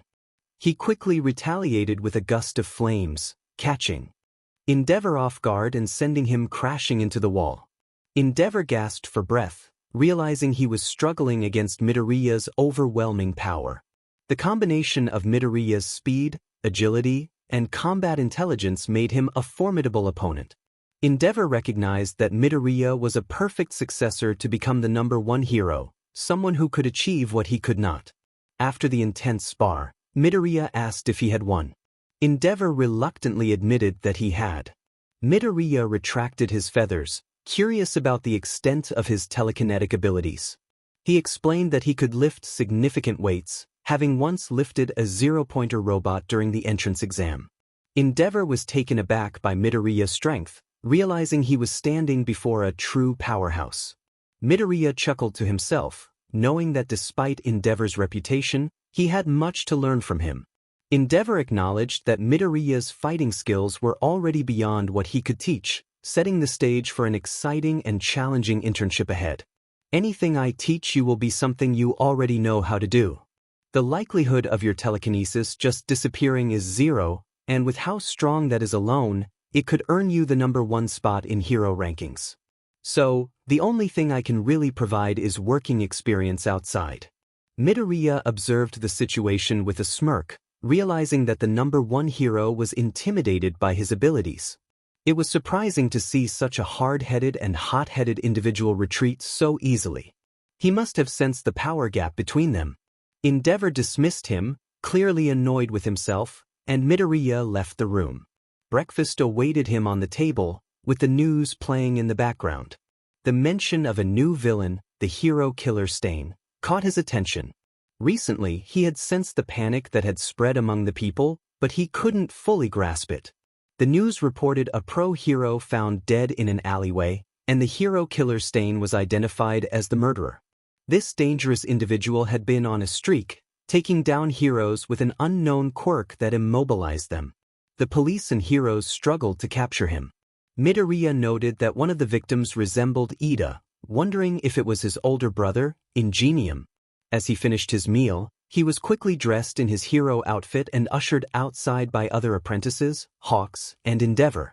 One of the apprentices enthusiastically explained their mission. They would follow 𝐿𝐴𝐷𝐿 until something happened, and if trouble arose, they would split into groups to assist those in need while he fought off the threat. Midoriya understood the task at hand. He focused on the sounds around him, stretching his wings to enhance his hearing. He heard a desperate plea for mercy, followed by a chilling response from the villain. Midoriya realized that 𝐒𝐮𝐷𝐿 was in Tokyo, causing chaos, but he decided not to interfere unless necessary. Hawks, flying nearby, commented on Midoriya's impressive wings. Midoriya tucked them back in, ready to begin their shift. 𝐿𝐬𝐷 instructed them to start, and before they walked off, he asked Midoriya to scout from the sky with Hawks, as 2 sets of eyes were better than 1. As they ascended, Midoriya pondered why Hawks couldn't hear as well as he could, despite having similar wings.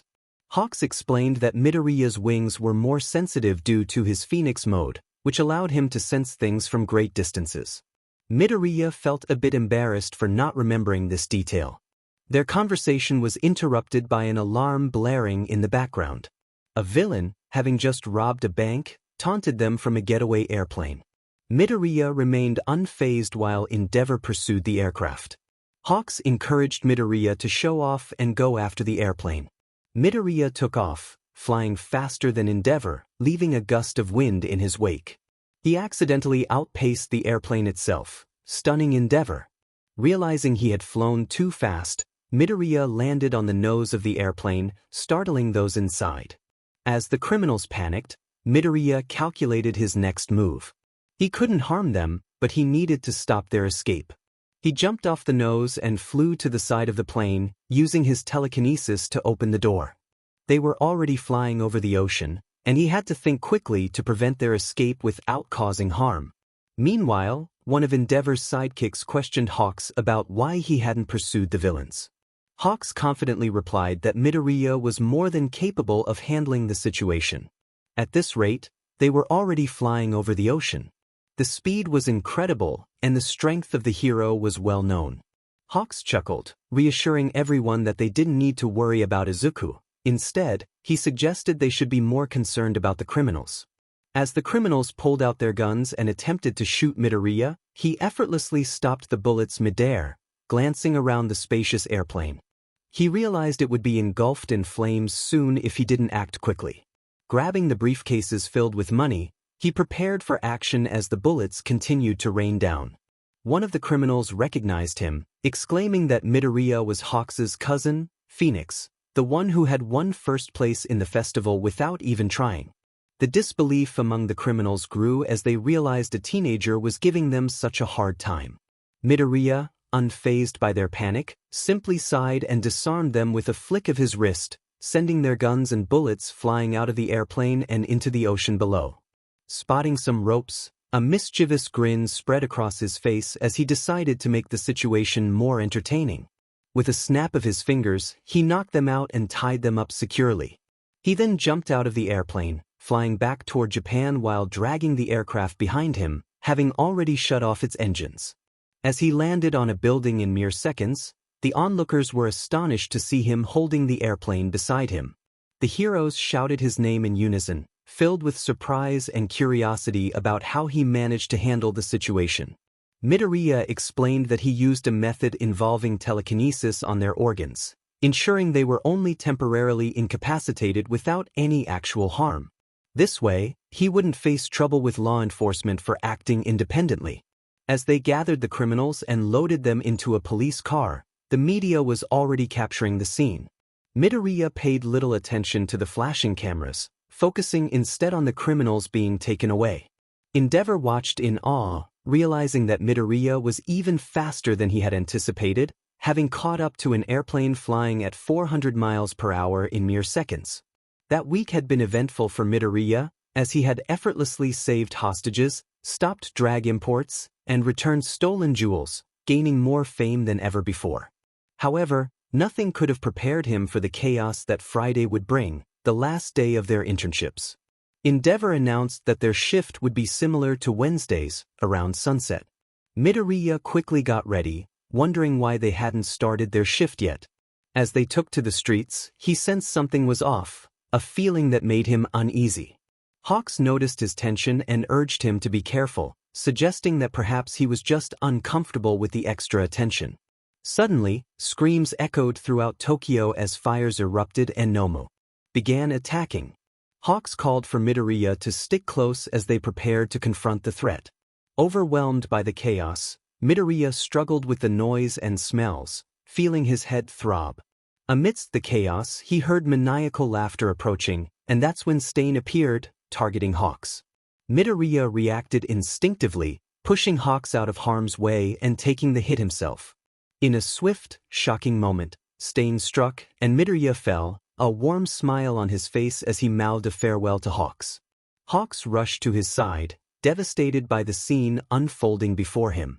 Tears streamed down his face as he held Midoriya's lifeless form, feeling the weight of his loss. Anger surged through him as he took flight, determined to confront 𝐮. With a fierce cry, he attacked 𝐮, pinning him down with his feathers. Despite 𝐮's feeble attempts to speak, 𝐻𝐽𝐬's pain and fury were palpable. 𝐒𝐮𝐬𝐃 intervened, realizing the need to restrain 𝐻𝐽𝐬 before he went too far. As the police took 𝐮 into custody, the reality of the situation began to sink in. 𝐻𝐽𝐬, still in shock, realized he had left Midoriya behind. When he returned, he found only a puddle of blood where his friend had once been. Confusion and despair washed over him as he learned that the League had taken Midoriya's body. Over 200 lives had been lost in the incident, including Izuku's. 𝐻𝐽𝐬 lay in his hospital bed, devastated and heartbroken. 𝐂𝐵𝐸 was the first to visit him, struggling to comprehend the loss of his childhood friend. Pain filled his voice as he demanded to know where Deku was, unable to accept that his strongest ally could be gone so easily. Tears streamed down 𝐻𝐽𝐬's face as he turned to face 𝐂𝐵𝐸, expressing his sorrow over the loss. He whispered that Midoriya was gone, but that wasn't entirely true. Midoriya had been meaning to disappear. It was part of his plan. He sighed to himself as he reformed from ashes back to his original self, standing in an alleyway where the chaos had abruptly ceased with the Nomu's disappearance. He could hear 𝐻𝐽𝐬 flying to the spot where his body had landed, and the pain in 𝐻𝐬𝐬's voice hurt him deeply, especially since he was still alive. Midoriya reflected on how long it had been since he had told 𝐻𝐽𝐬 about his immortality, realizing it was when they were just children. He finished tying up his wings and hiding them within his hero outfit, pulling his hoodie and mask out for a clean escape. He thought about the cave he had prepared, knowing it would finally come in handy. As he made his getaway, he heard 𝐻𝐽𝐬's faint, but there was nothing he could do. This was the only way his plan could unfold. Dying had been part of the strategy, and 𝐮 had inadvertently made his job easier. The media would have all the images of his supposed death, and word would spread, allowing him to progress with his plan undetected. He grinned to himself, satisfied with his success as he lay on the cave floor. Exhaustion washed over him, and he quickly fell asleep. The next morning, he awoke to the sounds of birds chirping and running water. Rubbing his eyes, he noticed something was off. The exhaustion he felt was reminiscent of a time when he had been knocked out for a week. His eyes widened in shock as he realized his hands were child-sized. He looked down at his body and panicked, screaming internally about not wanting to revert to childhood. Focusing his energy, he managed to transform back to his regular size, letting out a sigh of relief. He realized he had unlocked a new ability, age control. This power allowed him to change his physical age while retaining his mental faculties, and the strength of his body remained unchanged. Midoriya stood up, unwrapped his wings, and walked out of the cave, stretching as he thought about 𝐿𝐵𝐻's cabin nearby. He decided it was best not to reveal that he was still alive just yet, not until he had made some preparations. He planned to use the League again, but he intended to handle 𝐿𝐴 himself as part of his grand reveal. He also needed to ensure UA was shut down, as it had surprisingly remained open despite the chaos surrounding All Might. He contemplated how to inform Monoma and Shinso that he was alive without disrupting his plan. It was a tricky situation, but he decided to sneak in at the same time 𝐿𝐵𝐻 did. A brilliant idea struck him as he looked at the wrap he used around his wings. His clothes were large compared to his smaller form, but he could manage by using his telekinesis to hold them in place. Midoriya transformed into a child again, his oversized clothes hanging loosely on him. He wrapped his wings and stuffed them under his shirt, securing the loose ends with his telekinesis. Satisfied with his plan, he transformed back to his regular size, ready to meticulously plan his next steps. Midoriya's death had devastated millions across Japan. His fame and the affection people had for him made his sudden demise a shocking event. His censored body was circulated in the media, affecting his classmates, teachers, friends, and mentors the most, especially Hawks. Although Hawks had been discharged from the hospital, he felt unable to return to his usual self, burdened by grief. Bakugo, too, was deeply affected. He had looked up to Midoriya, admiring his strength and calm demeanor, qualities he felt he lacked. Both he and Hawks had forgotten about Midoriya's immortality, a detail that had slipped their minds over the years. Bakugo was consumed by sadness, questioning his worth as a hero. He felt he should have been the one to take the hit instead of Midoriya. As the days passed, the atmosphere remained heavy. When Monday arrived, Hawks reported to work, his usual cheer replaced by gloom. At school, Bakugo was silent, lost in his thoughts. Aizawa observed the class, his heart heavy with the collective sorrow.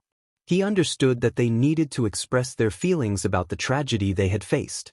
Aizawa asked if anyone wanted to share their thoughts. Kaminari was the first to raise his hand slowly. He expressed his feelings about Midoriya, noting how strong and capable he was. The thought of someone like Midoriya dying so easily at the hands of Stain left him questioning their chances as heroes.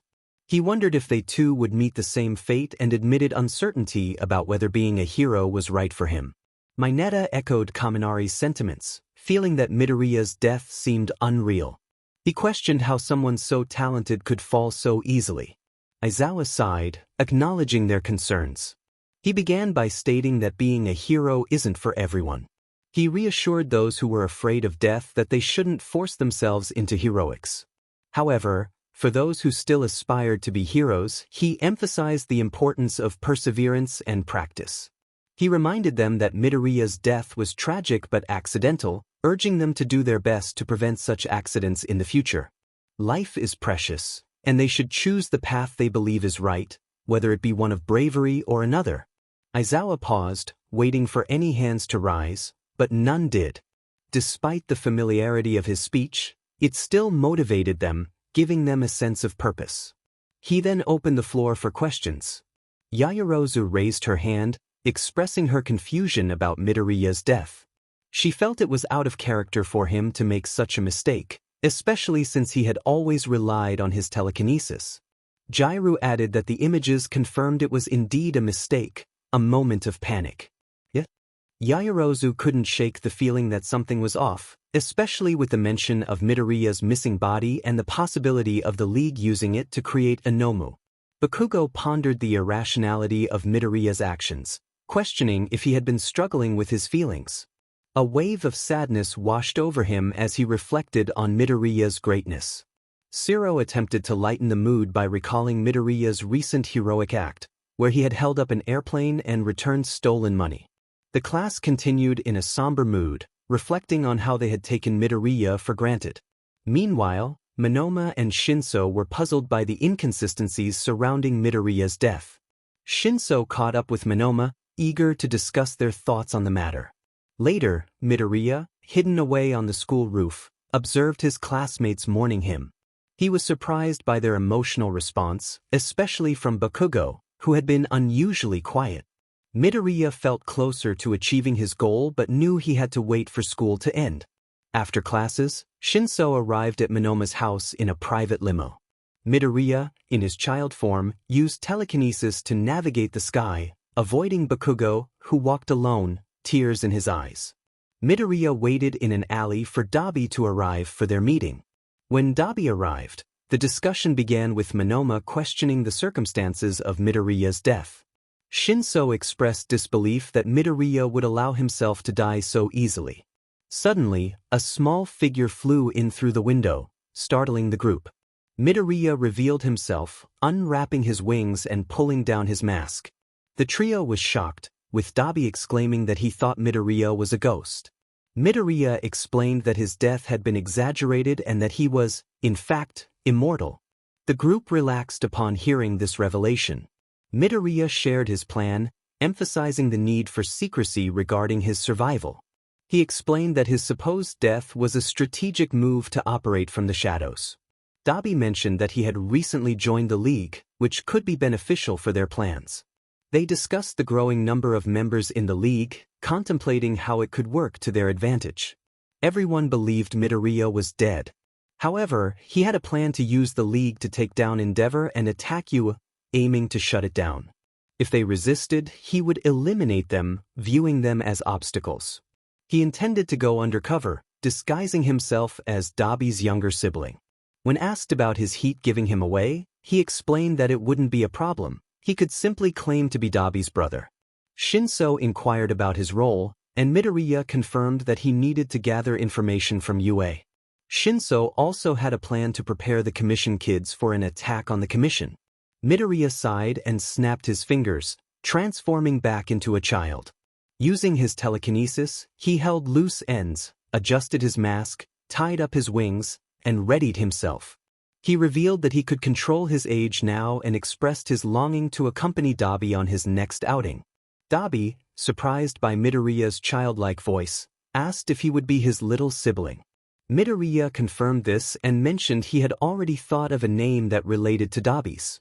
He decided on Pyro, which 𝐼𝐵 found classic, while Monoma struggled to suppress a laugh, recalling that Pyro had been Midoriya's code name at the commission.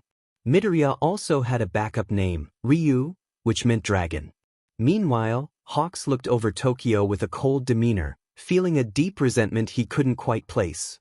He reflected on how the League had taken Midoriya's body and vanished. The thought of facing a Noma version of Midoriya filled him with dread, as he remembered how strong Midoriya had been when alive. At UA, Aizawa addressed the class, reminding them of the upcoming exams and the need to keep moving forward to bring justice to those affected by the League.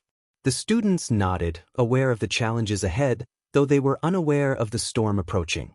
Back in the forest, 𝐼𝐵 informed Midoriya that he was heading to the League. Midoriya insisted on coming along but needed to prepare first. He explained that he had to decide what age to present himself as and what quirk to use. He concluded that he would present himself as younger and use pyrokinesis, which would explain his heat and telekinesis. After adjusting his appearance to look like a 10-year-old, Midoriya donned a hoodie and mask. 𝐼𝐵 activated a warp gate and they stepped through together. Upon arrival, Kurogiri examined Midoriya, who introduced himself as 𝐼𝐵's younger brother. Shigaraki questioned Midoriya about his age and past actions. Midoriya confidently stated his name and quirk, explaining his abilities with flames and telekinesis. Impressed, Shigaraki allowed him to join but warned him to be prepared for the challenges ahead. Midoriya acknowledged the warning and began to familiarize himself with the League members. He felt a sense of accomplishment as he successfully infiltrated their ranks, planning to send notes to facilitate UA's downfall. Afterward, Midoriya and 𝐼𝐵 returned to the forest. Midoriya transformed back to his original form and stretched his wings, expressing his need to go somewhere. 𝐼𝐵 inquired about his destination, and Midoriya, with a hint of mischief, mentioned he would visit Monoma. He instructed 𝐼𝐵 to inform Monoma to watch for a bird. With that, Midoriya took off into the sky, soaring quickly and effortlessly. He spotted an owl flying nearby, which he decided would be the perfect messenger. Approaching the owl, he introduced himself as Phoenix and asked for its assistance in delivering messages. The owl, surprised, agreed to help, albeit with some reservations about being understood by others. Midoriya assured the owl that he would tie a note around its leg for 𝐿𝐿. After a swift landing, he handed the owl the note, instructing it to deliver it to Nito Monoma, who lived in the largest house in the area. He had a balcony that directly faced the sun when it set. 𝐼𝐵 knew where that was and instructed Monoma to deliver a message. 𝐼𝐵 groaned as he played video games with Monoma, expressing confusion over Midoriya's vague messages. Monoma wondered if Midoriya meant something literal, questioning how they could possibly watch out for a bird. Their conversation was interrupted by a pecking sound at the balcony. Monoma opened the door to find an owl that flew in and landed on his desk. They were both surprised as the owl chirped and extended its leg.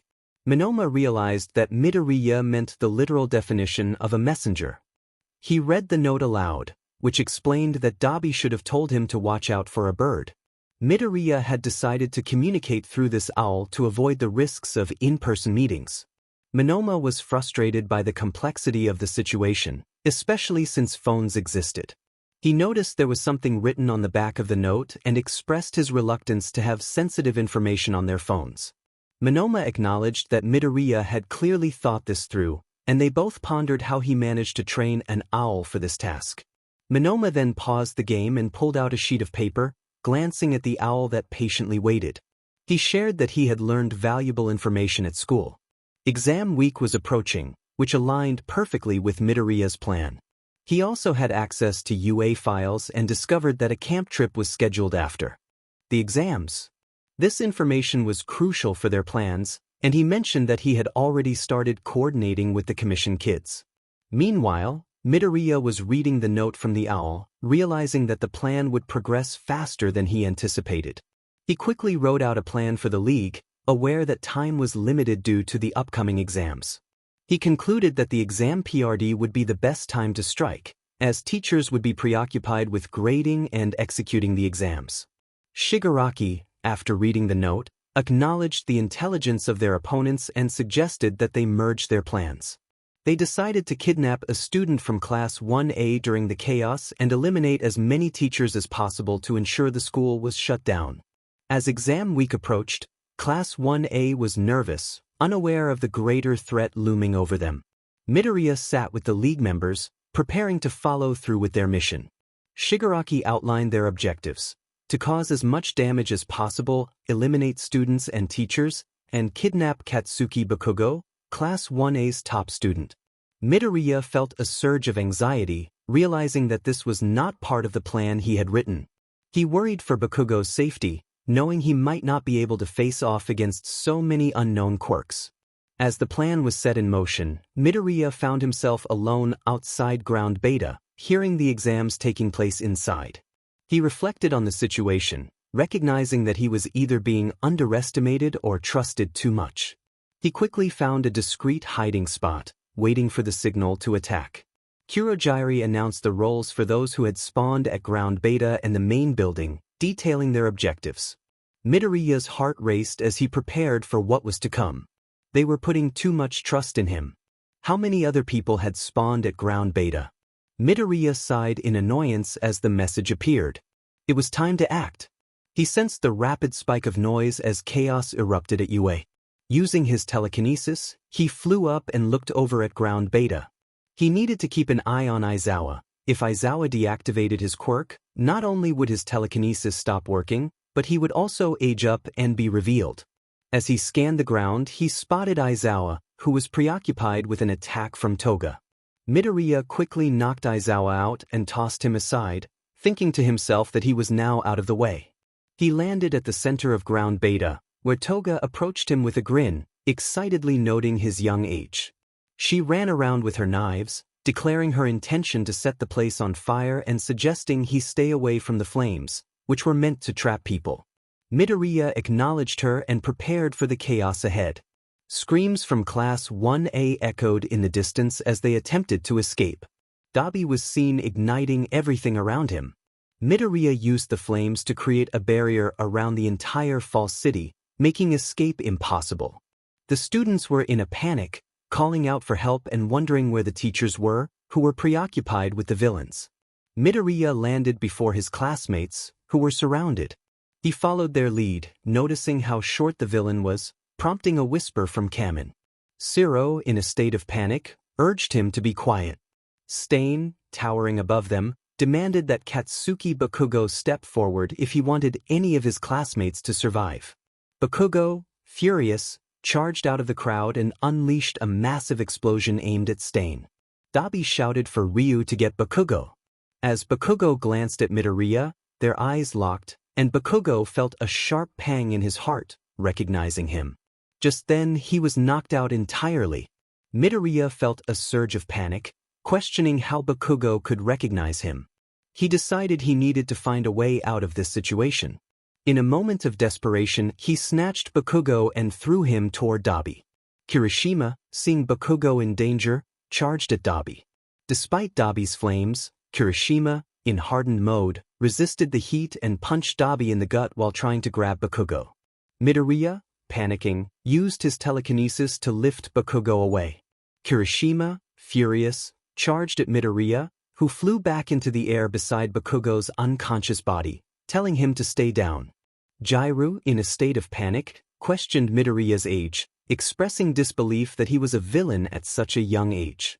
Yaoyorozu attempted to shoot him down with a cannon, but Midoriya dodged and sent it back, questioning if it was any of her business.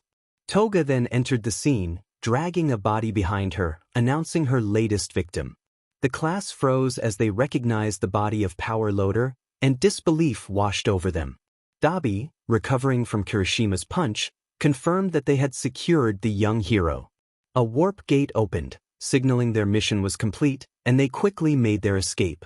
Bakugo was strapped to a metal chair with 𝐒𝐮𝐬𝐲𝐸 and chains. Midoriya's mind raced as he tried to figure out how to save him. With everything that had happened, UA would likely shut down, meaning he could no longer rely on the League. He realized that if he could somehow slip the League's location, Bakugo could be saved. Determined, Midoriya discreetly wrote a note while seated at the back corner, unnoticed by the others who were celebrating. He sent the note to the police station, hoping it would help them. Tsukachi, in a state of panic, received the note and quickly dispatched more police forces to assist UA. The note revealed that Katsuki Bakugo had been kidnapped during the incident and provided the League's base location, urging them to act fast before they could harm him on live television. Tsukachi felt a bead of sweat roll down his forehead, realizing the gravity of the situation. With the damages done, UA could no longer remain operational. There was going to be significant media backlash, and with the number of casualties, nothing could be hidden away. This address raised doubts. Trusting the note felt risky. It could easily be a trap, but it was the only lead on where he could be. Precautions would have to be taken to get him out immediately. Even if it turned out to be a trap, they could turn the situation around and capture everyone else there, which would provide an actual lead. Bakugo's eyes fluttered open as he surveyed his surroundings. He immediately tried to break free, but his hands and legs were bound. His gaze met that of the League, and he felt a bead of sweat roll down his forehead. Midoriya thought to himself that he needed to keep them talking to buy the hero's time. Twice made a dramatic entrance, commenting on Bakugo's predicament. Bakugo shouted in frustration, thrashing against the chains as he finally grasped the situation. Toga, fiddling with her knife, remarked on his temper, while Bakugo defiantly declared that he was not afraid of them. He needed to buy time and find an escape. Midoriya considered using Phoenix's charm to freeze everyone and loosen Bakugo's chains. It was worth a shot. He snapped his fingers, and the League members froze in place. He quickly loosened Bakugo's chains and undid one of the locks, making it appear as if his struggles were effective. After breaking the trance, Bakugo realized one of the locks had broken, filling him with a sense of hope. Shigaraki approached Bakugo, taunting him about his anger. Bakugo, feeling the pressure, shouted that he would take them all down if he weren't chained. Shigaraki suggested he redirect that energy toward the heroes, but Bakugo shot back with a glare. Just then, an unexpected knock at the door interrupted them, followed by 𝐿𝐴𝐴𝐵 bursting through a wall, declaring his arrival. Midoriya seized the moment to escape, grabbing 𝐿𝐴𝐵 and flying away while ensuring Kurogiri was incapacitated. Just in time, Woods entered and captured the remaining League members with his powers. Shigaraki, confused, demanded to know how they had been found. Other heroes rushed in, quickly applying 𝐒𝐮𝐬𝐲𝐸 and sedating the villains. Bakugo let out a relieved sigh as his chains were finally removed. He stood up, rubbing his wrists and surveying the base, noticing 2 members were missing. He felt a pang of confusion as he recalled the burned figure and someone who resembled a younger version of Deku. Shaking his head, he dismissed the thought, reminding himself that Deku was gone. Hawks approached him, asking if he was hurt. Bakugo replied no, and Hawks continued his work coldly as the League was loaded into police cars and driven away. Bakugo was personally escorted home after a quick hospital checkup. Once home, he turned on the news, his heart heavy with disappointment, sadness, and rage. The report revealed that 200 had been found dead at UA due to a heinous act by the League of Villains. It had been a regular exam week until chaos erupted. Staff members and students had been mercilessly attacked, and among the chaos, Bakugo had been kidnapped. Fortunately, a mysterious note had revealed his location, though its origin was still under investigation. The news concluded with UA's decision to shut down due to its inability to protect its students. Midoriya, watching from outside a TV store, grinned beneath his mask, feeling a sense of accomplishment. With UA shut down, the surviving students were left uncertain about their future. They knew there were options available, but none could compare to what UA had offered. Nito stood before his mother in her office, feeling uneasy about the situation. She expressed her disappointment over UA's closure and the implications for his education. Nito's heart sank as she explained that he would need to enroll in a new school. However, her stern demeanor suggested something more ominous. As she snapped her fingers, Nito felt restraints lock around him, and panic set in as he was tackled to the floor. His mother, with a cold smile, assured him she was only doing what was best for him, but he felt betrayed. Nito was taken away, finding himself in a commission room he had dreaded. To his dismay, he had to share the space with a frightened girl. She had long silver hair and a horn on the side of her head, tears glistening in her eyes. Hesitant, she asked who he was, and Nito, feeling heavy-hearted, introduced himself, his voice weighed down by sadness. That brought her here. She cried as she noticed the uncanny similarity. Yes, that was her mother. Then why was she here? It seemed her mother wasn't very caring. Eri introduced herself. Now it was time for the final part of the plan. Midoriya needed to check in with Monoma to see if everything with the commission was going smoothly. However, he felt that having them as an army wasn't necessary given his strength. He couldn't even tell if he had reached his full potential yet. Regardless, his reveal was going to be spectacular. He couldn't wait to bring down the commission buildings with his own two hands and confront that woman who had wronged him. As he relaxed in the forest, he couldn't lie down on the ground, so he settled into a bed of his own feathers. 𝐿𝐼 leaned against a tree and expressed his gratitude for being saved, wondering how the heroes had found their base. Midoriya found it amusing that 𝐿𝐼 was confused about that. It was obvious, he had informed the heroes of their location. 𝐿𝐼 was shocked, questioning why he would do such a thing. Midoriya explained that the kid they had kidnapped was his childhood friend, and the League was interfering with his future plans. This had been the plan from the start. 𝐿𝐼 was concerned about what would happen if the heroes broke out of Tartarus and sought revenge. Midoriya reassured him that he was stronger than all of them combined and wasn't worried. 𝐿𝐼 cautioned him not to be too cocky, but Midoriya insisted that they hadn't even seen a fraction of his power yet. He stood up and stretched, ready to move on. 𝐿𝐼 decided to head to Monoma's room but was thrown off when he found it empty, especially after having messaged him just 30 minutes earlier. Suddenly, he heard footsteps approaching quickly. Expecting it to be Monoma, he waited on his bed, but it wasn't him. Midoriya felt something was off when 𝐿𝐼 didn't return. He usually would have sensed it. Monoma hadn't communicated either, which was unusual. He signaled for his owl to come forth and instructed it to find 𝐿𝐼 and inform the other animals to do the same while staying hidden. The owl took off, and Midoriya sat there, feeling anxious. Something was definitely wrong. It seemed he might have to carry out the rest of his plan alone. No issue, he thought. He could speed up the process. The killing endeavor wouldn't take much work at all. He just needed to launch a mass attack first, and then he could go after the commission himself. After hours of searching, Midoriya finally learned of Monoma's whereabouts. It turned out that Monoma's mother had placed him with the commission, which was cruel. 𝐿𝐼 was there too, but he hadn't been arrested. Midoriya was surprised to find out that 𝐿𝐼 was a runaway and that the commission lady was publishing him herself. He decided that he needed to progress his plans sooner rather than later, as Monoma and 𝐿𝐼 were out of the game until he made a move. He grinned as he grabbed his villain outfit, having been wearing some old clothes from his house. He needed to make a quick decision. Day or night? He pondered, realizing that the longer he waited, the more pain they would endure. He decided to attack now. Midoriya changed into his villain outfit and prepared himself. He downscaled his form, tying up his wings and hiding them in his outfit. He knew exactly what to do. Keigo was close to ending his shift by now. Midoriya flew into the city, dropping off his feathers everywhere. Fires began to ignite as screams of terror spread around. It was time to make his move. As he waited for 𝐿𝐻𝐸 to arrive, he felt a rush of excitement. 𝐿𝐻𝐸 raced through the city, panicking as he saw the flames spreading. He was one of the few who could withstand the heat and help those trapped. Midoriya watched with anticipation, loosening the wrap around his wings. He launched himself into the sky, unnoticed by most as they were preoccupied with the chaos below. Pulling down his mask, he unleashed a massive ball of flames that engulfed a vast area.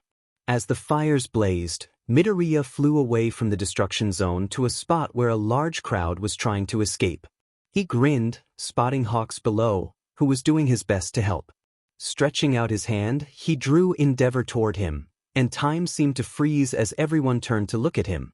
The crowd panicked, realizing the villain had captured 𝐿𝐻𝐸.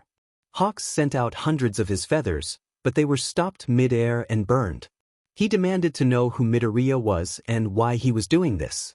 𝐿𝐻𝐸 struggled to break free, but Midoriya sighed, noting that 𝐿𝐻𝐸 was too weak for the #1 hero. Midoriya stood confidently, a smirk on his face as he faced the heroes.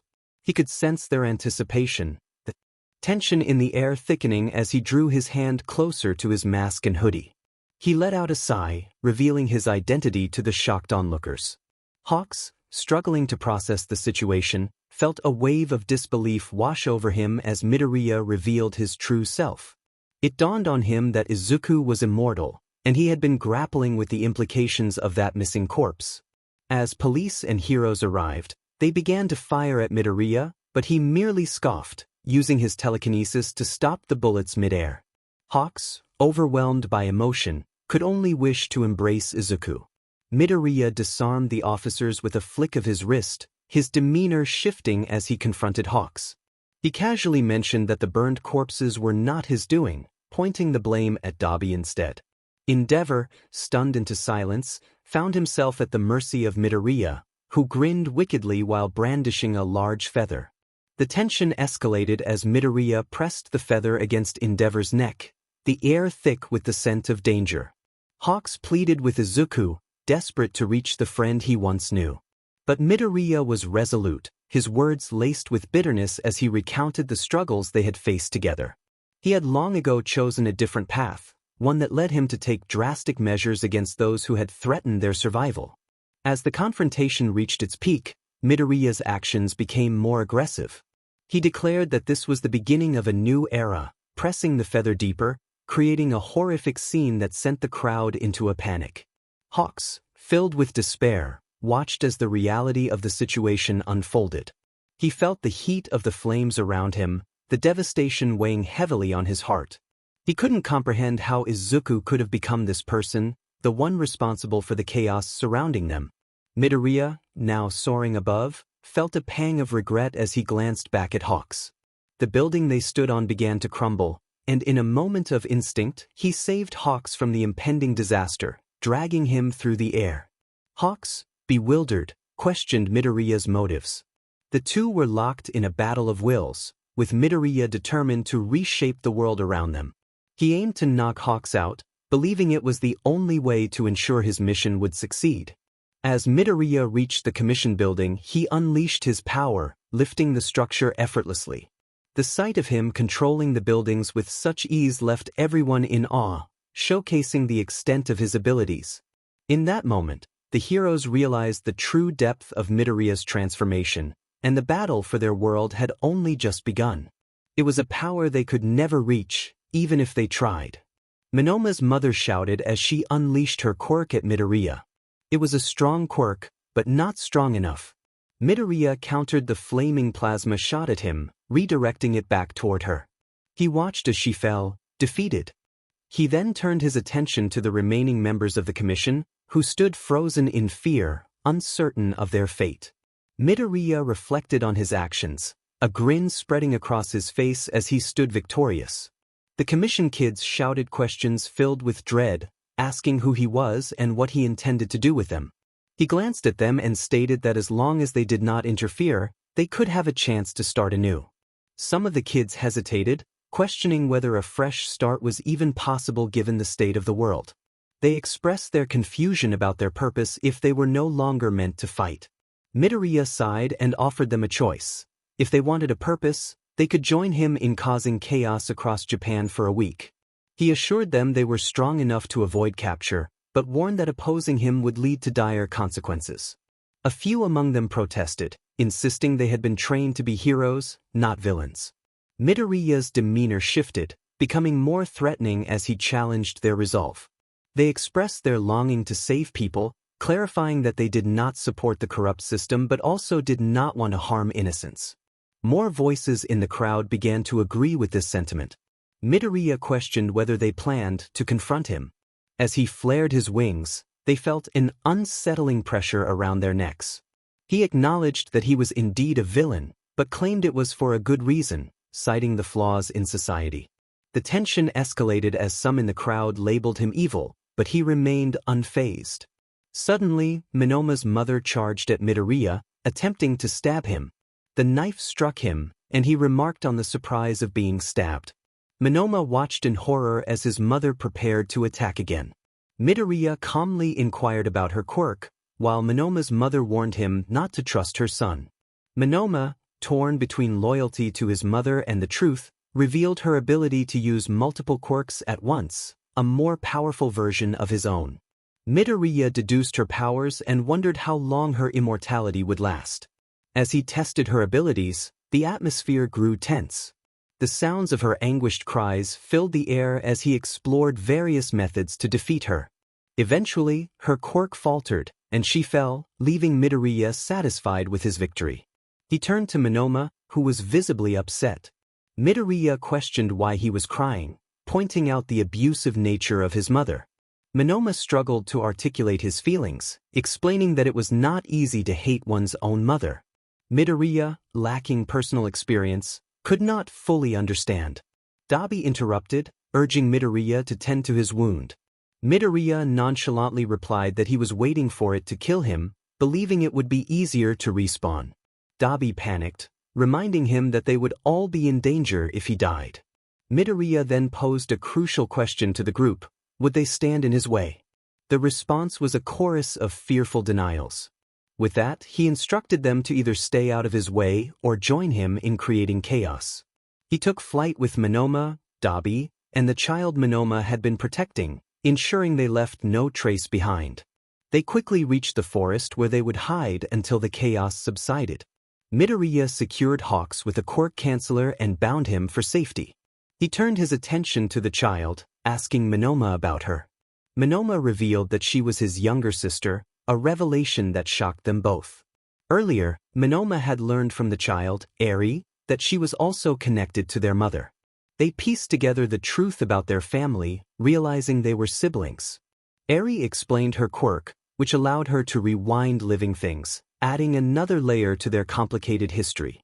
As they settled into their hiding place, Midoriya's wings illuminated the darkness of the forest, a stark contrast to the chaos they had left behind. 𝐼𝐸 remarked on the unexpected revelations, and they all understood that they would need to remain hidden until the storm passed. Considering the chaos he had caused by dismantling the commission, taking down the top hero, and revealing his survival, Midoriya knew Japan would be in disarray. With the remaining government officials left to deal with, he felt confident that executing his plans would be easier now. He instructed his companions to prepare for an expedition, indicating that while Japan sorted itself out, they had other matters to attend to. As Midoriya entered the cave, Minoma expressed his concern about where they would sleep. Nito and 𝐼𝐸 turned to 𝐼𝐸, who was attempting to slip away unnoticed. Reluctantly, 𝐼𝐸 agreed to lead them to his cabin for the night. The next morning, Hawks awoke feeling unusually warm. As he opened his eyes, panic set in when he realized he couldn't move. Midoriya, already busy packing, urged him to calm down. Hawks confronted Midoriya about his unexpected return as a villain, questioning his motives for the violence he had resorted to. Midoriya explained that he was seeking power and aimed to take over the world. Despite Hawks' disbelief, Midoriya insisted that he was still the same person Hawks had once trusted. He handed Hawks some protective gear for the heat, explaining that they were about to embark on an expedition. As they prepared to leave 𝐼𝐸's cabin, Midoriya tossed heat-resistant clothing to everyone, emphasizing the need for protection against the extreme temperatures they would face. Midoriya informed them that they would be traveling at high speeds, breaking the sound barrier, and handed out noise-canceling headphones to mitigate the effects. Hawks expressed concern about the speed, but Midoriya reassured him that they would reach their destination quickly. With a countdown, Midoriya launched into the sky, breaking the sound barrier almost instantly. The world blurred around them as they soared through the air. Monoma held onto Eri tightly, fearing the strong winds. Midoriya calculated their arrival time, gradually slowing down as they approached their destination. Once they landed, 𝐿𝐼 asked for an explanation.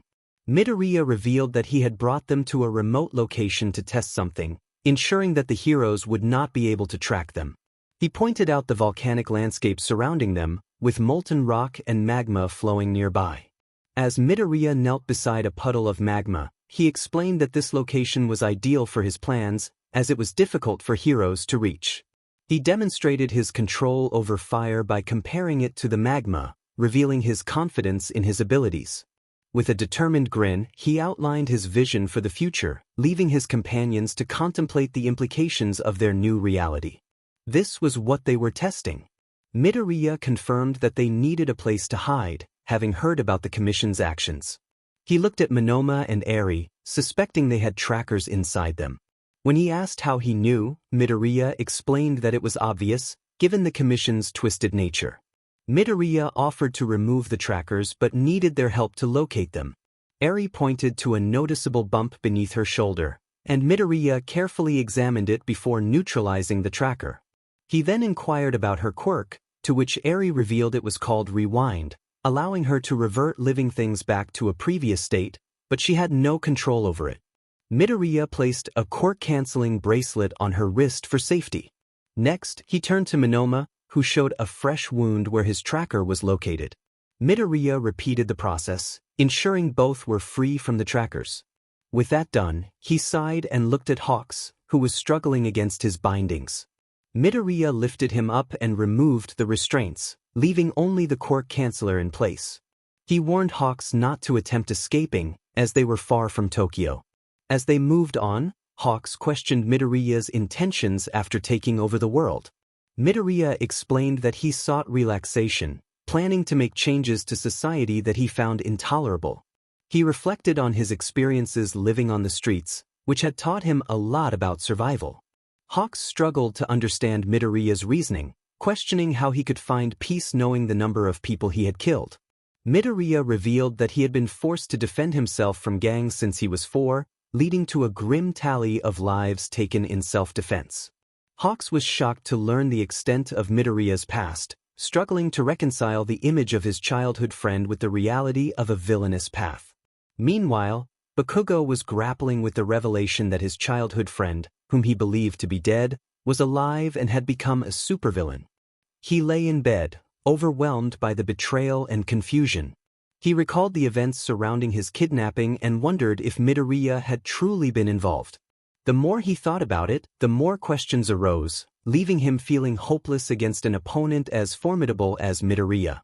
As Midoriya began constructing a base, Hawks expressed concern about building it on a volcano, warning that it could catch fire. Midoriya reassured him that they had advanced technology, having acquired fire-resistant spray, albeit through questionable means. The conversation highlighted the tension between them as they navigated their new reality.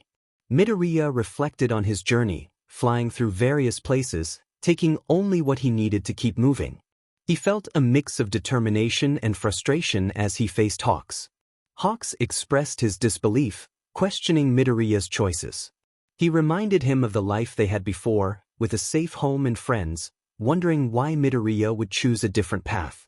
Midoriya explained that he had long considered this change, tracing it back to their childhood. He revealed the painful truth about his past, how his parents had given him up due to the threats from the Commission. They had feared for his safety, and their kindness had ultimately cost them their lives. Midoriya challenged Hawks to imagine losing a good childhood because of heroes, emphasizing that his experience was vastly different from Hawks's. Hawks struggled to respond, recalling their shared hardships. He pointed out that they had both faced difficulties, including living on the streets. He urged Midoriya not to justify his actions through their past, insisting that everyone shapes their situation differently. Midoriya, with a hint of sarcasm, reminded Hawks that he had done what was necessary for their survival. He confronted Hawks about his own past, noting that even a hero like him had turned a blind eye to wrongdoing when it suited him. Midoriya argued that he had acted out of necessity and questioned whether Hawks would continue to selectively apply the law for his own benefit. As Midoriya unleashed his power, taking down trees with ease, Hawks stood in stunned silence. He recognized the truth in Midoriya's words, realizing that he had ignored many wrongs for his own advantage. After a moment of silence, Midoriya broke the tension with a smirk, towering over Hawks as he lifted the fallen trees, heading back toward the volcano. Hawks followed, feeling helpless and reflecting on his own failures. Midoriya's thoughts turned to the past, questioning whether he could have done more to protect them both. He felt a weight of responsibility as the older sibling, regretting his perceived weakness and wondering why he hadn't sought help sooner. Suddenly, Midoriya took off, dragging Hawks along at incredible speed. Hawks shouted in surprise, realizing he should have anticipated the sudden departure. When they landed back on the mountain, 𝐿𝐷𝐵 appeared, confused by their actions. He questioned the purpose of the trees Midoriya had brought, given their fiery surroundings. Midoriya revealed a special heat-resistant spray, explaining that it would help him create a safe space away from the volcano. He clarified his plan to build at the base, where the land was still barren, ensuring they had an advantage against any heroes. As understanding dawned on 𝐿𝐷𝐵 and the others, Midoriya began preparing the trees for their new cabin, ready to forge a new path forward. Midoriya was busy preparing for the construction of a temporary base. Monoma watched him with curiosity, questioning how he planned to keep everything together. Midoriya explained that he had brought fireproofing materials and building supplies, which led Monoma to wonder if he had even slept the previous night. Midoriya admitted he hadn't, having spent most of the night gathering supplies, which explained the numerous bags he carried. As Midoriya took to the air to begin building, 𝐿𝐷𝐵 couldn't help but groan at the sight of him. He chuckled as Midoriya landed on the chosen site, noting that his energy seemed boundless despite his lack of sleep. Midoriya reassured them that this was simply a natural ability he had developed from pulling all-nighters in the past. He carefully measured and cut the wood, envisioning a perfect square cabin with a triangular roof. After treating the wood with fireproofing spray, he tested it and confirmed its effectiveness. With the help of his telekinesis, the cabin took shape quickly, and within an hour, it was complete. Midoriya stepped inside, satisfied with his work, and declared the temporary base officially established. As he admired his handiwork, he sensed something approaching and prepared for the arrival of the owl he had sent out earlier. When the owl landed on his arm, he asked for an update. The owl reported that chaos reigned in the city, with many shops boarded up and protests erupting due to the absence of heroes. Some heroes were still trying to maintain order, but the situation was dire. Curious about a certain blonde individual, Midoriya inquired about him. The owl had observed him packing and then lying back down, seemingly restless. Midoriya chuckled, suspecting the blonde was searching for him. The owl confirmed it and prepared to leave, promising to return the next day. Once the owl flew off, Midoriya took to the skies again, leaving 𝐿𝐷𝐵, Monoma, and Hawks behind. Upon his return, he found a heated debate underway. 𝐿𝐷𝐵 and Monoma were arguing vehemently about whether math was red or blue, while 𝐼𝐸 watched in confusion. Midoriya intervened, making 𝐿𝐷𝐵 drop Hawks as he prepared to settle the dispute. He found the argument absurd and decided to take everyone to the cabin he had built. As they entered, they were awed by the cozy interior, especially considering it had been constructed in such a short time. Midoriya explained that they would stay there until the chaos subsided, sharing the troubling news he had received about the state of Japan. Nito questioned the source of Midoriya's information, unsure if he could actually communicate with birds. Midoriya dismissed the concern, focusing on their current situation. Keigo, still bound, muttered about escaping, but Midoriya assured him that he wouldn't be leaving until his plans were complete. The group settled into a waiting game, with Midoriya indicating that they would be departing soon. Meanwhile, 𝐾𝐿𝐴 was on a mission of his own, determined to find Midoriya. Frustrated by his unsuccessful online searches, he realized that tracking down his childhood friend would be a challenge, especially since Midoriya had been in hiding for 2 weeks. As he prepared to leave, Bakugo's mother confronted him, expressing her worries about the chaos unfolding in Japan. She was concerned for his safety and scolded him for wanting to venture out during such dangerous times. Caught off guard, Bakugo struggled to defend Midoriya, knowing that his friend had made some questionable choices but still feeling a sense of loyalty. He had done something utterly unforgivable. He couldn't defend him. Katsuki's mother confronted him, expressing her disapproval of his choice in friends. She pointed out that his only friend had turned into a supervillain, leaving Katsuki speechless. He wanted to know why this had happened, but his mother had other concerns. Mitsuki explained that Japan was no longer a stable place to live. With the hero commission gone, heroes were no longer being compensated, and once their funds ran out, they would retreat into hiding. The absence of All Might, Endeavor, and Hawks left a power vacuum that villains were eager to exploit. She suggested they leave Japan for a safer place, like France or the US, where they could start anew. Katsuki was stunned at the thought of leaving everything behind. He still aspired to be a hero and couldn't understand why they would abandon their home. His mother reassured him that he could continue his hero training in another country, but Katsuki was filled with dread at the thought of moving so far away. As he processed this news, a sudden crash interrupted his thoughts. Glass shattered across the living room floor, and he rushed to see what had happened, anger boiling within him. His mother shouted for him to stop, panic evident in her voice. He froze, noticing his father in a dangerous situation, a gun aimed at him by a masked intruder. The intruder demanded money, threatening dire consequences if they didn't comply. Katsuki felt his heart race as he formulated a plan. He had to act quickly. He dashed upstairs to grab his gear, knowing he had to protect his family. He retrieved a net gun and smoke bombs, preparing for the confrontation. With determination, he leaped from his window, landing in the living room. It was now or never. He unleashed a powerful explosion, creating a cloud of smoke to disorient the intruder. In the chaos, he ensnared the attacker with the net and seized the gun. As the smoke cleared, Katsuki found himself in control, the intruder trapped and at his mercy. He was furious and ready to unleash his wrath when he noticed something shocking. The intruder was just a child. Katsuki and his mother were taken aback, realizing the boy was wearing a shock collar marked "Property of the Commission." Mitsuki was horrified, questioning why a child would be treated this way. Katsuki, still processing the situation, speculated that the boy's connection to the Commission explained the recent events. He reflected on his friend's actions, acknowledging that while they didn't justify the violence, they provided context. As they discussed the implications, Katsuki realized the gravity of the situation. His friend had been driven by a longing to change the world, but the path he chose was fraught with danger. The conversation shifted as they contemplated the potential consequences of their actions and the future that lay ahead. Meanwhile, Midoriya prepared to leave with his companions, eager to return home. 𝐼𝐴𝐵 expressed his excitement, and Midoriya, using his telekinesis, sent them soaring through the air. The thrill of the moment was palpable, but there was an underlying tension as they navigated the uncertain world around them. If Midoriya had wanted to, he could have simply thrown them into the nearby volcano. He yawned again, feeling the weight of exhaustion. Keigo noticed and asked if he was tired. Midoriya admitted that he hadn't slept in 2 days. He lay down on the floor, hissing slightly in discomfort. Keigo was taken aback, questioning why he hadn't just slept. Midoriya shrugged, saying he didn't feel like it.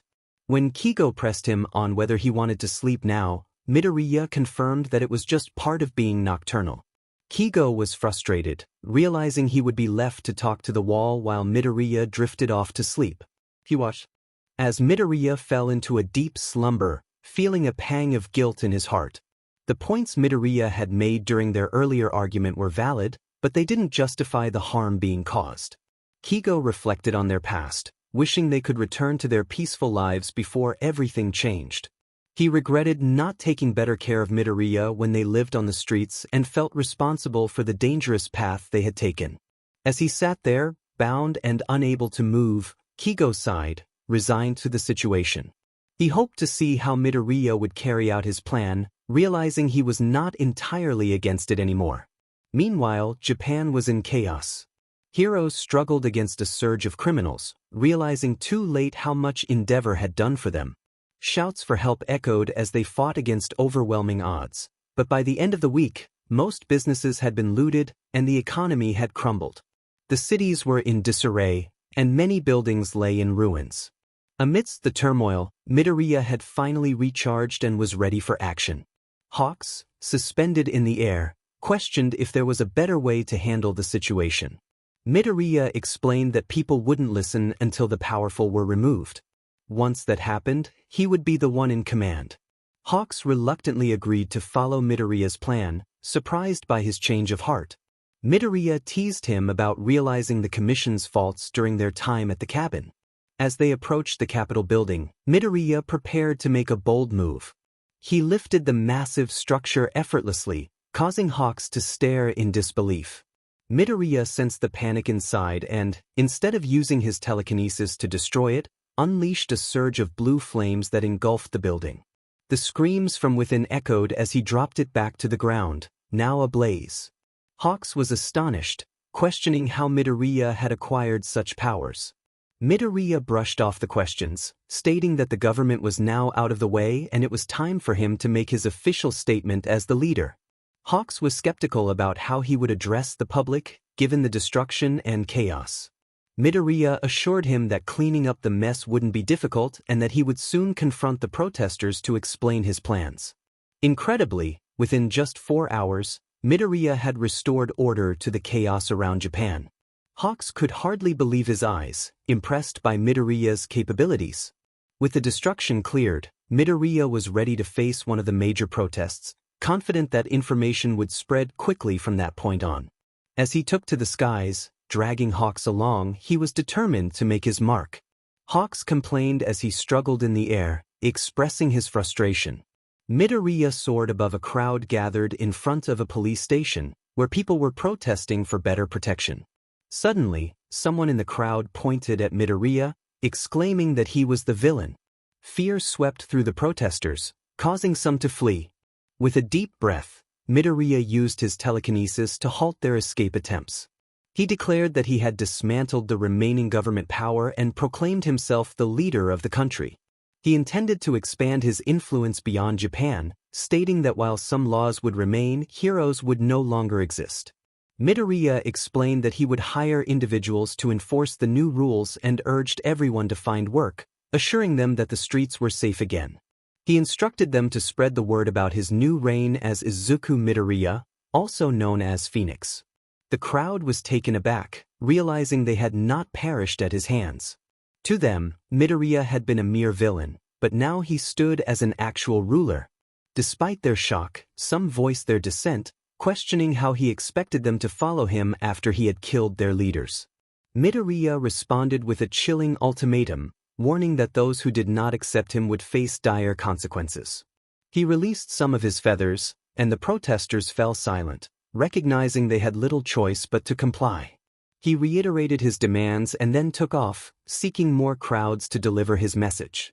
News of his declaration spread rapidly throughout Japan, reaching neighboring countries within the same day.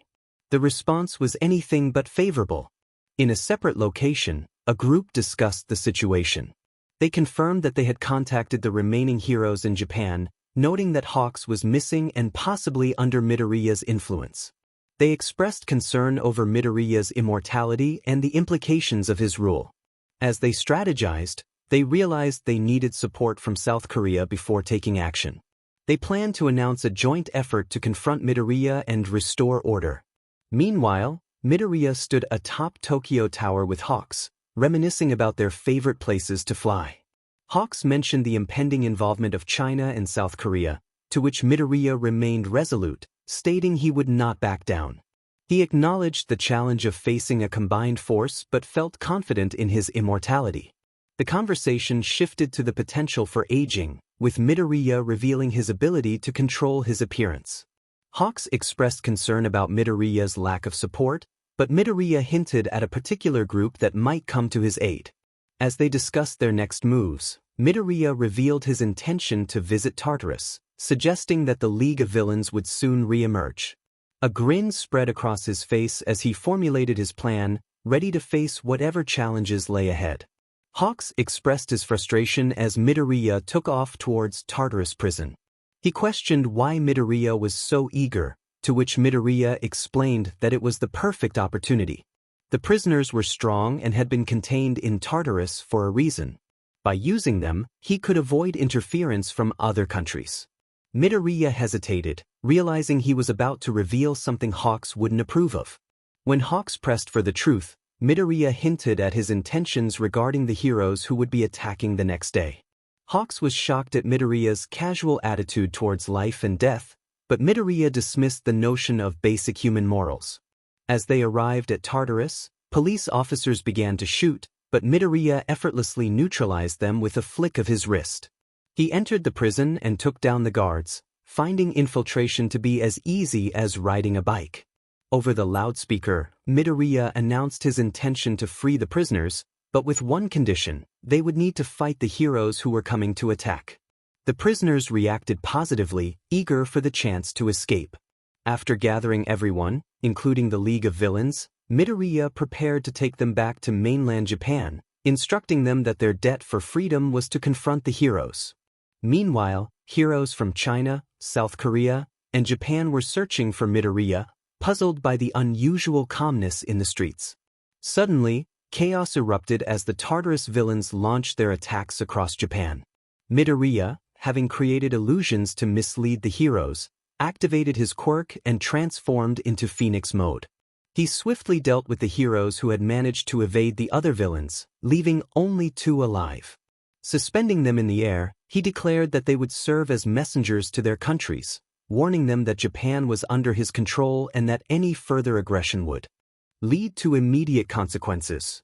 After sending them off, Midoriya felt satisfied with the outcome of the battle. Back at the heroes' base, panic ensued as they discussed the overwhelming defeat they had suffered. Some argued for a counterattack, while others feared that involving America's top hero would reveal their weaknesses. They debated their next steps, realizing they were at a disadvantage against Midoriya.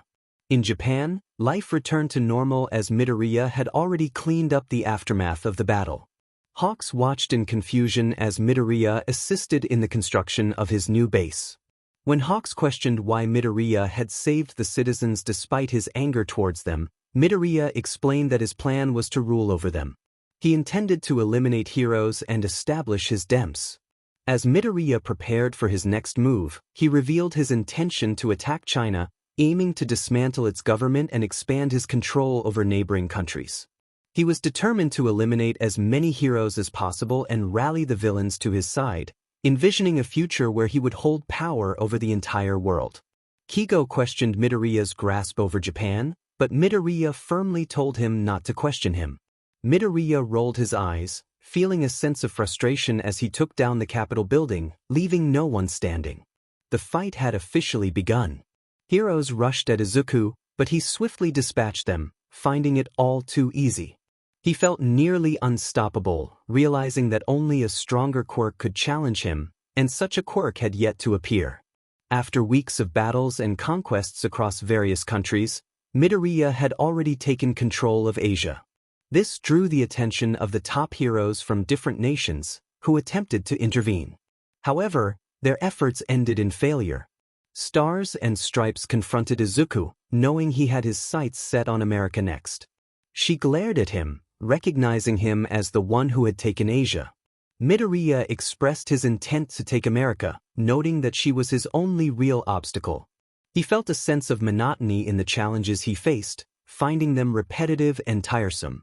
Stars and Stripes launched at him, attempting to strike, but Midoriya used his telekinesis to stop her effortlessly.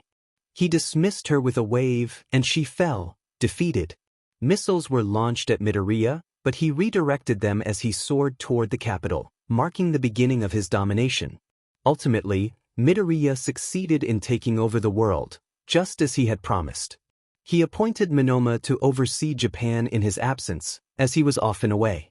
Midoriya dismantled the concept of heroes, and established a punishment system enforced by former villains globally, as the new order was harsh and unforgiving. Midoriya took a deep breath, gazing down at the globe, with Hawks floating beside him. Hawks expressed disbelief at Midoriya's achievement, acknowledging that he had indeed taken over the world. Midoriya chuckled in satisfaction, stretching his wings and letting out a contented sigh. He reminded Hawks that he had promised to do so. The end.